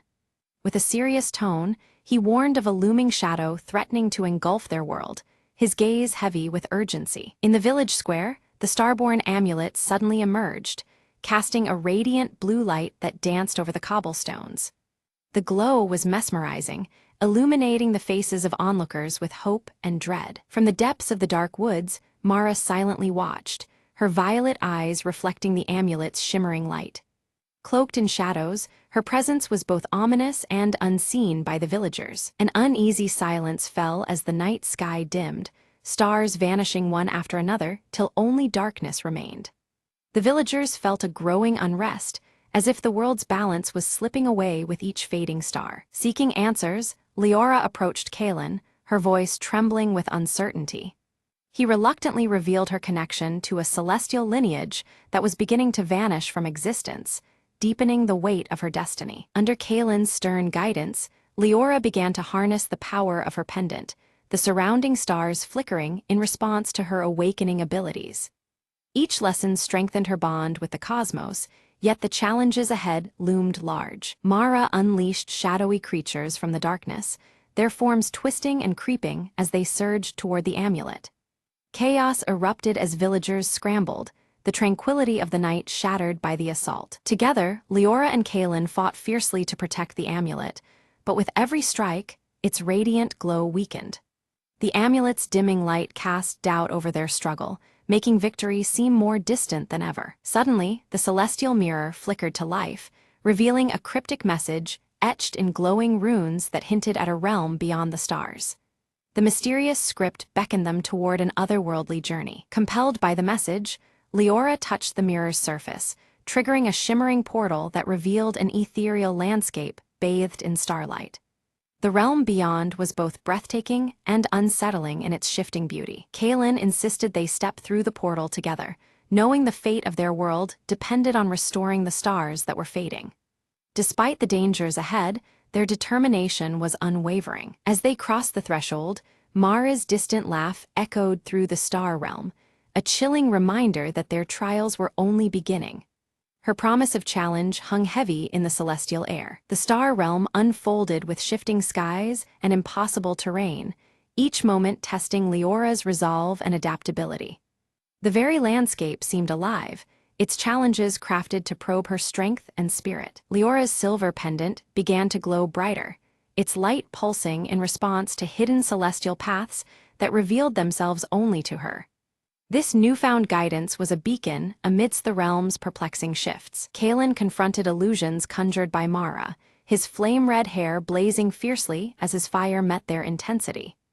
Each battle was a test of will, his flames pushing back the consuming shadows. Together, they discovered ancient runes carved into celestial stones, indicating the starborn amulet must be recharged at the heart of stars. This revelation set their course deeper into the realm's mysteries. An unexpected alliance formed as starborn creatures emerged, their forms radiant and ethereal, offering guidance through the perilous landscape. Their presence brought hope and new knowledge on the path ahead. Suddenly, Mara's shadowy figure appeared once more, disrupting the traveler's path and shattering a section of the celestial bridge they needed to cross. The obstacle threatened to sever their progress abruptly. Drawing on the strength of her celestial lineage, Leora used her pendant's light to mend the fractured bridge. Her connection to the stars pulsed stronger than ever, enabling her to restore the path with care and resolve. They soon faced a harrowing trial where Leora was forced to confront her deepest fears, each reflection cast in shimmering starlight. This intimate challenge tested her courage and inner strength beyond physical battles. By overcoming her doubt and fear, Leora unlocked a new level of power, her pendant now radiating with pure, unwavering light. This luminous transformation marked a turning point in their quest. In a final act of sacrifice, Kaelin extinguished his fiery flame to illuminate a hidden cavern leading closer to the heart of stars. His fading light carved a path through darkness, underscoring the gravity of their mission. Mara raised her arms, summoning a starless storm that swallowed the night sky in utter darkness. The winds howled with abyssal force, threatening to consume Leora and Kaelin in its relentless void. Celestial stars vanished as the glowing runes dimmed, and the shifting realms trembled under the threat. Seeking refuge, Leora and Kaelin found shelter within a cavern adorned with ancient murals illuminated by faint rune light. The walls depicted the birth of their world's stars, weaving a story etched in glowing symbols and shimmering celestial patterns. The night sky outside remained cloaked in deep shadows. As they traced the murals, they uncovered the tale of Mara's fall, once a revered star guardian engulfed by darkness. Her radiant form had twisted into shadow, consumed by despair and regret. This revelation cast a solemn light on the storm they now faced. Leora, her silver pendant catching a subtle glow, reached out with heartfelt empathy toward the darkness that held Mara captive. Her gentle voice carried through the shifting atmosphere, planting a fragile seed of doubt within Mara's resolve. The amulet pulsed faintly with this hopeful energy. Mara's shadow wavered, flickering between vicious rage and hesitant sorrow. The internal conflict stirred as Leora's words touched the core beneath the darkness. For a moment, the storm's fury softened, and stars began to faintly shimmer once more. Patches of stars re-emerged along their path, guiding them closer to the heart of stars. The celestial forge radiated with pulsating cosmic energy, suffusing the air with a mix of hope and lingering tension. The realms shifted subtly, the atmosphere alive with anticipation. Without warning, Mara's minions ambushed them, shadows darting amidst the stars like dark meteors. In the narrow escape, Kalen sustained a wound that dimmed his fiery glow. Despite the chaos, they pressed onward, shadows closing behind them. Leora knelt beside Kalen, her luminous blue eyes steady as she channeled gentle light to stabilize his weakened flame. Their bond deepened, each heartbeat syncing with the glow of her silver pendant and his flickering fire. The cosmic energy around them responded to their unified strength. They arrived at the heart of stars, a celestial forge bathed in raw cosmic power. It pulsed rhythmically, as if alive, its glow casting intricate light upon their faces. The night sky above shimmered with nascent constellations, waiting to be reborn. Leora lifted the starborn amulet, attempting to recharge it with the forge's energy. Yet it resisted, its glow flickering uncertainly, signaling that mere power was insufficient. The amulet demanded sacrifice, a deeper offering beyond strength. Mara appeared, her form shifting between shadow and light, proposing an uneasy alliance. She offered a choice: to unite their powers and restore balance, or surrender everything to the engulfing darkness. The air thickened with tension, stars flickering like hesitant witnesses. Torn by the weight of the decision, Leora's mind drifted to memories of her village and the faces of loved ones. Their safety and the fate of countless realms hung in the balance, reflected in the gleaming night sky. Her heart surged with determination amidst the swirling emotions. Resolutely, Leora extended her hand toward Mara, the amulet bursting into unwavering brilliant light. The glow intertwined with Mara's shadow, hinting at a fragile unity forming beneath the cosmic tapestry. The shifting atmosphere held its breath as destiny unfolded. Mara's shadow dissolved, revealing her true radiant form, a star guardian broken by pain but yearning for redemption. Her violet glowing eyes softened, the weight of darkness lifting as light embraced her once more. The celestial symbols around them shimmered in acknowledgement. Together, their combined light surged through the amulet, feeding it with renewed energy that reignited the cosmos above. Stars blazed back into the sky with vibrant intensity, weaving new constellations that told a story of unity. The realms shifted in harmony, their edges softly blending. The night sky burst into brilliance, stars blazing across the heavens in radiant patterns visible from every world. The celestial tapestry shimmered with newfound life, a testament to restored balance and hope. Glowing runes danced amidst the stars, a silent song of renewal. The realms intertwined, blending celestial and earthly energies into a harmonious symphony. Celestial stars aligned with earthly elements, their union signaling an era of peace and connection. The subtle atmospheric shifts enveloped Leora, Kalen, and Mara alike. Kalen's flame reignited with a steady, powerful glow, stronger than before his wound. His bronze skin shimmered under the celestial light, reflecting the new harmony within him. Together, they embodied the reforged bond between realms and guardianship. Leora vowed to protect both realms, her silver pendant glowing softly as their destinies merged. Her gaze held firm commitment as the celestial forces swirled around them. The burden and honor of their journey settled like a star's steady light within her. The trio stood at the threshold between worlds, witnessing the dawn of a renewed era unfold in the skies above. The realms shimmered, the shifting atmosphere alive with promise and fragile equilibrium. Stars traced new paths as the night embraced the first light of hope. Back in the village, the night sky exploded into radiant starlight, illuminating faces turned upward with wonder. Hearts filled with hope as the celestial tapestry told the story of salvation. The silver pendant on Leora's neck glowed faintly, a beacon to all. Leora's pendant pulsed softly, a glowing reminder of their perilous journey and the bonds forged through light and shadow. Its steady radiance mirrored the harmony now restored between the realms. The stars above twinkled as if acknowledging the promise it represented. Mara, restored and radiant, silently watched over the realms once more as a vigilant guardian. Her violet eyes held quiet strength beneath the night sky, adorned with new constellations. The shifting realms settled into balanced serenity, embraced by her newfound purpose. Kaelin trained new protectors beneath the celestial glow, sharing the wisdom of harmony born from trials.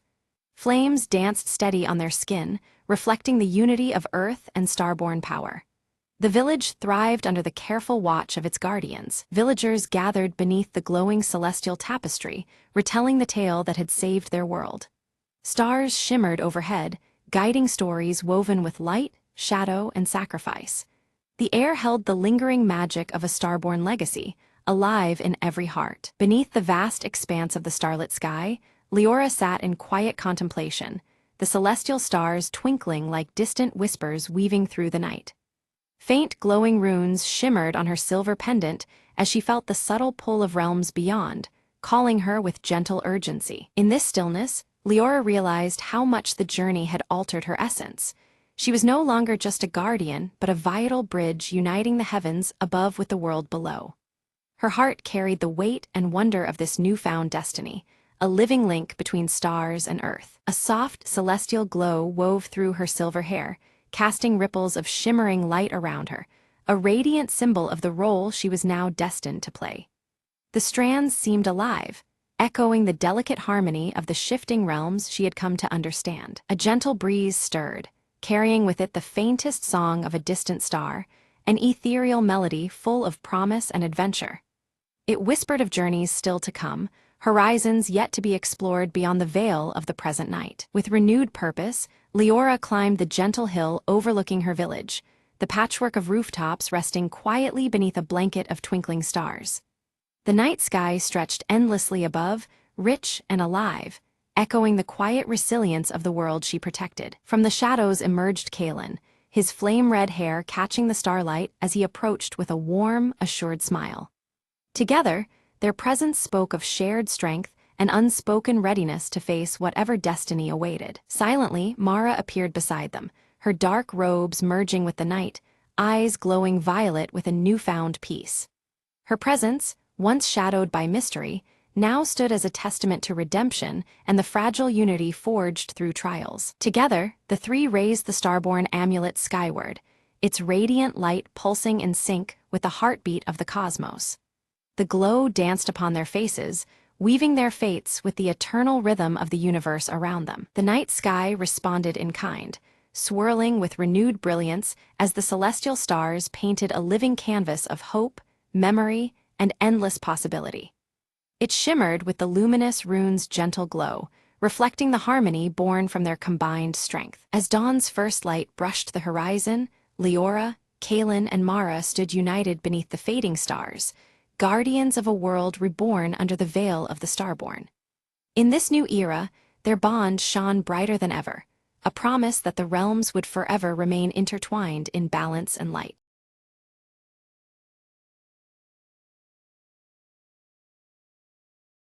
At the stroke of midnight, Emma heard a soft knock on her apartment door. Curious and cautious, she approached slowly, peeking through the peephole. There was no one there, but a cold breeze whispered through the hallway. Suddenly, a shadow flickered in the corner of her eye near the staircase. Emma blinked, and a translucent figure of a young woman appeared, shimmering faintly. "Don't be afraid," the spirit whispered, voice like the wind through autumn leaves. Emma's heart pounded, but she found herself nodding, unable to look away. "I'm called Leela," the apparition said. "I need your help to find peace." Leela explained she was trapped between worlds, bound by a forgotten promise. Emma felt an unexpected warmth, despite the ghostly chill around her. "What promise?" Emma asked, determined to uncover the truth. Leela told her about a lost locket buried beneath the old oak tree in the park nearby. Without hesitation, Emma grabbed her coat and followed the spirit into the night. Under the silver moonlight, they reached the gnarled tree, roots tangled like secrets. Emma dug through the cool earth, fingers brushing against metal, a delicate locket. As she lifted it, Leela's form brightened, the sorrow in her eyes starting to fade. "Thank you," Leela said softly. "Now I can finally rest." With a gentle smile, the ghostly figure dissolved into a shower of twinkling lights. Emma stood alone, heart full, the cold night now feeling warm and inviting. From that night onward, her apartment door never echoed with mystery, just peace.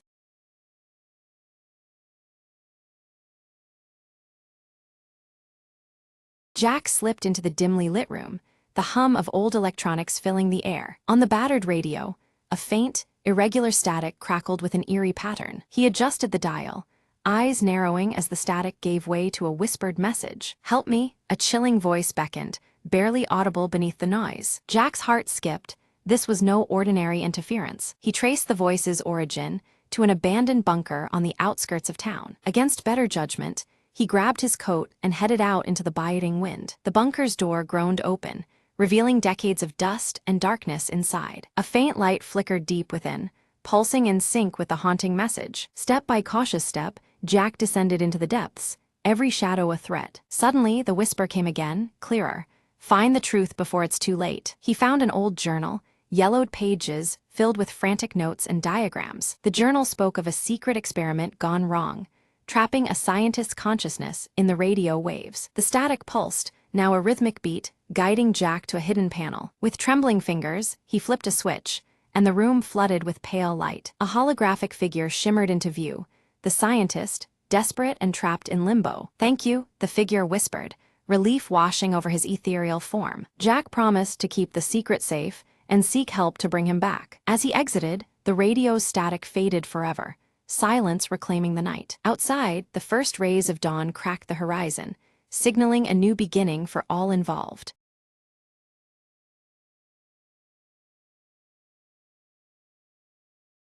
Mara stands at the edge of the dense forest, clutching her silver locket as the dusky sky deepens over Glenmore. The impending darkness mirrors the growing unease that tightens in her chest. Her eyes dart to the dimly lit houses nearby, their shadows stretching oddly long and flickering as if alive. A heavy silence seems to weigh down the air, pressing close with unspoken fears. Elias approaches silently, the faded scar on his left cheek visible beneath his dark hood. His voice is low and urgent, warning Mara of the dark force stirring beneath the town's surface. Inside Mara's home, a shattered mirror catches the flickering lamplight, reflecting shadows that twist and move independently. The glass fractures reveal distorted scenes, as if hinting at a hidden, unsettling truth. Memories from Mara's childhood surge unbidden, time spent near the forbidding forest, shadows lurking at the edges, and a fear she never fully understood. A trauma lies buried, tethered tightly to the trees beyond the town's borders. Whispers spread through Glenmore of people vanishing mysteriously, their last sightings registering near the forest's edge. Panic simmers as the town grapples with the impossible disappearances, the darkness seeming to reach ever closer. Suddenly, Mara's silver locket emits a faint glow, its light pulsing gently as if sensing a presence unseen by human eyes. This subtle illumination hints at forces at work beyond the veil of reality. Elias urges Mara to face the hollow, an elusive entity believed responsible for the vanishings. His warning is grave. Confronting it may be the only way to stop the spreading darkness. As night cloaks the forest, Mara peers into its depths, where shadows stretch unnaturally between twisted trees. The atmosphere tightens, each breath heavier as the boundary between worlds begins to blur. She steps carefully onto a broken path littered with shattered glass and dead leaves, the crunch underfoot echoing in the stillness. Every movement feels measured, as if the forest itself watches her approach. Without warning, the ground trembles beneath her feet and distant whispers weave through the air, their words scrambled and impossible to decipher. The eerie sounds unsettle Mara, deepening the sense of unseen presence. A flicker of movement catches her eye, a writhing shadow just beyond the tree line, glowing ember eyes piercing through darkness. The entity recoils like a predator aware of her gaze, disappearing into the night. Gripping her silver locket tightly, Mara feels the shadows teasing retreat, a silent challenge wrapped in malevolence. The elusive glimpse fuels both her fear and determination. Elias recounts old legends of the Hollow, describing it as a fractured spirit feeding on fear and forgotten memories. His words paint a chilling portrait of a menace that thrives in the cracks of reality. Resolved and steeled, Mara vows to find and end the Hollow before its darkness consumes her and Glenmore. The stakes become painfully clear. Failure could mean losing everything she holds dear. Each night, the shadowy figure prowls closer to Mara's home, warping reality in subtle, terrifying ways. The boundaries between the familiar and the nightmare twist beneath its malevolent influence. Mirrors shatter spontaneously around town, splintering into shards that reveal fleeting, distorted glimpses of a dark world lurking beneath normal life. These fractured reflections unsettle the townsfolk, marking each moment with growing dread. Mara is haunted by dreams of drowned faces trapped beneath a black veil. Awakening, she finds water pooling inexplicably on her floor, as if the barrier between dream and reality is eroding. Elias discovers a hidden journal detailing a ritual meant to seal the Hollow's power, yet it demands a great and personal sacrifice. This revelation deepens the peril, casting shadows over their hope. Brief, ghostly appearances of the missing townspeople flicker in reflective surfaces, caught in liminal spaces between worlds. Their silent pleas echo faintly, heightening Mara's resolve to save them. Attempting the ritual, Mara is abruptly attacked by the Hollow's tendrils, thrusting her into a nightmarish vision of despair. She confronts a harrowing inner darkness, testing her courage and will. In the vision, Mara's own face fractures in a broken glass mirror, each shard revealing fragments of her painful past. The reflections offer painful clues that might lead to understanding the Hollow's true nature. Her silver locket pulses with increasing strength, guiding her through the labyrinth of memories and encroaching shadows. This beacon of light becomes her anchor against the overwhelming darkness. Elias faces the townsfolk, whose unnerving calmness and tight-lipped silence hint at secrets too fearful to speak. Their reluctance deepens the mystery and raises the tension between them all. Quietly, Mara slips into the town library, unearthing faded photographs that link previous victims to the Hollow. Each image layers new dread onto the growing pattern of disappearance and despair. A sudden, chilling apparition of the Hollow emerges from the deepening shadows, its ember eyes gleaming as it mocks Mara with a sinister grin. The cracked mirror before her distorts her reflection, breaking it into jagged fragments that twist her image into something unrecognizable and ominous. Mara barely escapes the apparition's grasp, her breath quick and heart racing as she stumbles into the dim clearing where Elias waits silently. He reveals the secret of the silver locket, a key more powerful than she imagined, silently tethered to the shadow's very existence. Elias explains that the locket was once fused to the Hollow's heart, a fragment torn away long ago to diminish its power and bind its darkness. Mara clutches the locket tightly, realizing the weight of their intertwined destinies. Together, they devise a perilous plan to reunite the locket with its other half, hidden deep beneath the forest floor, knowing every step invites greater danger. The risk is palpable, the forest itself seeming to pulse with unseen menace as they prepare to move forward. The Hollow's influence coils through the forest, twisting roots into writhing veins that claw at the earth, corrupting the land itself. The very air thickens with creeping darkness, as if nature rebels against their quest. Shadows deepen around Mara, her clothing darkening subtly as if absorbing the creeping gloom, blurring the edges between waking and nightmare.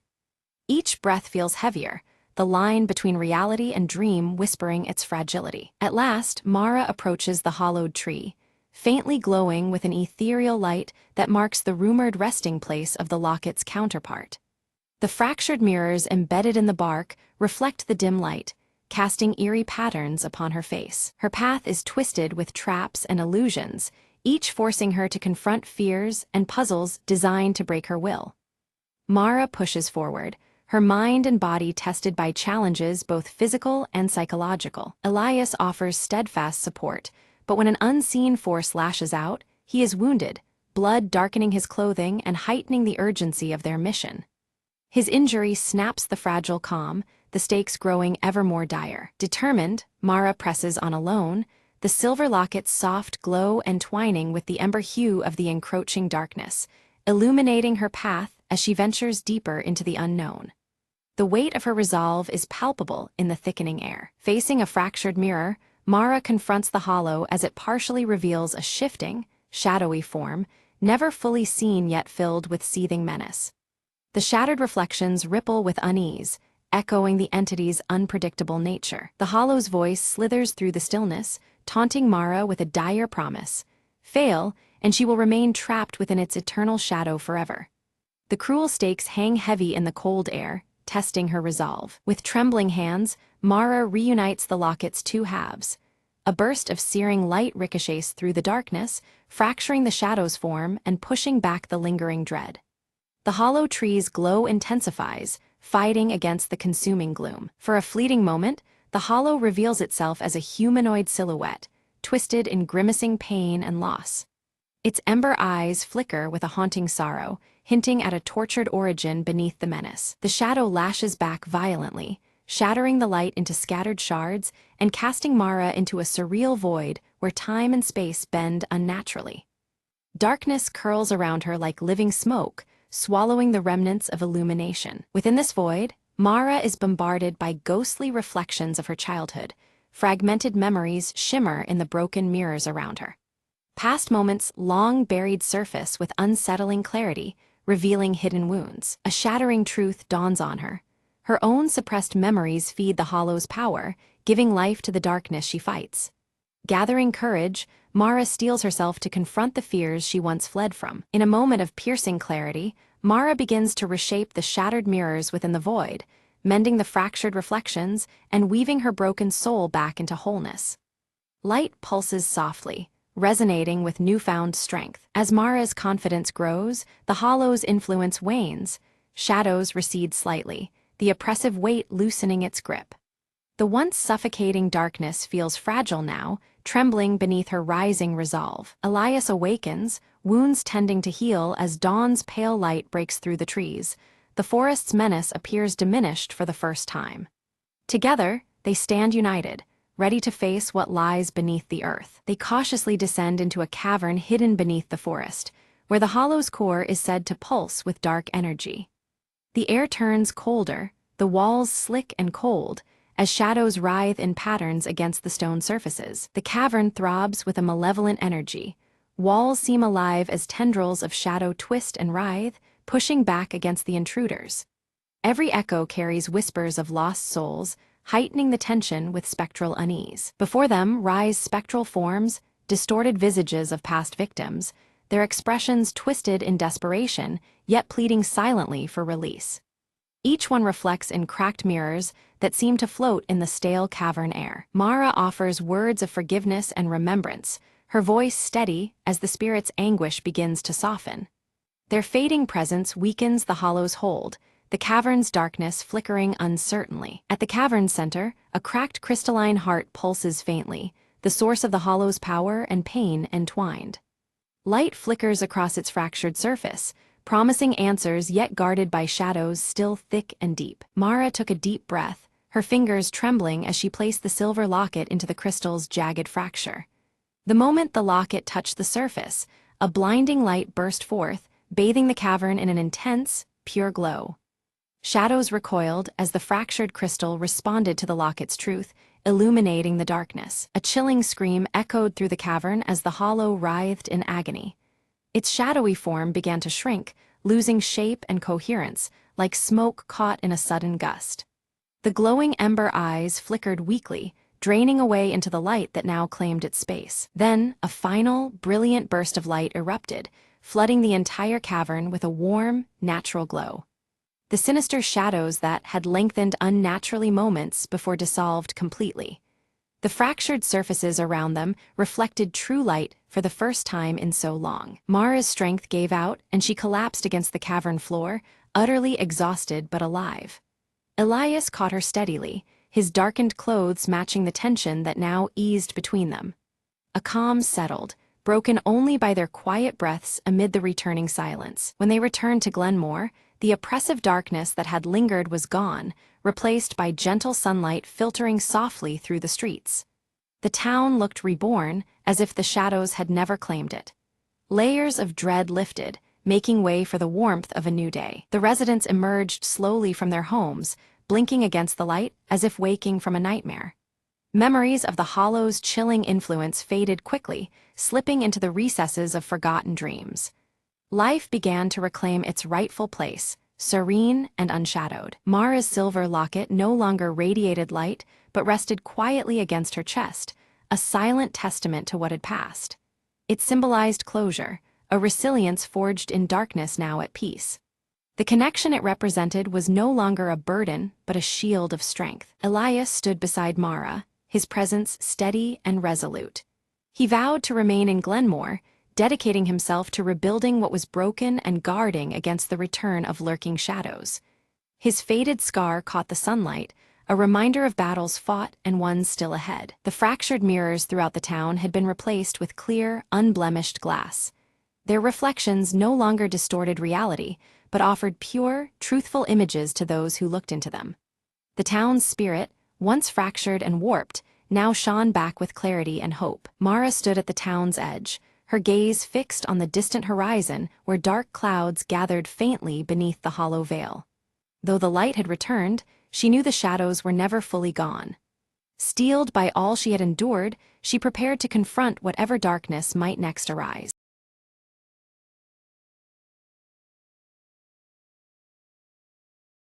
The device blinked softly in the dim light, its screen flickering with an indecipherable code. Lena's fingers hovered over the console, heart racing.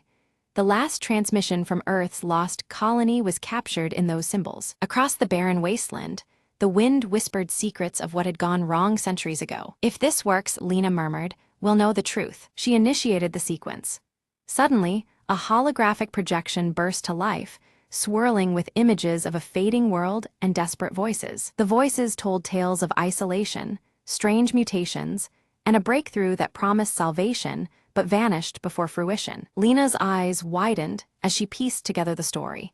A desperate experiment to communicate beyond the known universe had backfired. The projection shifted, showing a figure reaching outward, enveloped in luminous energy before disappearing entirely. Each image conveyed not just loss but a warning, a puzzle that begged to be solved. Determined, Lena adjusted the device's settings, aiming to send a response through the temporal rift the colony had opened. The machine hummed louder, the air charged with anticipation as she sent a plea for connection and understanding. Suddenly, a reply flickered back, clearer this time, a message of hope and reconciliation from the echoes of the past. Lena smiled softly, feeling the weight of isolation begin to lift. She realized the colony's fate was no longer lost, but part of a larger dialogue woven through time and space. The device quieted, the holograms fading into gentle light as if saying goodbye. Outside, the barren wasteland seemed less empty, filled now with possibility and unseen life. We're not alone, Lena said, voice steady, and maybe, just maybe, we never were. Packing up the device, she felt an unfamiliar warmth, a connection bridging centuries and stars. As she prepared to return to the main base, Lena glanced once more at the horizon, where the first faint signals of dawn began to glow. With newfound hope, she stepped forward, ready to share the echoes that would change humanity's story forever.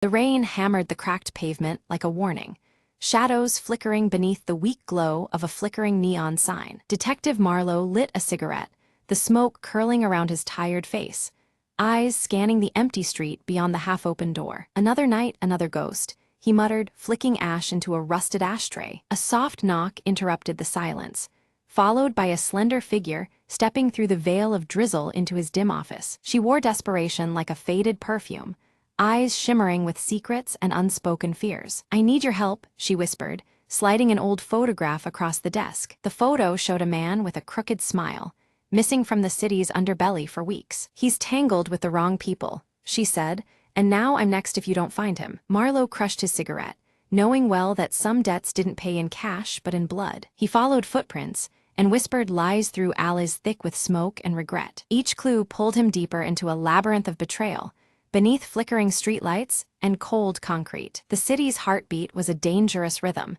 but Marlowe played along, tuned to every silent scream. In the back room of a forgotten bar, he found the man, bruised but breathing, shadowed by two dark figures. A standoff flickered like a broken film reel, guns drawn, tensions sharp as razors. You're done hiding, Marlowe said, voice steady amid chaos. Chaos erupted, but Marlowe's quick reflexes carved a path to safety for the man and the woman waiting outside. The rain washed away the grime and gunpowder as they disappeared into the night, leaving only echoes behind. Back at the office, Marlowe stared at the empty chair across from him and sighed. Some shadows never leave, he murmured, lighting another cigarette in the dim light. Outside, the neon buzzed, the city asleep but never quiet, ready for its next secret to surface.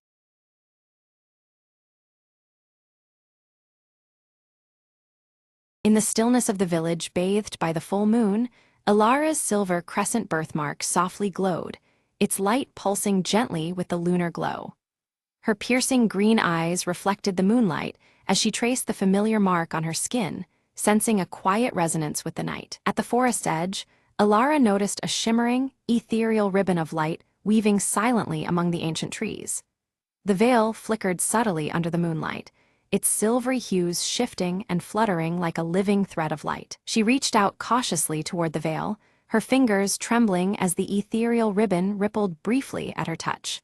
A faint whisper echoed on the night breeze, unintelligible yet filled with a mysterious urgency. From the shadows stepped Kale, his storm-gray hair tousled by the night air. His weathered cloak seemed to merge with the darkness as his steady gaze reflected the haunting light of the veil. Kale warned Ilara about the veil's power, his voice low and grave, hinting at dangers tied closely to the cycles of the moon. He spoke of forces that could not be easily controlled, and the peril hidden within the shimmering light. Ilara held up her silver crescent pendant, watching it resonate faintly as the veil's light brushed against it. The pendant's subtle glow mirrored the birthmark on her skin, linking her to the mystery unfolding before them. A flashback took her to childhood, when she first discovered the crescent birthmark. Even then, she had been inexplicably drawn to moonlit nights, feeling an unspoken connection to their shifting phases. The village elders gathered in whispered tones, recounting the veil's curse that had loomed over their people for generations. Their stories spoke of restless shadows and the heavy price of past recklessness under the moon. Disturbances grew. Shadows began to move on their own, and villagers reported hearing chilling whispers in solitude. Fear threaded through the village as the unnatural phenomena escalated beyond whispers and glances. Determined, Ilara knelt by a calm pond under the bright moon, tracing the veil's path through the reflections. The silver light twisted fluidly across the water's surface, guiding her gaze deeper into the mystery. In a rare moment of vulnerability, Kale confessed he had tracked the veil for years. His quest to uncover its source was driven by the hope of mastering or perhaps ending its haunting influence. The veil thickened, pulsing rhythmically as ghostly shapes emerged, mimicking villagers' deepest fears with unsettling clarity. The ethereal light warped into haunting forms that tightened its grip on the frightened souls nearby. Ilara's pendant glowed with unexpected intensity, revealing hidden runes etched beneath its surface that had gone unnoticed before. The runes shimmered against the moonlit silver, suggesting a link to ancient wisdom. Suddenly, a fierce gust snuffed out every lantern, plunging the village into deeper shadow. Only the moon remained to illuminate the veil's mesmerizing, yet terrifying, dance in the night. Resolute, Ilara chose to venture into the forest to confront the veil's enigma, with Kale reluctantly binding himself to her. Together, they stepped into the shadows where the moonlight barely pierced the dense canopy. Deeper within the forest, they discovered ancient stones arranged in a crescent shape, faintly glowing beneath the moon's silvery light. The stones hummed with a subtle energy, resonating with the veil that now encircled them. The veil wrapped around the stones, growing more tangible as its whispers rose into haunting melodies that wove through the trees. The silver light pulsed like a living heartbeat, intensifying the eerie atmosphere. Ilara stumbled, and from the shimmer emerged a shadowy figure eerily resembling her own reflection. It reached out, trying to pull her into the veil's radiant but unnerving light, challenging her grip on reality. Kale reacted swiftly, chanting incantations from his ancient journal inscribed with cryptic runes.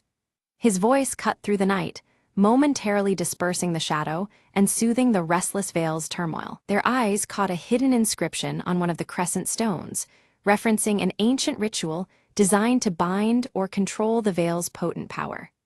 The markings hinted at a fragile balance between light and shadow, old as the moon itself. As the night deepened, the veil became tempestuous, tugging fiercely at Ilara's pendant and the birthmark pulsing beneath her skin.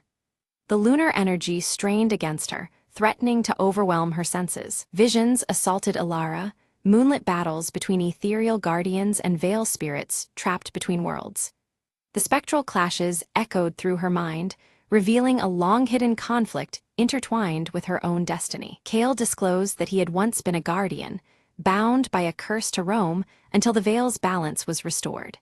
His storm-gray hair and weathered cloak marked years of wandering in search of redemption and renewal. The forest shifted around them. Ancient trees whispered dire warnings as the path back to the village faded into obscurity. Shadows thickened, and the boundary between reality and veil blurred dangerously. A sudden change in the moon's phase warped the veil's form, stretching it like molten silver encasing them. The light's fluid motion intensified, binding Alara and Kale in its shimmering grasp as the night deepened. Alara and Kale finally reached the ancient altar, its surface worn smooth by time but still radiating a strange energy. The crescent-shaped indentation in the stone calls to Alara's pendant, which fits perfectly as if made for the place. The moment the pendant settles, a faint hum vibrates through the air, heightening the tension around them. As Alara presses the pendant deeper into the altar, a sudden burst of blinding light erupts, flooding the clearing with silvery luminescence. The veil responds violently, thrashing like a living current before enveloping them in its shifting folds. Both find themselves swept away, pulled through an otherworldly vortex that warps the very fabric of their surroundings. They emerge in a liminal realm where the skies glow with a cold silver hue, and the land is draped in long shadows cast by an unseen moon. This ethereal place seems bound by lunar light, both beautiful and haunting, its edges blurred and constantly shifting like a dream. All around, reflective surfaces ripple oddly, mirroring more than just their images. From the shadows flicker faint, sorrowful figures, lost villagers caught in the veil's unyielding curse. They approach silently, their eyes pleading for release though no words escape their lips.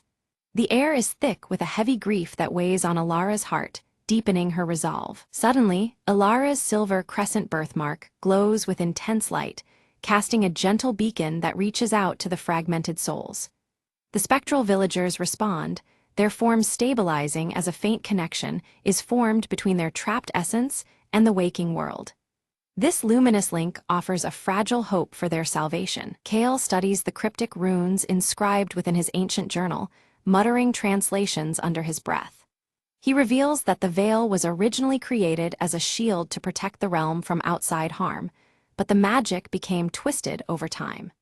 The intended guardian became a curse, feeding on the fears of those it was meant to defend. They are soon met by a spectral guardian, an imposing figure woven from light and shadow. The guardian warns them solemnly that interfering with the veil is perilous, threatening to collapse both the liminal realm and the physical world. Its tone is grave, underscoring the fragile balance at stake. Torn between duty and fear, Alara wrestles with whether to sever the veil's corrupt power completely or try to restore its original protective nature. The weight of her people's fate presses heavily on her as the moonlight continues to shift all around them. Kale watches closely, understanding this choice could alter everything. In vision-like echoes, they witness scenes from centuries past, a ritual interrupted and mistakes made that bound the veil's power improperly. Shadows flicker with ancient sorrow, revealing how the once sacred ceremony turned source of torment. This glimpse into history deepens their understanding of the veil's dark transformation. The veil's once gentle shimmer now feeds on fear and despair, distorting the village's destiny under each changing moon phase. The shadows writhe unnaturally, as if alive with malice, and the villagers' suffering becomes a continuous cycle of anguish. This sinister evolution curses the land with dread and hopelessness. Kale confesses that he fled the village long ago, overwhelmed by guilt after failing to stop the curse from spreading. His weathered face reflects years of regret, and his voice carries a somber tone as he admits his past mistakes. Alara's resolve only hardens upon hearing his confession. Determined, Alara pledges to confront the root of the corruption, vowing to free both her people and the trapped souls from the veil's grasp.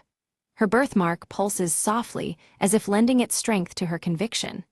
Kale nods, ready to stand by her side through whatever trials lie ahead. Back at the altar in the forest realm, Alara and Kale begin a ritual drawn from the ancient runes and guided by the pendant's radiant glow. The air thrums with power as they work in unison, weaving light and shadow to mend the fractured veil. Time seems to stretch as the veil responds to their efforts, but the veil resists violently, twisting in turbulent waves of shadow and shimmering light, fighting to maintain its corrupted hold.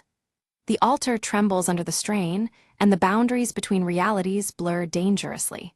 It becomes clear that the veil will not surrender its power easily. Summoning her inner strength, Elara channels the energy from her glowing birthmark, stabilizing the veil's tumultuous flow. Her hands steady as a calming lunar light radiates outward, soothing the chaotic forces.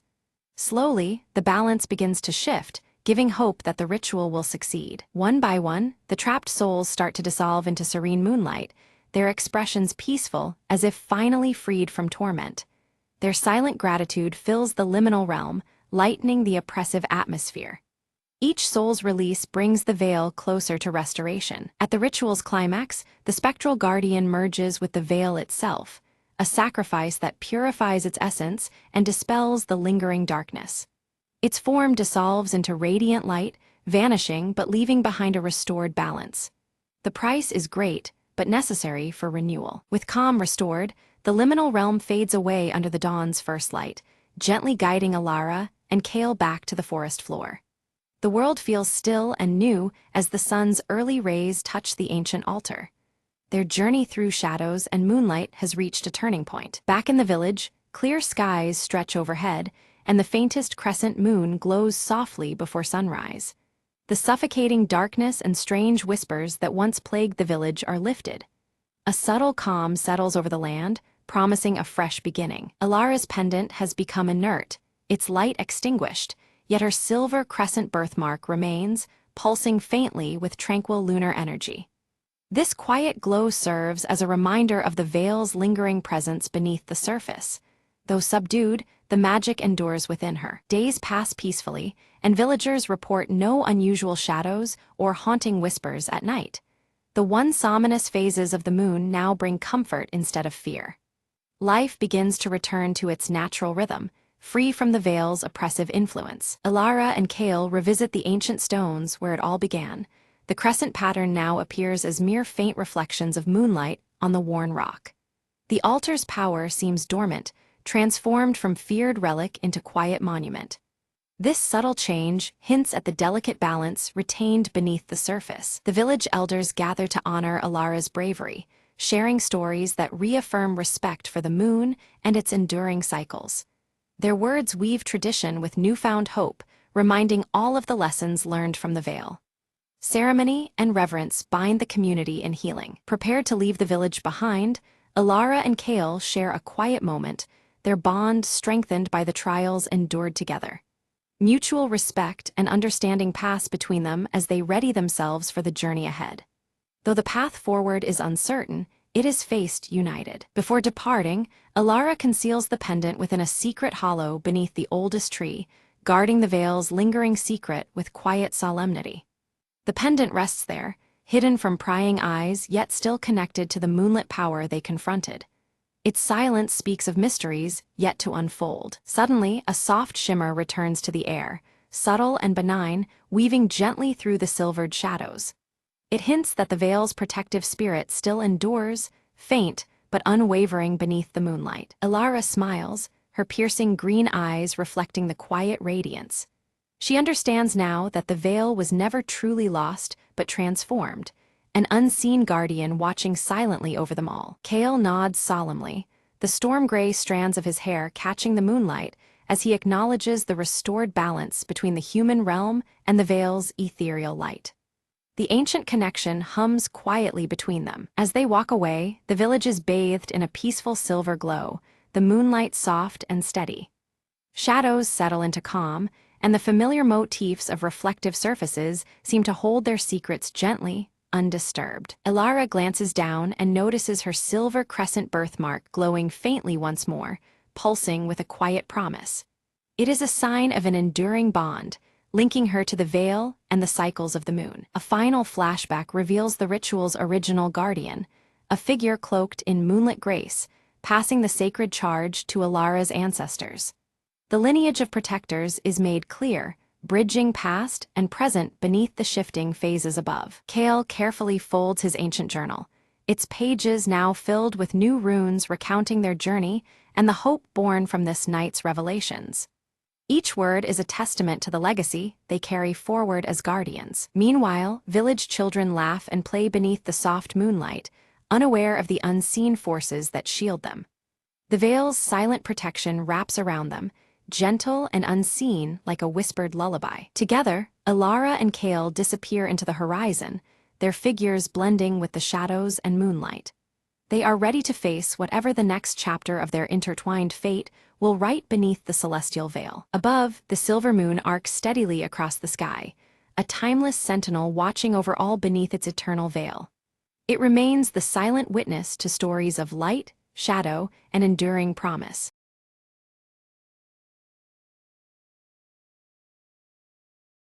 Beneath the crescent moon's dim glow, Aaron traced intricate symbols with focused determination, their silver tattoo faintly luminous against pale skin. Each mark seemed alive, pulsing subtly as if resonating with a hidden power. Outside the ancient temple, Soren stood firm under the sable sky, his grip tightening around the worn obsidian blade. The darkness pressed in, but his stoic expression betrayed no fear, only readiness for what was to come. An unsettling shadow flickered briefly on the temple's weathered walls, unnoticed by both guardian and seer. The sable light shimmered momentarily, casting a strange shift in the atmosphere that set nerves on edge. From the swirling mist emerged Leora, cloaked in shifting shadows, her sharp emerald eyes locked onto Aaron's glowing tattoo with an unreadable intensity. She moved silently, an enigma appearing at the edge of their fate. Aaron felt an abrupt chill crawl down their spine and looked up, only to see Leora vanish as mysteriously as she had appeared, swallowed by the deepening darkness.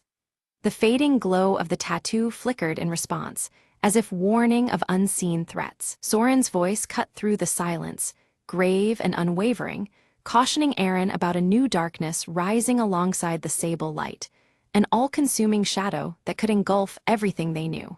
His eyes never left the horizon's blackening edge. The crescent moon overhead intensified its ethereal glow, casting longer, deeper shadows that seemed to dance and writhe around the ancient stone temple. The sable light deepened, as if drawing power from the growing tension. In a sudden vision, Aaron saw fractured realms torn asunder, jagged voids creeping closer with insidious hunger. Reality itself quaked on the brink of unraveling, threatening to dissolve into endless night. Leora's silhouette blurred and merged with the sable light's ever-shifting form, and unexpectedly, the edge of Soren's obsidian blade began to shimmer with a strange, otherworldly glow. The weapon's reflection revealed truths yet to be spoken. Beneath the sable light's eerie sheen, ancient runes etched on Soren's obsidian blade glimmered to life, revealing a cryptic message written in a forgotten tongue. The symbols hinted at a key to confronting the encroaching darkness. Deciding there was no turning back, Aaron and Soren resolved to seek out the mysterious source of the sable light. Their shared purpose strengthened amidst the mounting shadow, threatening to consume their world. As if responding to their resolve, the temple's colossal doors, carved with steady crescents, creaked open slowly, revealing a pathway shrouded in shifting sable light. Beyond lay unknown trials and veiled truths. Stepping together, they entered a realm where shadows wove around them like living threads, the pulse of Aaron's silver tattoo guiding their path. The air was thick with silent murmurs and the weight of ancient secrets. A whispering wind carried fragmented voices, their warnings fragmented and haunting, foretelling dangers lurking just beyond perception. The spectral echoes stirred unease, pressing them onward with both caution and dread. At a twisting crossroads, shadows bent unnaturally, warping the sable light until reality itself seemed fragile and distorted. Every step forward heightened the stakes, each choice tangled in the weaving shadows. Leora emerged once more from the hovering darkness, her cryptic guidance speaking of balance between light and dark realms. Her presence was both unsettling and necessary, a pivot between their fears and the truths to come. Suddenly, Aaron's tattoo flashed violently, flooding their mind with visions of past guardians locked in battle against relentless shadows. The weight of legacy coursed through them, binding history to the present struggle. Without hesitation, Soren defended Aaron as shadow beasts clawed through the sable light's depths, their twisted forms relentless and ferocious. His obsidian blade carved protective arcs, shielding the seer from the encroaching peril. In the midst of chaos, Soren's blade shattered a dense shadow veil, veiling their way, and revealed a hidden chamber beyond. The air inside hummed with uneasy power, the secrets of ages waiting to be uncovered. Within the chamber, a fading mural depicted a sacred ritual, binding the sable light's mysterious essence to the power of the crescent moon. The symbolism echoed deeply with the silver tattoo pulsing faintly on Aaron's wrist. Aaron recognized several ancient symbols matching those entwined in their own tattoo, linking them irrevocably to a prophecy forgotten by time. This revelation made the path ahead more urgent, the stakes profoundly personal. Without warning, the chamber trembled violently as bursts of sable light exploded outward, enveloping the room in blinding ebony luminescence. The overwhelming force threatened to consume all in its fissure of shadow and glow. Liara reappeared amid the tempest, her true form unveiled, a guardian entrusted with maintaining the delicate balance of the sable light's secret cycle. Her emerald eyes conveyed both warning and enigmatic authority. She cautioned that disturbing the natural cycle, controlling the sable light, could bring about eternal darkness, a fate worse than the creeping void itself. Her words weighed heavily on their resolute hearts. Though Soren questioned Leora's motives and true allegiance, his connection to the obsidian blade and its hidden history told him there was more beneath her words. Suspicion and necessity intertwined in the dim light of their shared quest. Aaron's visions grew darker, each one unraveling threads of disaster tied to misuse of the sable light. The glowing crescent tattoo pulsed erratically, warning of worlds shattered and balance lost if the power was harnessed unwisely. Suddenly, a subtle distortion warped the temple's very fabric, splitting their paths as if reality itself was tearing.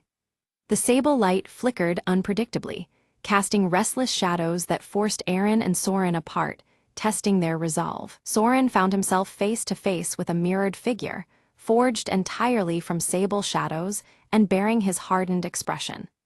The obsidian blade's edge shimmered, revealing hidden truths as he braced for a confrontation beyond mere reflection. Meanwhile, Aaron wandered through a labyrinth carved from twisting sable light, moonlit echoes guiding their steps. Each turn revealed cryptic clues tied to the silver crescent, driving them toward a vital key shrouded in shifting darkness. Their paths converged just as the sable light began to collapse inward, threatening to erase the temple's existence.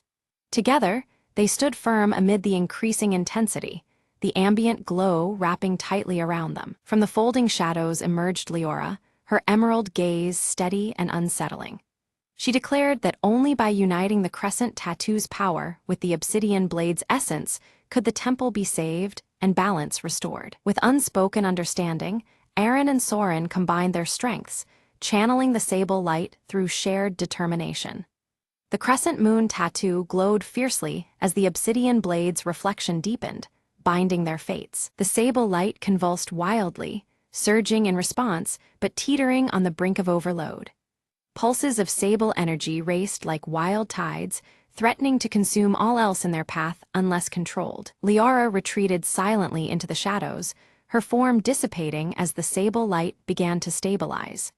The shifting darkness calmed, leaving a fragile piece lingering in the temple's core. Without warning, the ground trembled as the sable light condensed into a floating orb of luminous depth. It hovered between them, a testament to the balance they fought to preserve, shimmering with an otherworldly glow. The orb's surface mirrored Aaron's amber eyes and Soren's solemn gaze, intertwining light and shadow in perfect harmony.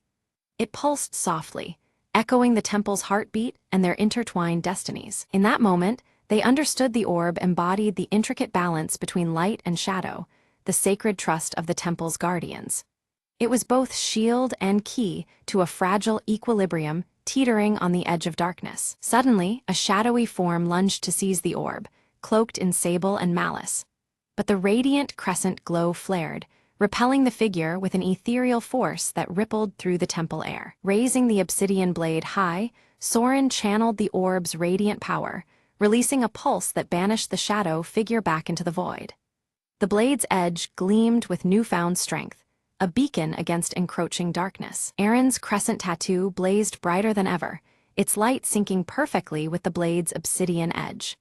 Together, their symbols intertwined, forging a potent shield of light and shadow woven from shared resolve. Gradually, the sable light softened and dispersed peacefully, restoring calm to the temple's ancient stones and surrounding shadows. The tension melted into quiet harmony beneath the watchful crescent moon. Leora appeared once more, her smile faint and enigmatic as she dissolved into moonlit mist. Her presence lingered like a whispered promise, a guardian watching from the shifting veils of shadow. Standing side by side under the tranquil crescent moon, Aaron and Soren bore the marks of their trials but held unwavering determination. Their bond had been tested and forged anew, united in guardianship of a powerful legacy. They vowed to protect the delicate balance represented by the sable light, prepared to face any threat that sought to tip its scale. Guardians not only of the temple, but of the truths hidden within shadow and crescent glow alike. Slowly, the temple doors closed with quiet grace, the sable light reduced to a faint and steady gleam that illuminated their oath. The sacred space breathed with calm assurance, shadows and light held in equilibrium. Time moved on as Aaron sat in meditation atop the temple's peak, the silver crescent on their wrist now steady and serene. Their eyes held a calm awareness, reflecting wisdom gained through trials with the sable light. At the temple below, Soren trained fresh guardians in the art of wielding the obsidian blade and understanding the lore of sable light. His teachings passed on the legacy of shadow and crescent symbols, echoing through coming generations. Unexpectedly, a gentle flicker of sable light danced across a quiet corner of the temple, a soft reminder of bonds forged and journeys endured. The subtle illumination hinted at a lingering connection woven deep within the temple's heart. Aaron felt a faint whisper carried on the crescent moon's glow, voices from distant realms or hidden truths yet to be uncovered. The call stirred their spirit, a reminder that mysteries still awaited beyond the veil of light and shadow. Soren silently sharpened his obsidian blade by firelight, preparing for challenges yet unseen. The blade's edge caught the dim sable glow, reflecting readiness and a steadfast commitment to what was to come. Deep within the temple's shadowed depths, an ancient scroll unfurled itself as if alive, its parchment glowing faintly beneath the sable light. The delicate script revealed forgotten truths buried by time, promising to unveil the origin of the enigmatic sable light. Aaron's crescent tattoo shimmered softly in response, drawing them closer to the revelation. The scroll spoke of a primordial being, neither purely light nor darkness, whose very essence created the delicate balance between the two. This entity existed beyond mortal realms, harmonizing opposing forces and ensuring the continual cycle of day and night. Its presence was woven into the sable light itself, an eternal testament to the unity of contrast. As Aaron and Soren absorbed this profound knowledge, the weight of their quest deepened. They understood their roles were not isolated acts of heroism, but pivotal links in an enduring chain of guardianship spanning eras. Their journey was a commitment to protect the fragile balance upheld by the primordial being's influence. In that moment, Soren's obsidian blade vibrated subtly, its edge catching flickers of the sable light's hidden depths. The blade now mirrored the primordial being's essence, reflecting a power both ancient and alive. This newfound resonance fortified their resolve, signaling the beginning of a transcendent alliance. From the temple's edges, under the gentle glow of silver crescent moonlight, Leora's presence whispered back into existence. Her emerald eyes gleamed with quiet certainty, offering cryptic guidance amidst the revelation. Her subtle influence became a beacon, illuminating the path the two must now take. Aaron's crescent tattoo pulsed in tandem with the blade, both infused with the rhythm of the sable light's essence. The harmonious thrum radiated strength, binding their spirits to the primordial balance. United in purpose and power, they felt the transformative energy course through their very beings. With reverence, they prepared the ancient ritual inscribed alongside the scroll's secrets. Sacred symbols were traced under the sable light, weaving a bridge between their world and the concealed realms beyond. Each movement of the ceremony intensified the bond, affirming their roles as guardians of equilibrium. As the final invocation echoed, the temple erupted into a serene blaze of pure sable light, immaculate and all-encompassing. Its serene glow cleansed lingering shadows and illuminated hidden corners alike. The ritual's success resounded through the air, signaling the restoration of profound cosmic balance. Now guardians of a tranquil world, Aaron and Soren stood vigilant beneath the shimmering sable light's gentle embrace. Their watchful eyes reflected readiness for the cycles to come, ever aware the balance must be maintained. In unity, they embraced the timeless guardianship bestowed upon them. Under the tranquil sweep of the crescent moon, the tale drew to a close, yet the echo of sable light lingered on. Silent and unwavering, it stood sentinel over the night, weaving protection through the darkness. Thus, the legacy of balance and light persisted, eternal and unbroken.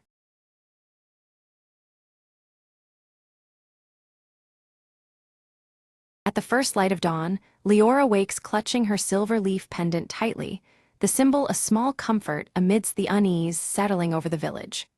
Outside, the ancient forest stretches silently, its shadows long and mysterious under the pale morning sky. As Leora walks through the village, she notices worried faces exchanging nervous glances. The fading light and wilting crops weigh heavily on everyone's spirits, hinting at a deeper, unseen affliction creeping through the land. Near the village's edge, Theron hunches over his forge, the heat and smoke mixing with the morning air. His soot-streaked hands carefully sharpen tools, eyes steady and calm despite the unsettling changes they all face. Leora approaches Theron, holding out a broken shard of a prism glowing faintly green, its fractured edges catching the light erratically.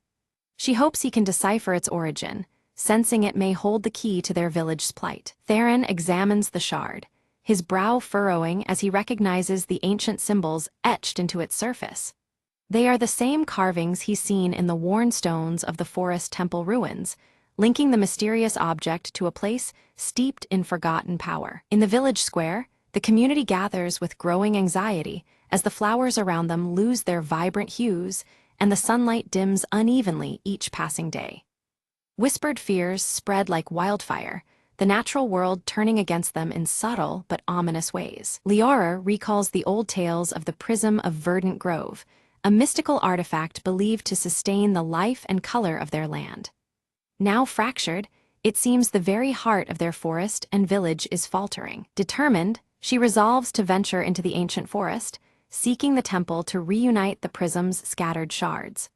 The weight of hope rests heavily on her shoulders as she prepares to face unknown dangers. Before she departs, Theron presents her with a finely forged knife, the metal gleaming and sharp. He warns her of the forest's lurking perils and pledges his support should she need it. Stepping beneath towering trees, Leora watches the dappled sunlight flicker with an eerie inconsistency, as though the forest itself breathes and shifts with secret magic. She grips her silver leaf pendant for reassurance as she moves deeper into the woods. Strange insects emitting glowing hues flutter around her, their movements guiding her toward an ancient moss-covered path inscribed with runes. The path seems alive, whispering of forgotten enchantments and hidden dangers. As she nears the temple ruins, shadows twist and shift unnaturally, hinting at unseen watchers lurking just beyond the edges of her vision. A chill runs down her spine, the forest's magic growing more intense and unpredictable. Suddenly, Elendra emerges from the shadows, her gray eyes piercing and her blue tattoos glowing faintly in the dim light. She warns Leora that sinister forces seek to block the prism's restoration, their intentions dark and relentless. Elendra reveals herself as a guardian marked by ancient power, her glowing tattoos a symbol of her sacred duty. She offers cryptic guidance, urging caution and resolve in the trials to come. Leora steels herself, her grip tightening on her pendant as she vows to collect all the prism fragments before the encroaching darkness extinguishes the land's magic completely. Her determination shines through despite the overwhelming odds. At the temple's altar, Leora discovers the first major shard embedded within, pulsating with a gentle, soft light that hints at its lingering vitality. Its fractured surface gleams, promising both hope and challenge. When Leora touches the shard, a sudden burst of vibrant color spreads across the clearing, briefly reviving the wilted flowers around her. The momentary revival fills her with cautious optimism that restoration is possible. Without warning, dark roots surge violently from the earth, twisting and lashing like serpents as they attempt to ensnare her in magical vines. The forest itself seems to resist her quest, its ancient magic turning hostile. Leora narrowly escapes the grasp of the tendrils by slicing through them with her knife, but in the struggle, the shard slips from her grasp, and its light dims once more. The fleeting hope flickers, reminding her of the delicate balance she must maintain. Deeper within the temple, Leora uncovers ancient murals depicting the prism's power and a shadowy figure breaking it apart. The imagery warns of a malevolent force determined to shatter the land's lifeblood. Unexpectedly, Theron appears, having tracked her trail through the treacherous forest. His presence offers much-needed strength and companionship in a place so laden with peril. Together, they navigate traps forged from shifting light and shadow, their hands clasped tightly, the silver leaf pendant between them glowing softly with a reassuring light. Their unity becomes their greatest defense against the temple's enchantments. They arrive at a chamber where a large shard hovers, partitioned and imprisoned within a glowing cage of shimmering energy. The air vibrates with powerful magic that resists their approach. Elendra returns to warn them that to claim this shard, they must face their deepest fears, illusions conjured by the prism's protective magic. The challenge is as much of the mind as it is of the body, testing their inner strength. Leora confronts a vivid vision of her village withering away and her silver leaf pendant crumbling into dust, a haunting test of her resolve and hope. The fear threatens to overwhelm her, but her determination to save her home pushes her forward despite the torment. With Theron's calm encouragement, Leora summons her resolve, pushing through the harrowing vision. The spectral cage shimmers and cracks, finally shattering to release the glowing shard. The silver leaf pendant on her chest pulses softly, a reassuring beacon of hope. She carefully positions the new shard beside the first, their edges fitting together like pieces of a puzzle. Light bursts forth, the forest responding instantly, roots curl back gently while blossoms burst open in radiant colors. The prism's fractured light seems to pulse with new energy, weaving through the ancient trees. Suddenly, a low rumble shakes the temple's structure, dust falling from stone carvings etched with ancient forest symbols. Unseen forces awaken, reacting unpredictably to the partial restoration of the prism.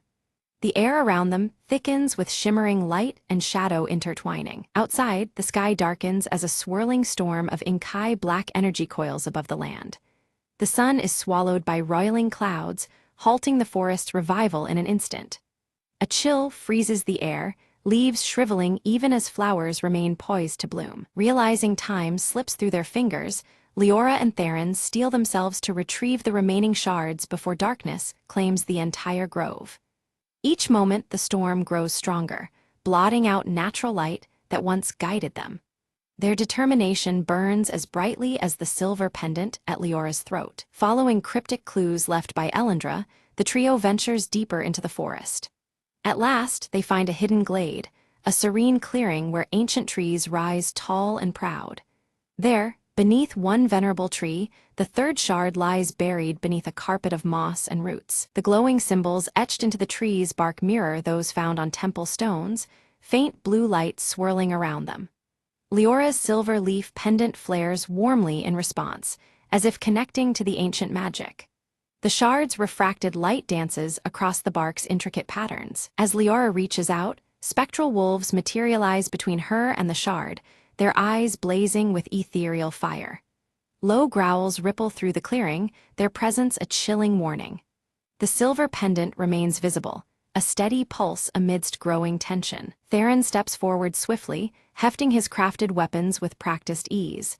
The clash is swift but intense, his strength and precision keeping the wolves at bay without harm.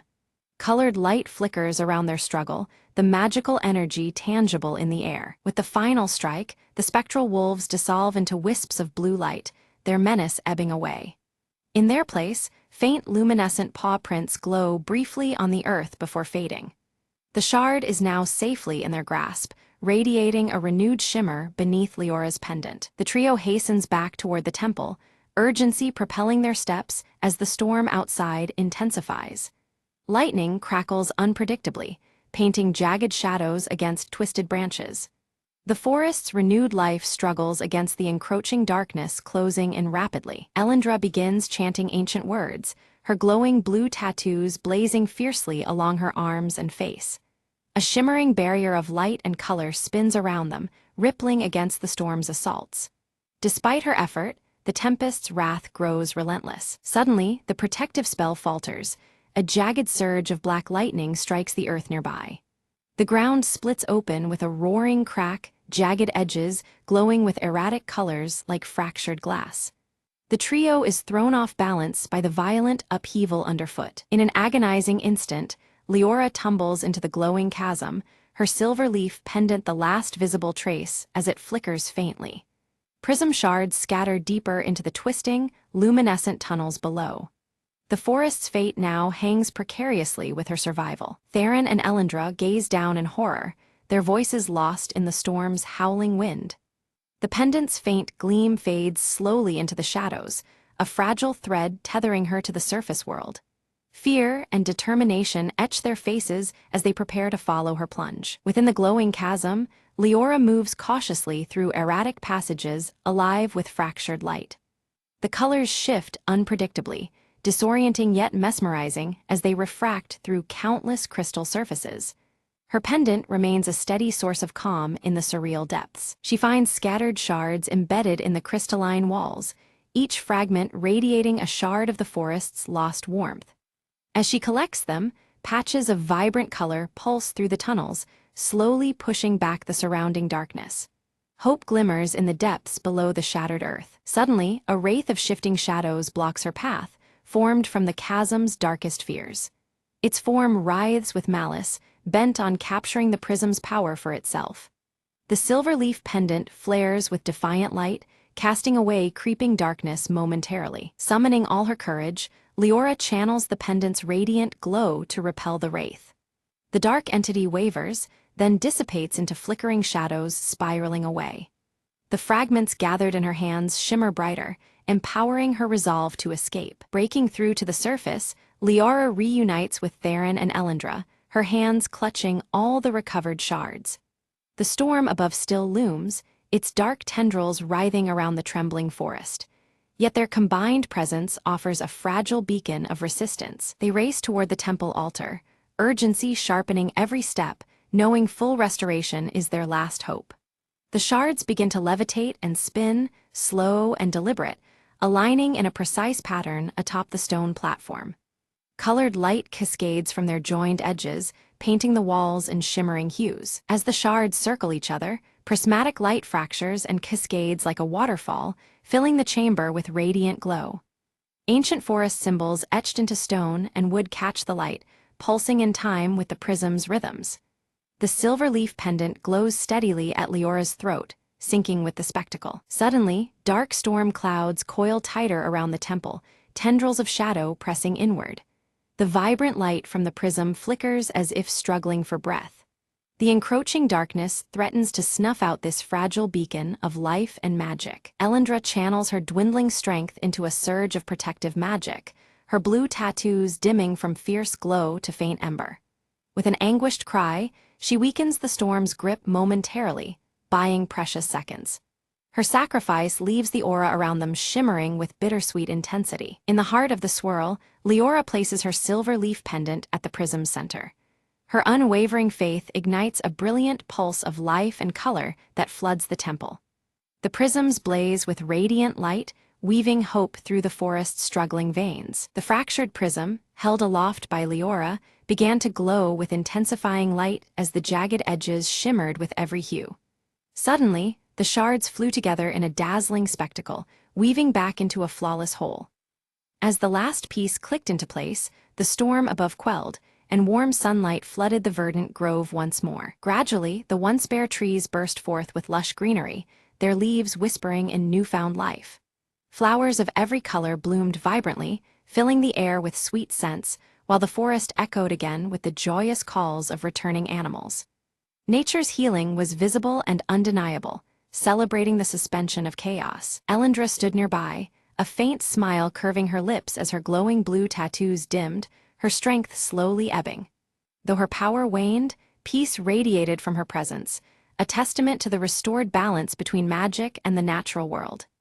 The ancient symbols etched along her robe seemed to pulse softly, syncing with the harmonized forest. Theron embraced Leora firmly, soot-streaked hands steady and warm, pride and relief shining in his eyes. Around them, the village showed signs of vibrant renewal, the air full of hope as lives once again thrived.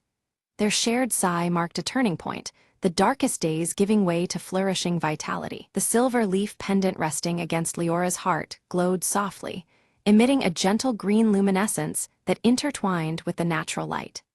This subtle beacon symbolized the ongoing healing and the unbreakable connection forged through hope and perseverance. It reminded them all that, while trials had passed, the journey of restoration continued. Returning to her village, Leora was greeted by scenes of celebration beneath skies washed in vivid hues. Villagers danced amidst blossoming harvest fields, their faces alight with gratitude and renewed spirit.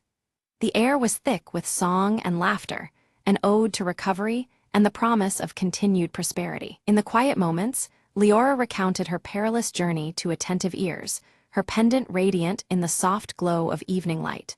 The prism shards were now carefully encased within the village hall, displayed as solemn reminders of what had been overcome. Each piece reflected the natural light subtly, symbolizing strength through unity and memory. As night fell, the silver leaf pendant around Leora's neck shimmered faintly, casting soft green patterns that mingled with the silver stars overhead. The calm forest around her seemed to breathe gently, alive with peaceful energy and quiet magic. Within this tranquility, hope glimmered, persistent as the stars above. New seedlings sprouted tenderly around the ancient temple, their vibrant leaves whispering promises of growth and resilience. These living symbols echoed the ancient forest markings, blending old magic with fresh life. Inspired by their shared ordeal, the village embraced this continuous cycle of renewal with reverence and care. The story closed with Leora standing on a gentle hill, her emerald eyes fixed toward the distant horizon. The silver leaf pendant pulsed faintly at her chest, a quiet promise of hope and connection as dawn painted the sky. She stood ready, heart steady, awaiting the new wonders and challenges the future might bring.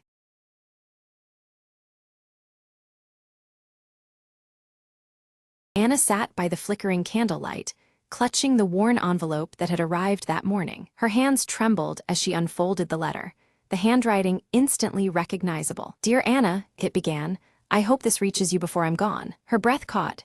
It was from her father, whom she hadn't seen in years, lost to his travels and secrets. He wrote of regrets, of missed birthdays and silent apologies hidden beneath years of silence. Tears welled as she read how he longed to make things right, even if just through this letter. Outside, rain tapped gently on the window, echoing the ache inside her heart. She remembered the last fight, harsh words, slammed doors, and the walls that grew between them. But here was a chance for healing, fragile as the paper in her hands. She reached for her own pen, her thoughts swirling like the storm outside. "Father," she wrote, "I am still here, and I forgive you." She sealed the letter, feeling the weight of years lift slightly off her shoulders. Days later, a phone call shattered the quiet. Her father's voice, cracked but earnest. "Anna, thank you," he said simply. "Your forgiveness is the light I've needed." They spoke late into the night, stories mingling with apologies, knitting together the broken threads. The distance that once seemed insurmountable began to fade with every word exchanged. Anna smiled softly, realizing that sometimes words could rebuild what silence tried to destroy. As dawn painted the sky, she felt a tentative hope blossoming within her chest. Their journey ahead wouldn't be easy, but it was theirs to take, hand in hand. And sometimes, the smallest letter holds the greatest power, to heal, to connect, to begin anew.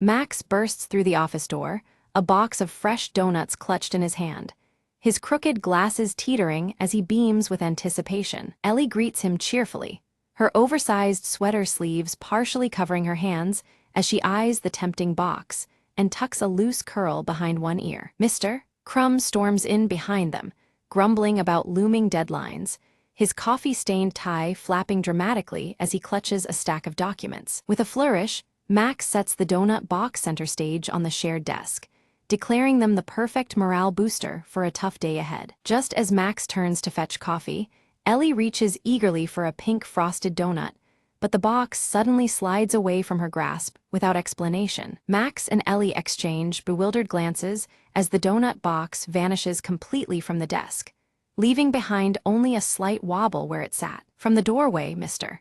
Crumb appears with a self-satisfied smirk, tapping his mustache knowingly yet denies any involvement in the mysterious disappearance. Determined, Max sets up a small webcam aimed exactly where the donut box had been, marking the spot with a familiar blue sticky note. Ellie quickly types a countdown timer into her laptop, ready to monitor any new attempts at stealing the office suites. Suddenly, the box snaps back onto the desk, but Max immediately spots one donut missing and squints suspiciously at the empty space. A shadow flashes past the window, catching everyone's attention and sparking whispered theories about ghosts haunting their office. Mr. Crumb's coffee mug slips, spilling a stained pattern across the desk that oddly seems to point toward the break room corner. Curious, Ellie tiptoes toward the break room, inspecting the coffee machine and examining scattered crumbs on the floor. Max studies the webcam footage, seeing a quick hand swipe, but the culprit's face remains frustratingly out of frame,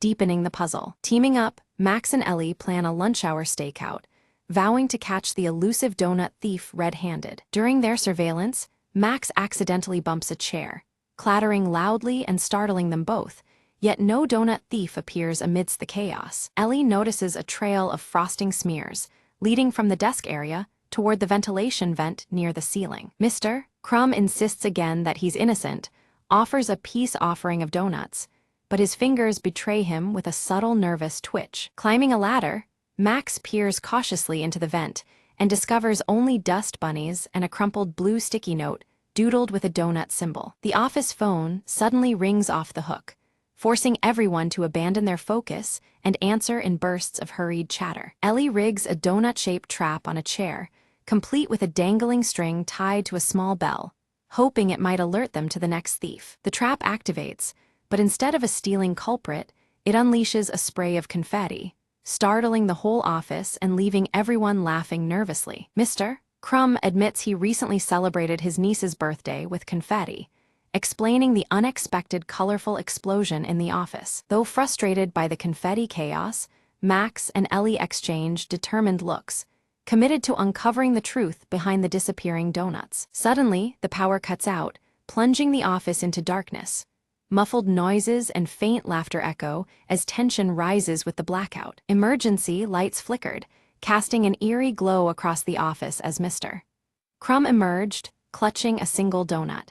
His sheepish grin and amused eyes betrayed a playful secret behind his unusual presence. Ellie's sharp eyes caught the absence of the blue sticky note from its usual spot near Max's workspace.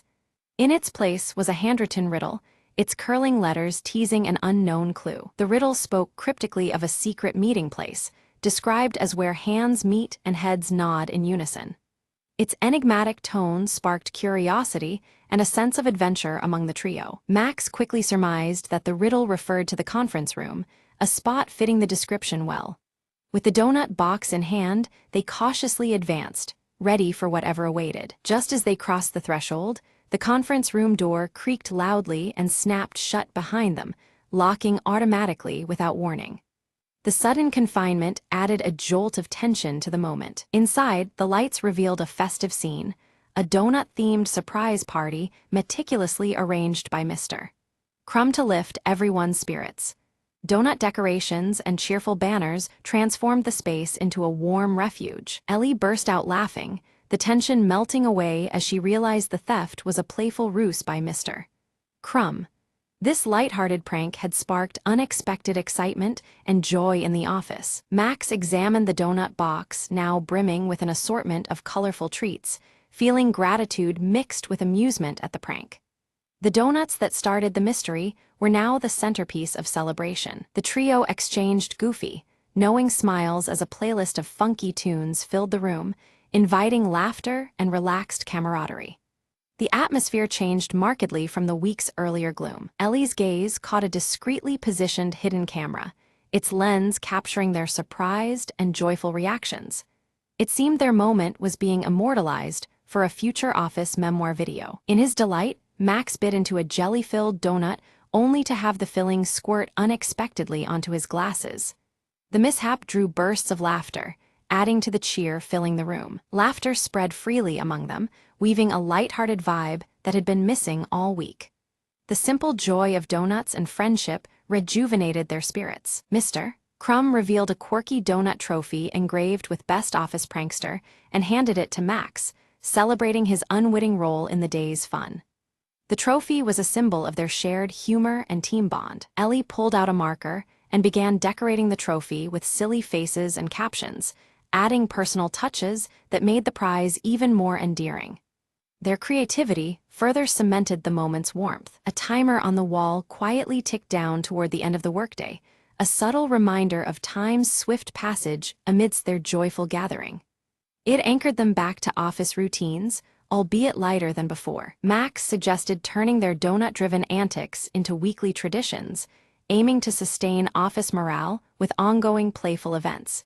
His proposal was met with enthusiastic nods, signaling a new chapter in their workspace culture. Ellie enthusiastically agreed, envisioning themed weeks featuring different snacks and silly competitions to keep the spirit lively and inclusive. Their teamwork promised fresh fun ahead. Mr. Crumb pledged to organize a monthly snack swap event, complete with costumes and music, ensuring variety and continued bonding. His commitment was met with cheers, revealing his deeper role in fostering joy. Together, they posed for a group photo holding the donut trophy, their broad smiles immortalizing the day's newfound camaraderie. The snapshot was a testament to their shared journey from mystery to celebration. As lights dimmed, they returned to their desks, still chuckling and exchanging leftover treats. The office felt transformed, lighter and more connected by the warmth they had created. Suddenly, the blue sticky note reappeared, now stuck on Max's computer monitor with a hand-drawn smiley face. Its return hinted at more surprises lurking just beneath the surface. Just then, the office printer whirred to life, ejecting a fresh message that read, "More surprises await." The cryptic line electrified the room with anticipation once more. Ellie leaned over to read the note aloud, her voice tinged with excitement and curiosity. The mysterious message promised that their day of fun was only just beginning. Mr. Crumb winked knowingly and raised his coffee mug in silent toast, signaling the start of ongoing merriment and teamwork in the office. His gesture unified them in shared anticipation of what was next. Max glanced at his watch, astonished at how swiftly the day had passed amid laughter and camaraderie. The unexpected joy marked a memorable turn in their normally routine work life. The camera slowly zooms out, revealing a clumsy robotic arm clutching another box of donuts. Its jerky movements hint at future shenanigans that await the office team. From a hidden speaker, a playful jingle begins to play, celebrating the joy of donuts. This confirms that a new prank system has been installed, bringing a lighthearted energy to the workspace. Ellie presses a button on her laptop with a grin, instantly activating colorful lights around the office. Donut shapes project across the walls, filling the room with vibrant, whimsical patterns. Mr. Crumb sets up a leaderboard on a computer screen, tracking upcoming donut-related challenges and achievements. His thick mustache twitches with delight as he imagines the friendly competition ahead. Gathered together, Max, Ellie, and Mr. Crumb plan their next donut-themed prank with gleeful enthusiasm and mock seriousness. Their camaraderie fills the room, turning the office into their playful stage. Suddenly, a small drone buzzes near the ceiling, gracefully delivering a fresh box of donuts labeled for the next mystery. The unexpected arrival adds a new twist to their unfolding adventures. All three exchange excited looks, the atmosphere now infused with playful energy and anticipation. The office feels alive, charged with the promise of fun and surprises. Ellie sneaks a bite from the drone-delivered box, then shares it with Max and Mr. Crumb as a warm peace gesture. Their smiles and laughter echo the strong bond forged over countless donut escapades. The camera centers on the blue sticky note near their workspace, now adorned with tiny donut stickers and a cheerful smile. It stands as a symbol of their shared journey and the mysteries yet to come. The scene fades out as laughter and lighthearted chatter fill the office. The promise of many more donut adventures lingers, leaving viewers with a sense of joyful anticipation.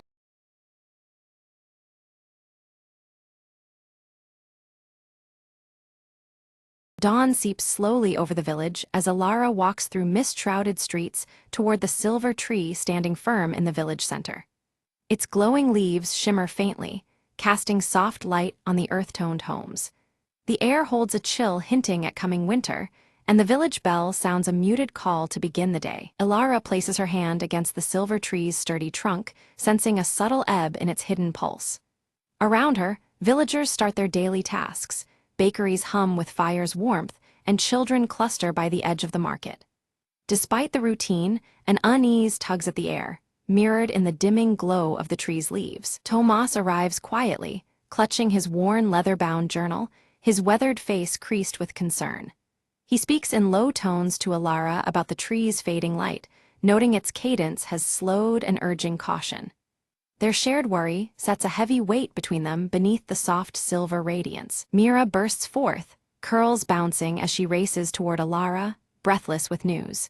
The village bell failed to ring properly last night, its usual resonant peal broken and faint. Her freckled face reveals a spark of fear mixed with urgency, shaking the calm. Elder Harin gathers the villagers beneath the spreading branches of the silver tree, his voice steady though tinged with warning. He recounts an ancient prophecy foretelling danger when the tree's light fades, a sign of trials to come. The villagers listen closely, shadows deepening under the autumn light. Ilara fingers the carved necklace hanging close to her heart, feeling a faint pulse that seems to echo the silver tree's flickering glow. The rhythmic beat is weak but distinct, as if the necklace and tree share a silent connection. This newfound link sharpens her resolve amidst growing uncertainty. Anxious whispers ripple through the gathered villagers as the silver tree's light dims further despite the rising sun. Leaves glisten less brightly, their familiar luminescence threatened by unseen forces. The village's collective worry deepens, faces turned upward in troubled hope. Tomas hunches over his journal, meticulously recording the changing patterns of the silver leaves and the flickering light. His thoughtful gaze notes subtle shifts and irregularities that deepen the mystery. Every detail might hold the key to the tree's faltering life force. While examining near the silver tree's roots, Ilara and Mira discover strange, weathered markings carved into the earth and bark. The symbols feel old and warning-laced, stirring unease about what might be approaching. This discovery hints at a danger lurking just beyond the village's peaceful borders. A sudden, biting chill sweeps through the village, yet the air holds stillness as the silver tree sheds leaves silently. Their descent is eerie, lacking the usual rustling breath of wind. This unnatural falling deepens the villagers' dread, as cold shadows lengthen across the ground. Elder Harin recounts tales of past hardships when the village faced darkness and how the silver tree's power once saved them. His voice carries weight from years lived under its branches, reminding all present of resilience and hope. The old wooden staff taps softly as he emphasizes the urgency of their plight. Ilara stands firm, the carved necklace gleaming faintly as she vows to restore the tree's fading energy. Despite murmurs of doubt around her, her determination radiates support and strength.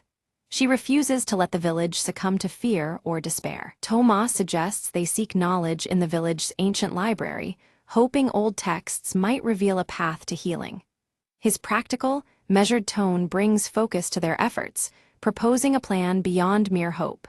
His journal is ready as they prepare for the research ahead. Ilara and Tomas ready their modest packs to venture into the dusty old library, but Mira insists on joining them. Though warned of dangers and the seriousness of their quest, her spirited nature refuses to be left behind. Her curly auburn hair bounces as she hopes to contribute despite her youth. A fractured, faint toll issues from the village bell, as if its voice struggles to sound true in tandem with the silver tree's weakening glow. The fractured chime hangs uneasy in the autumn air, signaling worsening balance in the villaged heart. Shadows flicker beneath the tree, mirroring the bell's irregular rhythm. In the dimly lit library, Ilara and Tomas discover an old, faded map suggesting the location of a hidden glade connected deeply to the tree's power. Dust motes drift in shafts of pale light as they pour over the fragile parchment. This secret place promises answers to the tree's mysterious decline. Drawn by whispered voices carried faintly on the breeze, Mira wanders outside alone toward the silver tree.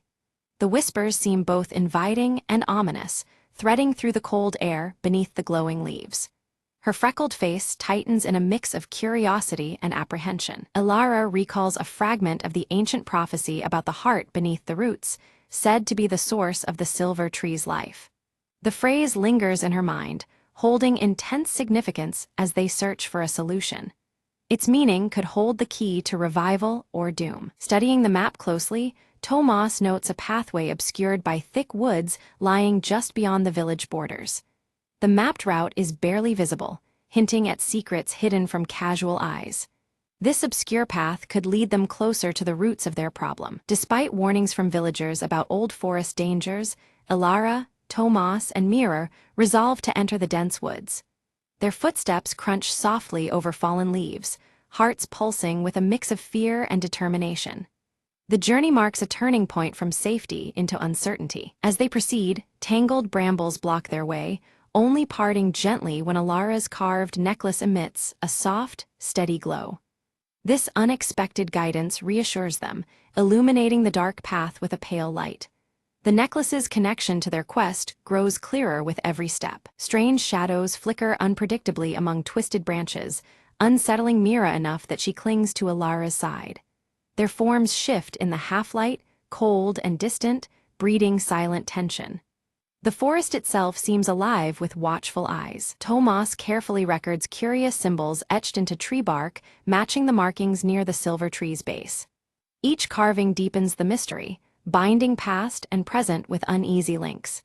His journal fills with sketches and notes, a record of ominous signs. A sudden gust of wind scatters Elara's necklace from her neck, sending it tumbling into the underbrush. Yet it glows with irresistible light, guiding Mira through the tangled grove to retrieve it safely. This beacon amid danger renews their hope and unity. The group reaches a small clearing bathed in pale moonlight, revealing an ancient stone pedestal standing solitary. Its surface is worn, yet it radiates a faint power that resonates with the silver tree above. This hidden site seems a pivotal piece in their unfolding quest. Elara's eyes trace the symbols engraved on the pedestal, their shapes mirroring those etched on the silver tree's bark and her own carved necklace. The patterns pulsed faintly with a familiarity that sent a chill down her spine, confirming a connection older than the village itself. With steady hands, Elara placed her necklace upon the cold stone of the pedestal. Beneath their feet, the earth gave a soft tremble, as if responding to a call long awaited, stirring the air with anticipation. From the depths beneath the pedestal, a faint silver light began to emerge, hauntingly beautiful as it slowly brightened. Like liquid moonlight, it crept upward, casting ethereal shadows on the surrounding trees. Suddenly, the glow waned, retreating as a shadowy figure materialized before them, blocking the path forward. Its form was indistinct, shifting like smoke, eyes glinting with ancient sorrow and authority. The figure spoke in riddles, its voice echoing like the wind through hollow branches. It spoke of balance lost and warned that to restore the silver tree's full glow, a sacrifice must be made, words heavy with unseen consequences. Tomas stepped forward, clutching his leather-bound journal filled with knowledge collected over years. He offered it solemnly, hoping wisdom could be the key, but the figure dismissed the gesture with a sweeping motion, unmoved. Undeterred, Mira bravely offered her own voice, suggesting a song might awaken the tree's slumbering spirit. Her youthful spirit filled the tense air with hope, challenging the shadow's solemn demand. The figure hesitated, the rigid edges of its form softening as Mira began to sing. Her haunting melody echoed through the woods, weaving delicately like silver threads between the trees, stirring something deep within. As her song rose, the silver light pulsed stronger, weaving through the branches and stretching like veins toward the village beyond. It was as if the forest itself was breathing again, alive with renewed energy. The shadowy figure slowly faded, withdrawing like mist at dawn, its presence replaced by a palpable shift in the forest's energy. Around them, the air seemed lighter, charged with the promise of healing and change. Elara felt a strange warmth beneath her feet, an awakening deep under the roots of the silver tree. The forest around them brightened subtly, leaves shimmering against the dimming sky, alive with magic and renewal. Guided by the now glowing silver light threading through the trees, the group hurried back toward the village. Each step carried a mix of urgency, and awe as the forest's pulse grew stronger with every breath. Returning home, they found the villagers gathered anxiously beneath the silver tree, whose glow now shone faintly, a fragile beacon of hope. The anxious faces reflected both relief and uncertainty, awaiting the next sign of the tree's power. Ilara climbed once more to the pedestal, carefully returning her necklace to rest directly on the tree's trunk. The precious carving seemed to hum under her touch, syncing with the tree's subtle shimmer of light. The silver tree responded immediately, its leaves shimmering intensely as waves of light radiated through the village square. The once dormant heart of the forest pulsed visibly, bathing all in a silvery glow that felt both ancient and lived in. A cheer rose from the crowd as the village bell, silent for days, tolled loudly and clearly once again. Its sound rang out pure and strong, carrying the message that balance had returned, at least for now. Elder Harin nodded thoughtfully, his gaze fixed on the glowing tree. Though he recognized the restoration of balance, his voice was quiet but firm, cautioning the villagers that vigilance was still necessary in the days to come. Tomas documented the changing energy around the silver tree meticulously, noting patterns in its glow that shifted with each passing hour. His weathered face tightened with concentration, sensing that the story was far from complete. Mira shared her soulful song with others nearby, planting small seeds of hope in their hearts. Her voice carried the promise that the tree's spirit lived on not just in light, but in their voices and community bonds. Night fell softly, the silver tree pulsing with a gentle light that dispelled the darkness around it. The glow stood as a beacon of renewed life and strength, weaving a protective aura over the village beneath the crisp autumn sky. Days passed, and the tree's glow grew steadily stronger, yet Tomas noticed subtle cracks forming along the pages of his precious journal.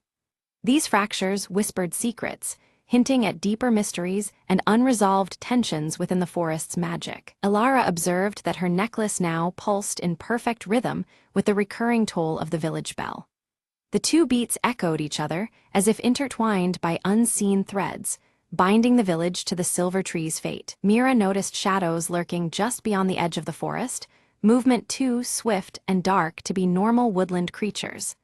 The lingering threats whispered of dangers still unvanquished, testing the fragile peace they had restored. With focused eyes, Tomas examined the cracks in his journal and discovered hidden writings beneath the surface. The faint script revealed a troubling secret, an unresolved debt owed to the forest's spirit, a pact left hanging by generations past. Determined to understand, Ilara confronted Elder Harin beneath the dimming light of the silver tree. The elder's voice fell low as he revealed the truth. Their ancestors had made a fragile pact that required periodic renewal to maintain the balance they now barely sustained. Ilara stood beneath the silver tree once more, the weight of their earlier mistake pressing on her.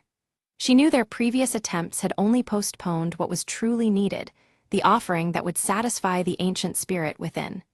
With a steadying breath, she began arranging new offerings, calling upon the wisdom the village still held close. One by one, the villagers gathered around the tree, their hands full of carefully chosen gifts, woven herbs, polished stones, and fresh harvest fruits.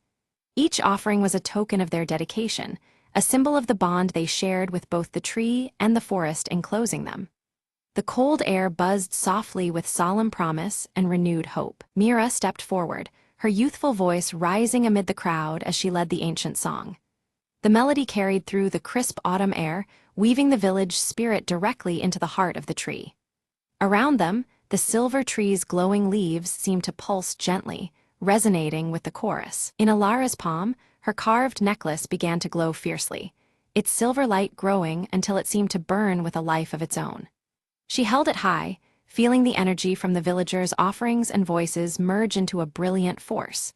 Slowly, the silver tree absorbed this collective light, its luminous leaves shimmering more intensely against the dusk. A radiant shimmer cascaded through the village, wrapping every home and face in a vibrant embrace. The silver tree burst forth with renewed energy, its branches alive and dancing with luminous vitality. Its presence now felt undeniable, a living beacon of strength and renewal shining bright against the encroaching twilight. The forest beyond shifted subtly, as though breathing in deep relief alongside the village. Shadows once lingering at the edges withdrew completely, replaced by a serene quiet that spoke of balance restored. Under the silver tree's steadfast glow, the land itself seemed to pulse in harmonious unison. Elder Harin raised his staff, his voice clear despite his stooped frame. He praised their unity and collective respect, reminding all that stewardship was not a burden but a sacred trust. His words carried the timeless weight of tradition, anchoring the moment to the village's enduring legacy. Meanwhile, Tomas carefully penned the night's events and newfound knowledge into a fresh, leather-bound journal. Each lesson was recorded with care, ensuring that the coming generations would remember and uphold the responsibilities that the silver tree demanded. His scars seemed less prominent in the steady candlelight, replaced by quiet determination. Ilara returned to the tree, placing her now glowing necklace gently among the highest branches where it caught the light. It was no longer just a keepsake, but a living symbol, a promise of hope, vigilance, and continual care for the land that sustained them all. The necklace's silver radiance blended seamlessly with the tree's ethereal glow. As dawn painted the sky in soft amber hues, the village awoke beneath the ever-strong silver tree. Its glow no longer a flicker but a permanent guardian, illuminating their homes and hearts alike. Life thrived here, bound by the strength of ancient roots and the steadfast bond of its people.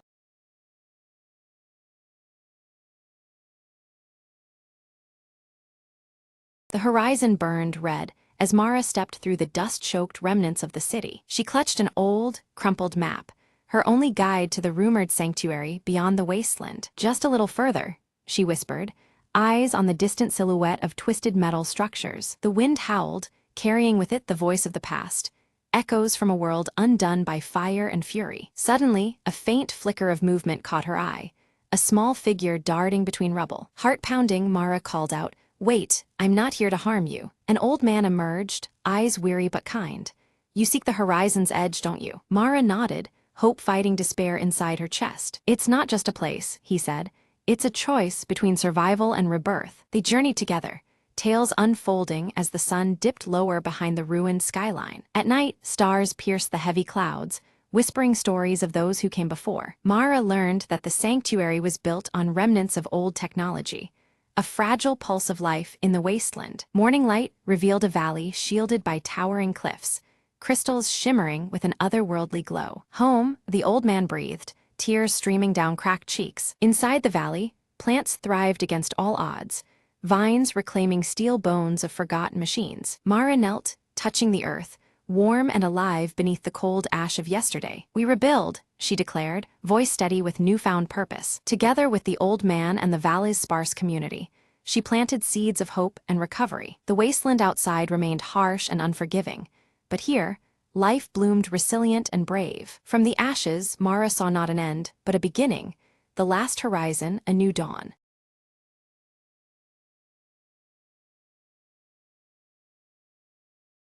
Elena Ward arrives at the dimly lit apartment on Marrow Street, her sharp eyes scanning the shadows that cling to the cracked walls.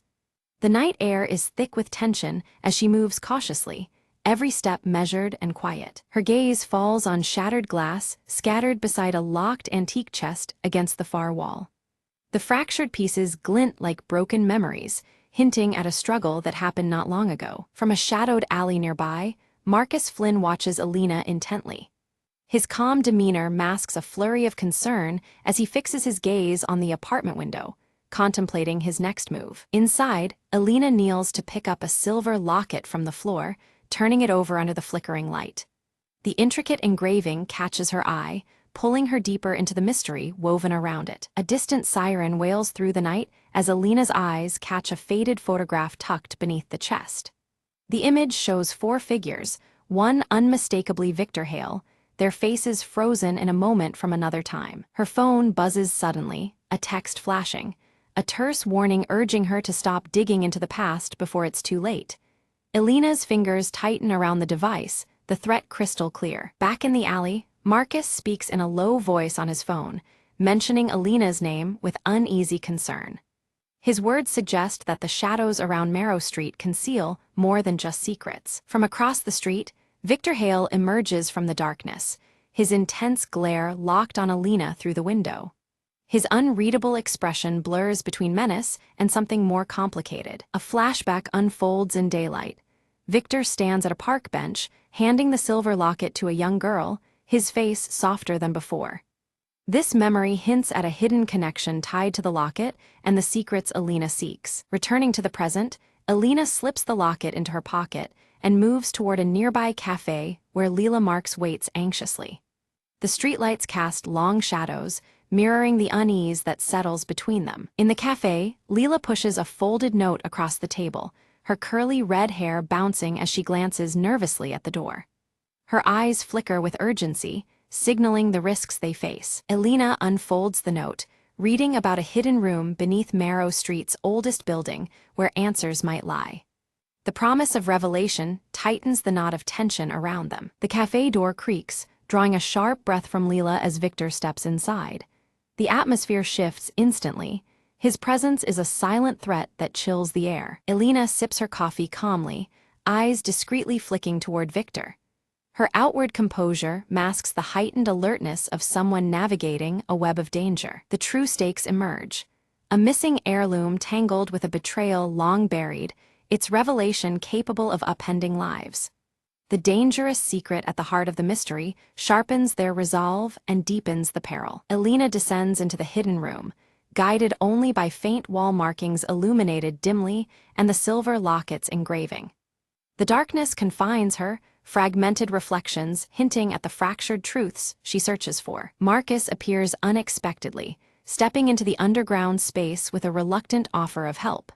His cryptic warning about trust hangs heavily between them, complicating their fragile alliance. Faded letters pinned to the walls surround them, words revealing conspiracy threads tying all the main players together. The layered betrayals echo in the silent underground. A loose floorboard shifts as Alina steps, uncovering a hidden compartment containing an aged diary. Its pages promise secrets long obscured by shadows and silence. Flipping through the diary, Alina finds entries chronicling a coup decades ago within a powerful family.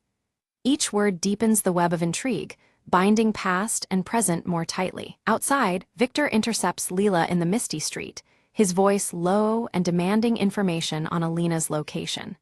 The threat in his eyes leaves Leela cornered and tense. Suddenly, the dim light flickers and dies as Alina reads passages implicating Victor in the darkest folds of the mystery.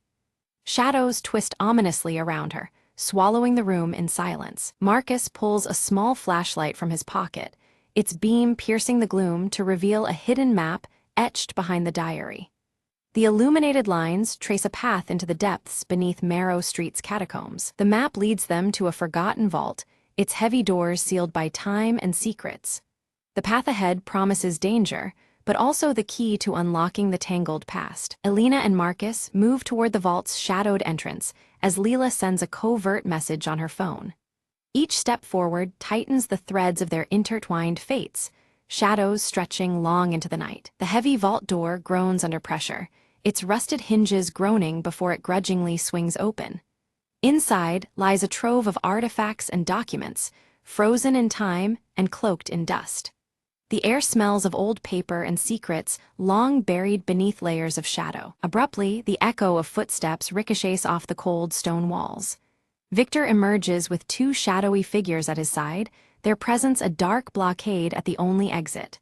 The tension coalesces, thick enough to cut through with a whispered threat. Alina swiftly raises the silver locket, catching the flickering light to reveal a concealed symbol matching the vault's emblem. The gesture freezes the room, the locket's glow defying the darkness around them. This emblem ties the present moment to a deeper, hidden history. One of Victor's companions lunges for the locket, but Marcus intercepts with practiced precision, his hand slamming down to halt the snatch. The sudden clash breaks the fragile stillness into sharp urgency. Alina sidesteps, heart pounding beneath fractured glass reflections. A glance catches Alina's eye on a cracked mirror, its fragmented surface offering glimpses beyond the vault walls. There, faintly outlined in shadow, is the entrance to a concealed escape tunnel. Hope glimmers alongside the fractured truths around them. Seizing the moment, Alina and Marcus slip through the hidden passage, silent against the cold stone. Behind them, Victor's roar of frustration echoes, restrained yet simmering with menace. The night swallows their flight as shadows lengthen across Marrow Street. Leela's intercepted call crackles in Victor's ear, revealing betrayal not only at hand, but woven through their ranks. Conflicted, Victor wrestles with loyalties pulled tight between past alliances and present threats. His gaze darkens, torn between fury and reluctant strategy. Emerging near the aged clock tower, Alina and Marcus catch their breath, the weight of pursuit pressing behind. Their eyes meet, determination flickering amidst exhaustion. The urban night cloaks their resolve as they prepare to untangle the threads of the mystery. Inside the ancient tower, Alina's hands deftly turn gears and cogs, orchestrating a silent dance of mechanism. The hidden compartment swings open, revealing a faded portrait tucked beneath layers of dust. Time's shadows flicker across their faces, frozen in painted stillness. The portrait reveals younger versions of Alina, Marcus, Victor, and Leela, bound by smiles and secrets alike. Their youthful eyes hold unspoken stories, the origins of entangled fates now slowly surfacing. The past breathes in every cracked line and faded hue. Alina's scar tingles unbearably, memories fracturing and flooding through her mind. Shattered moments coalesce around the conspiracy that has haunted her life, each shard piercing deeper than before. The link between past wounds and present danger sharpens with chilling clarity. Marcus lowers his gaze, admitting a hidden allegiance entwined with the family's ruin. His revelation complicates their fragile alliance, threading betrayal into their shared quest. Secrets once buried now surface amidst flickering shadows and fractured trust. Tracking Alina's movements through twisting alleys and dimly lit streets, Victor pieces together fragments of the puzzle. His eyes narrow beneath the play of shadows and streetlight reflections, calculating each step closer. The city itself seems to watch, silent and waiting. Cornered yet composed, Alina extends an offer of truce to Victor, proposing a joint effort to unveil the truth. She speaks with conviction, hoping to channel past enmities into preventing further harm. Shadows and reflections flicker as loyalties hang in the balance. Victor, hesitant but drawn by curiosity, consents to her proposal. He reveals a hidden safe, its lock clicking open to expose a confession letter bound in time. The weight of the letter promises turbulent revelations beneath the fractured layers of their past. From the letter unfolds the story behind the fractured glass motif, a violent confrontation years before that shattered more than just windows. The confession paints a raw scene of betrayal and broken bonds etched deep into their histories. The shards of truth glisten under the dim light. The trio debates the timing and manner of exposing the betrayal, aware the wrong move could destroy them all. Each voice carries the burden of consequence, their shadows tangled as uncertainty lingers. Strategizing in whispers, they weigh revelation against survival. Leela interrupts, brandishing surveillance footage, capturing a crucial scene from the past. Her discovery corroborates the confession's claims, offering irrefutable evidence from fractured moments frozen in time. The flickering screen illuminates faces and deeds once hidden in shadow. United in purpose, the group plans to leak the evidence anonymously, their actions cloaked beneath Marrow Street's lengthening shadows. The city hums unknowingly as truths prepare to surface amid fractures and reflections. Change pulses quietly beneath the urban night. As dawn stretches its first light, fractured glass from a broken window glints one last time, symbolizing the cusp of transformation. The shards scatter prismatic signals across the walls, reflecting hopes and fears alike. The city stirs, on the brink of awakening and revelation. News of the uncovered conspiracy spreads swiftly, igniting public intrigue and unease throughout the city. Conversations ripple from shadowed corners to bustling streets, the mystery no longer confined to whispers. Marrow Street pulses with a tension that refuses to fade. Returning to the antique chest, Alina places the silver locket carefully inside, locking it away from prying eyes. The act is both a closure and a safeguard amid the swirling chaos of truth and deceit. The locket's intricate engraving catches the fading light, silent amidst secrets. Marcus melts into the crowd, his intentions veiled and his departure marked by quiet ambiguity. Alina watches, reflecting on the tangled interplay of trust and betrayal that has defined their tangled journey. The city's heart beats on, unyielding beneath fractured skies. From a shadowed rooftop, Victor surveys the sprawling city below, contemplative and unmoving. The lights flicker like distant memories, each pulse a reminder of battles fought in both darkness and daylight. His expression is unreadable, wrapped in the weight of unfolding fate. Leela joins Alina quietly, their shared glance an unspoken acknowledgement of survival and the burden of secrets kept. Together, they stand on Marrow Street, shadows stretching long around them. In the silence, their resolve hardens against the gathering night. A sudden flashback illuminates the truth behind the locket's engraving. It is a symbol of sacrifice and hope, carved by a hidden ancestor who protected their kin from a terrible fate. The fractured glass from earlier scenes reflects in this memory, breaking the past into shards that finally fit together. Back in the present, Alina carefully opens the silver locket and discovers a folded, aged letter addressed to her. The handwriting is familiar, belonging to someone she loved and lost long ago, the words etched with a deep sense of urgency and care. As Alina reads, her eyes well with emotion. The letter speaks of promises made, to protect, to remember, and to bear the heavy burden of knowledge passed down through generations. The weight of the past settles over her, but so does a newfound strength, as the fractured pieces of truth begin to heal. The group gathers once more on Marrow Street, their faces marked by the trials endured, but now united in fragile trust. Despite the scars and shadows that cling to them, an unspoken bond forms, knit by the shared revelation and the enduring mysteries they've faced together. As the sun dips low, its fading light casts long shadows across the cracked pavement of Marrow Street, mirroring the lingering secrets that still haunt the night. The city's atmosphere holds both the weight of past darkness and the delicate promise of dawn yet to come. Alina steps out from her apartment, locking the door behind her with a decisive click. She leaves the past firmly in that quiet space, but carries the lessons it imparted, etched in the silver locket that now hangs heavy around her neck. In the calm of her home, Alina sets the silver locket on the mantelpiece, its engraving catching the faint light. It stands as a solemn reminder of what was lost, what was fought for, and the silent hope that endures beneath the surface. Across town, Leela tends to a small plant by the window, nurturing new growth amidst the decay of the city. It is a quiet symbol of resilience and renewal, an echo of the fragile beginnings that rise from broken roots. A message pings on Marcus's phone, his voice calm and steady over the recording. He promises aid should darkness return, a reassuring tether to strength and solidarity in an uncertain world. The city breathes as night fades into morning, alive with secrets and shadows that twist through its streets. Alina steps into the soft light of dawn, ready to meet whatever comes next with eyes clear and purpose renewed.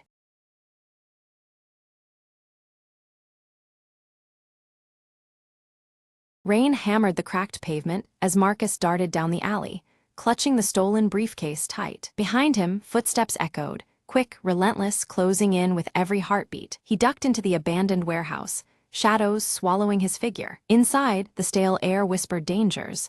Every creak sounded like a threat. Marcus slid against the rusted wall, catching his breath, eyes scanning for an escape. A low voice called out from the darkness, "You're not getting away this time." He recognized the tone.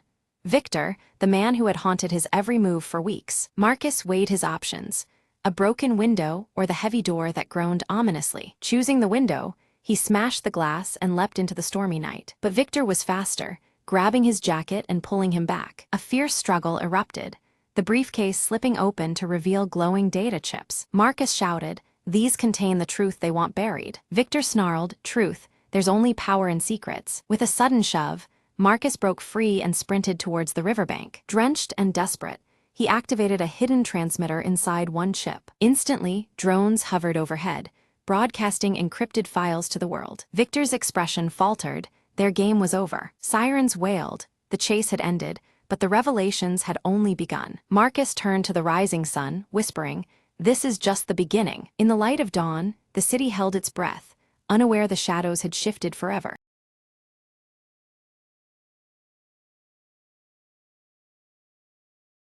Every morning, Emma stopped by the same cafe for her coffee. It was her little ritual, a quiet moment before the day spun out of control. Today, the cafe was unusually busy. She glanced at the counter, hoping for her usual order. A simple black coffee, no fuss. As she waited, she noticed an elderly man struggling to reach the sugar packets. He was a regular too, always sitting in the corner reading. Emma walked over and offered him one, smiling warmly. "Here, let me help you with that." He looked up, surprised but grateful. "Thank you, young lady. It's the little things that make a morning better," he said. They struck up a conversation, sharing stories about their favorite books and the city's changing streets. Before long, the barista called out, "Emma, your coffee's ready." She took her cup, then turned back to the man and offered, "Would you like to share it with me?" He chuckled softly. "I think I'll stick to my tea, but I'd enjoy the company." They found a cozy spot by the window, watching the world move briskly outside while their conversation slowed to a comfortable pace. Emma realized this unexpected encounter was the best part of her day so far, a reminder that sometimes slowing down brings new connections. As the cafe began to empty, the man glanced at his watch. "I have to get going, but this was lovely." Emma nodded, feeling a warmth deeper than the coffee in her hands. "Me too. Maybe tomorrow, same time." "I'd like that," he replied with a smile, gathering his things. She watched him leave and took a sip of her coffee, savoring the moment. The barista approached, wiping his hands. "Looks like you made a new friend today." Emma smiled. "Yeah, sometimes the best part of the morning isn't the coffee, it's the company." She gathered her things, ready to face the day with a lighter heart. As she stepped outside, the sun was climbing higher, and the city seemed a little less hurried, a little more welcoming. And Emma knew that every morning held the promise of something new, something warm, just like this last cup of coffee.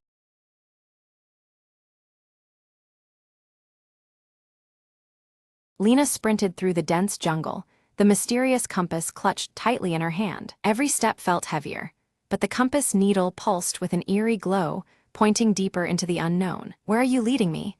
she whispered, heart pounding with adrenaline. Suddenly, the dense foliage gave way to the ruins of an ancient temple, vines crawling over majestic stone pillars. The compass tugged insistently toward the temple entrance, urging her forward. Inside, the air was thick with dust and secrets, shadows dancing as sunlight filtered through crumbled walls. A faint hum echoed, as though the temple itself was alive, beckoning her onward. Lena stepped carefully, eyes scanning hieroglyphs etched in gold, revealing a tale of lost explorers and hidden treasures. She followed the compass down a narrow stone corridor, feeling the weight of history in every breath. At the corridor's end, a door barred her passage, covered in intricate symbols. "The key must be near," she murmured, examining the carvings. Her fingers traced a pattern, triggering a hidden latch that slowly revealed a small chamber. Inside, an ancient chest lay covered in dust and cobwebs, waiting patiently through the ages. With trembling hands, Lena opened it to find a radiant gemstone pulsating with warm light. The compass needle aligned perfectly with the gem, its glow intensifying. The heart of the jungle, she realized, understanding its power. As she lifted the gem, the temple walls seemed to sigh, like a long-lost secret finally unveiled. Outside, the compass stopped glowing, its purpose fulfilled. Adventure isn't just about treasure, Lena smiled. It's about trust, courage, and discovery. With the gemstone secured, she stepped into the sunlight, ready for the journey still to come.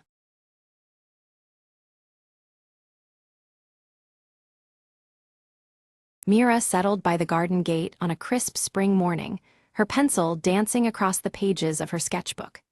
The flowers she observed defied expectations, blooming vibrantly despite the lingering cold air and scattered frost. Theo arrived quietly, carrying a basket heavy with fresh herbs. He remarked on the strange weather that had perplexed local farmers, their crops uncertain under the unpredictable shifts. Perched gracefully atop the garden wall, Luna's amber eyes followed a gentle breeze that stirred the petals of the mysterious blossoms. The cat's watchful gaze seemed to pierce the quiet tension that filled the air. While exploring near the old wooden bench, Mira's fingers brushed against something cool and metallic half buried in the soil. Pulling it free, she revealed a small brass key, its surface worn but intriguing sparks of curiosity ignited within her. A soft ticking broke the silence from the old garden clock, usually still and silent.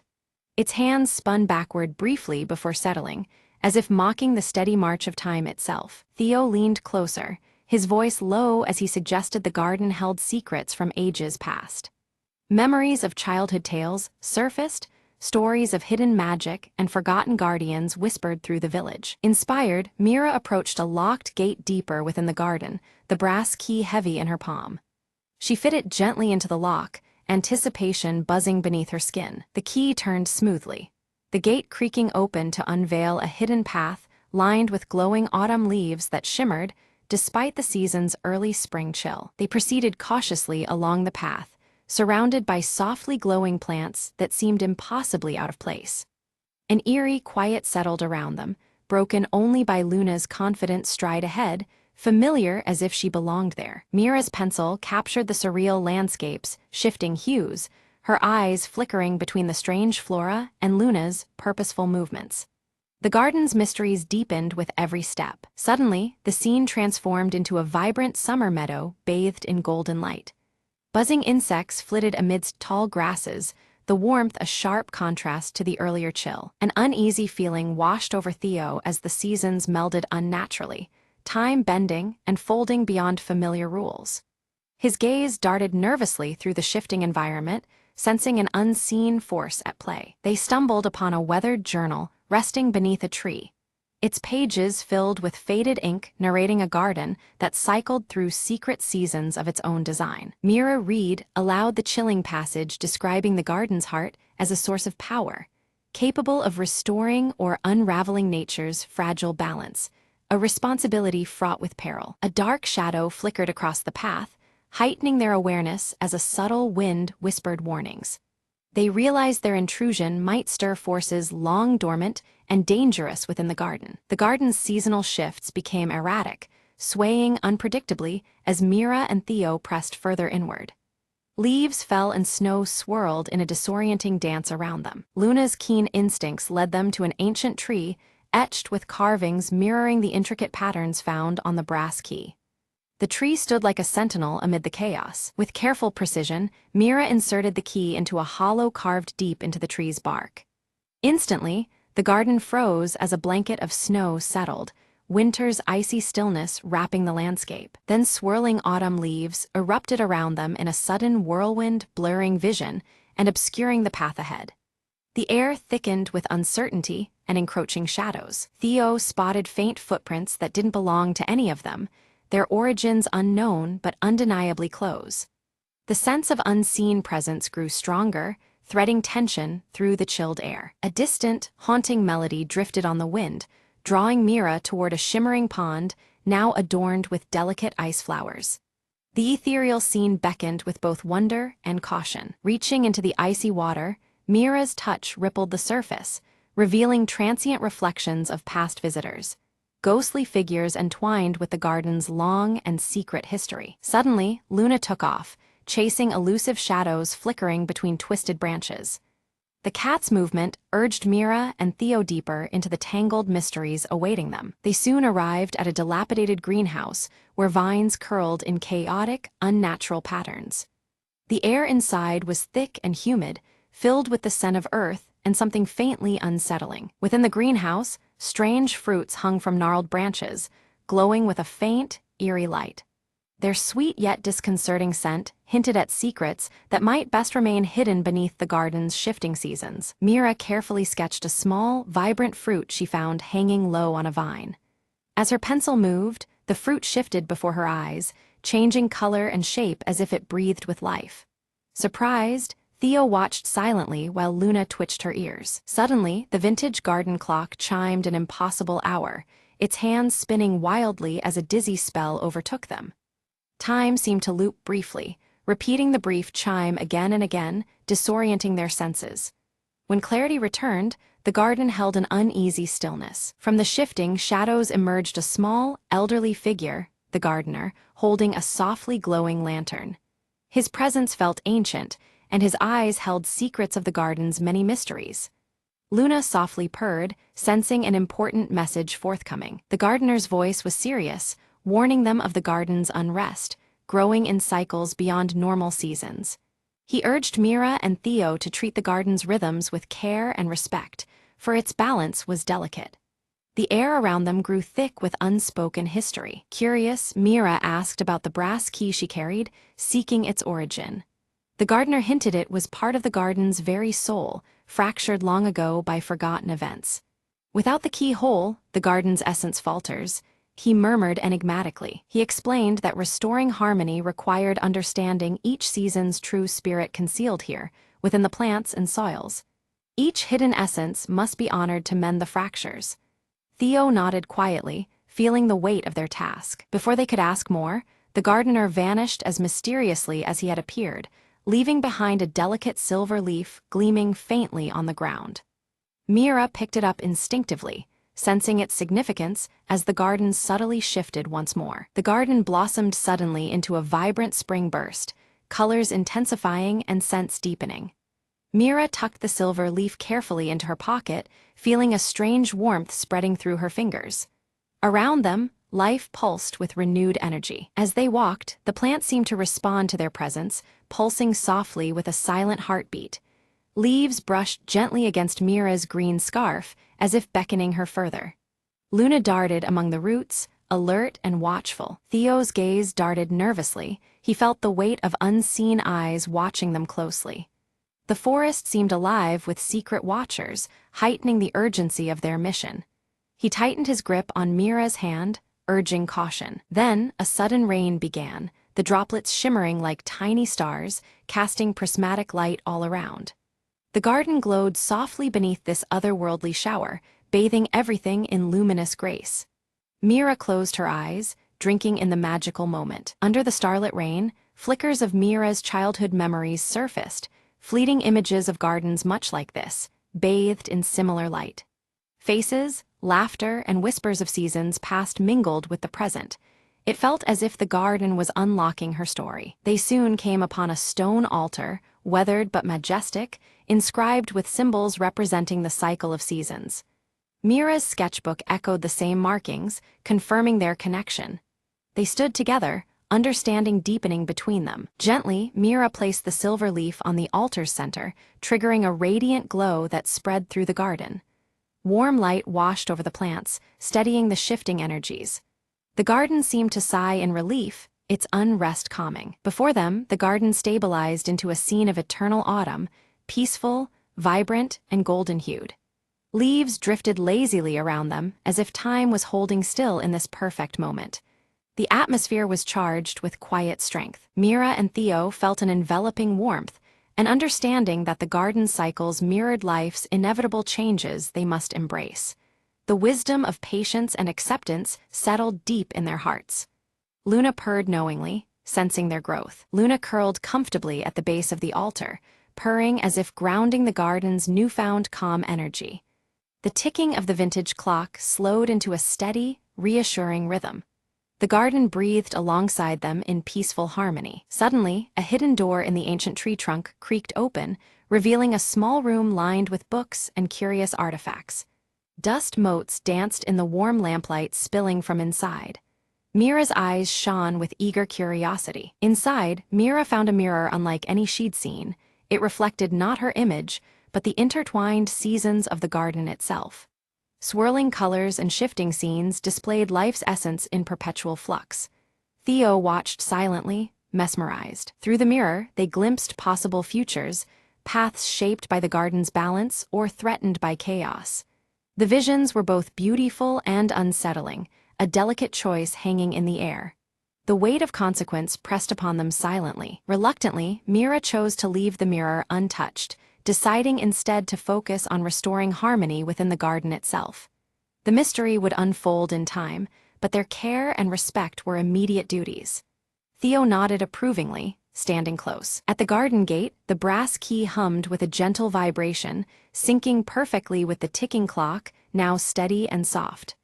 The subtle pulse felt like an invitation, a sign of growing connection.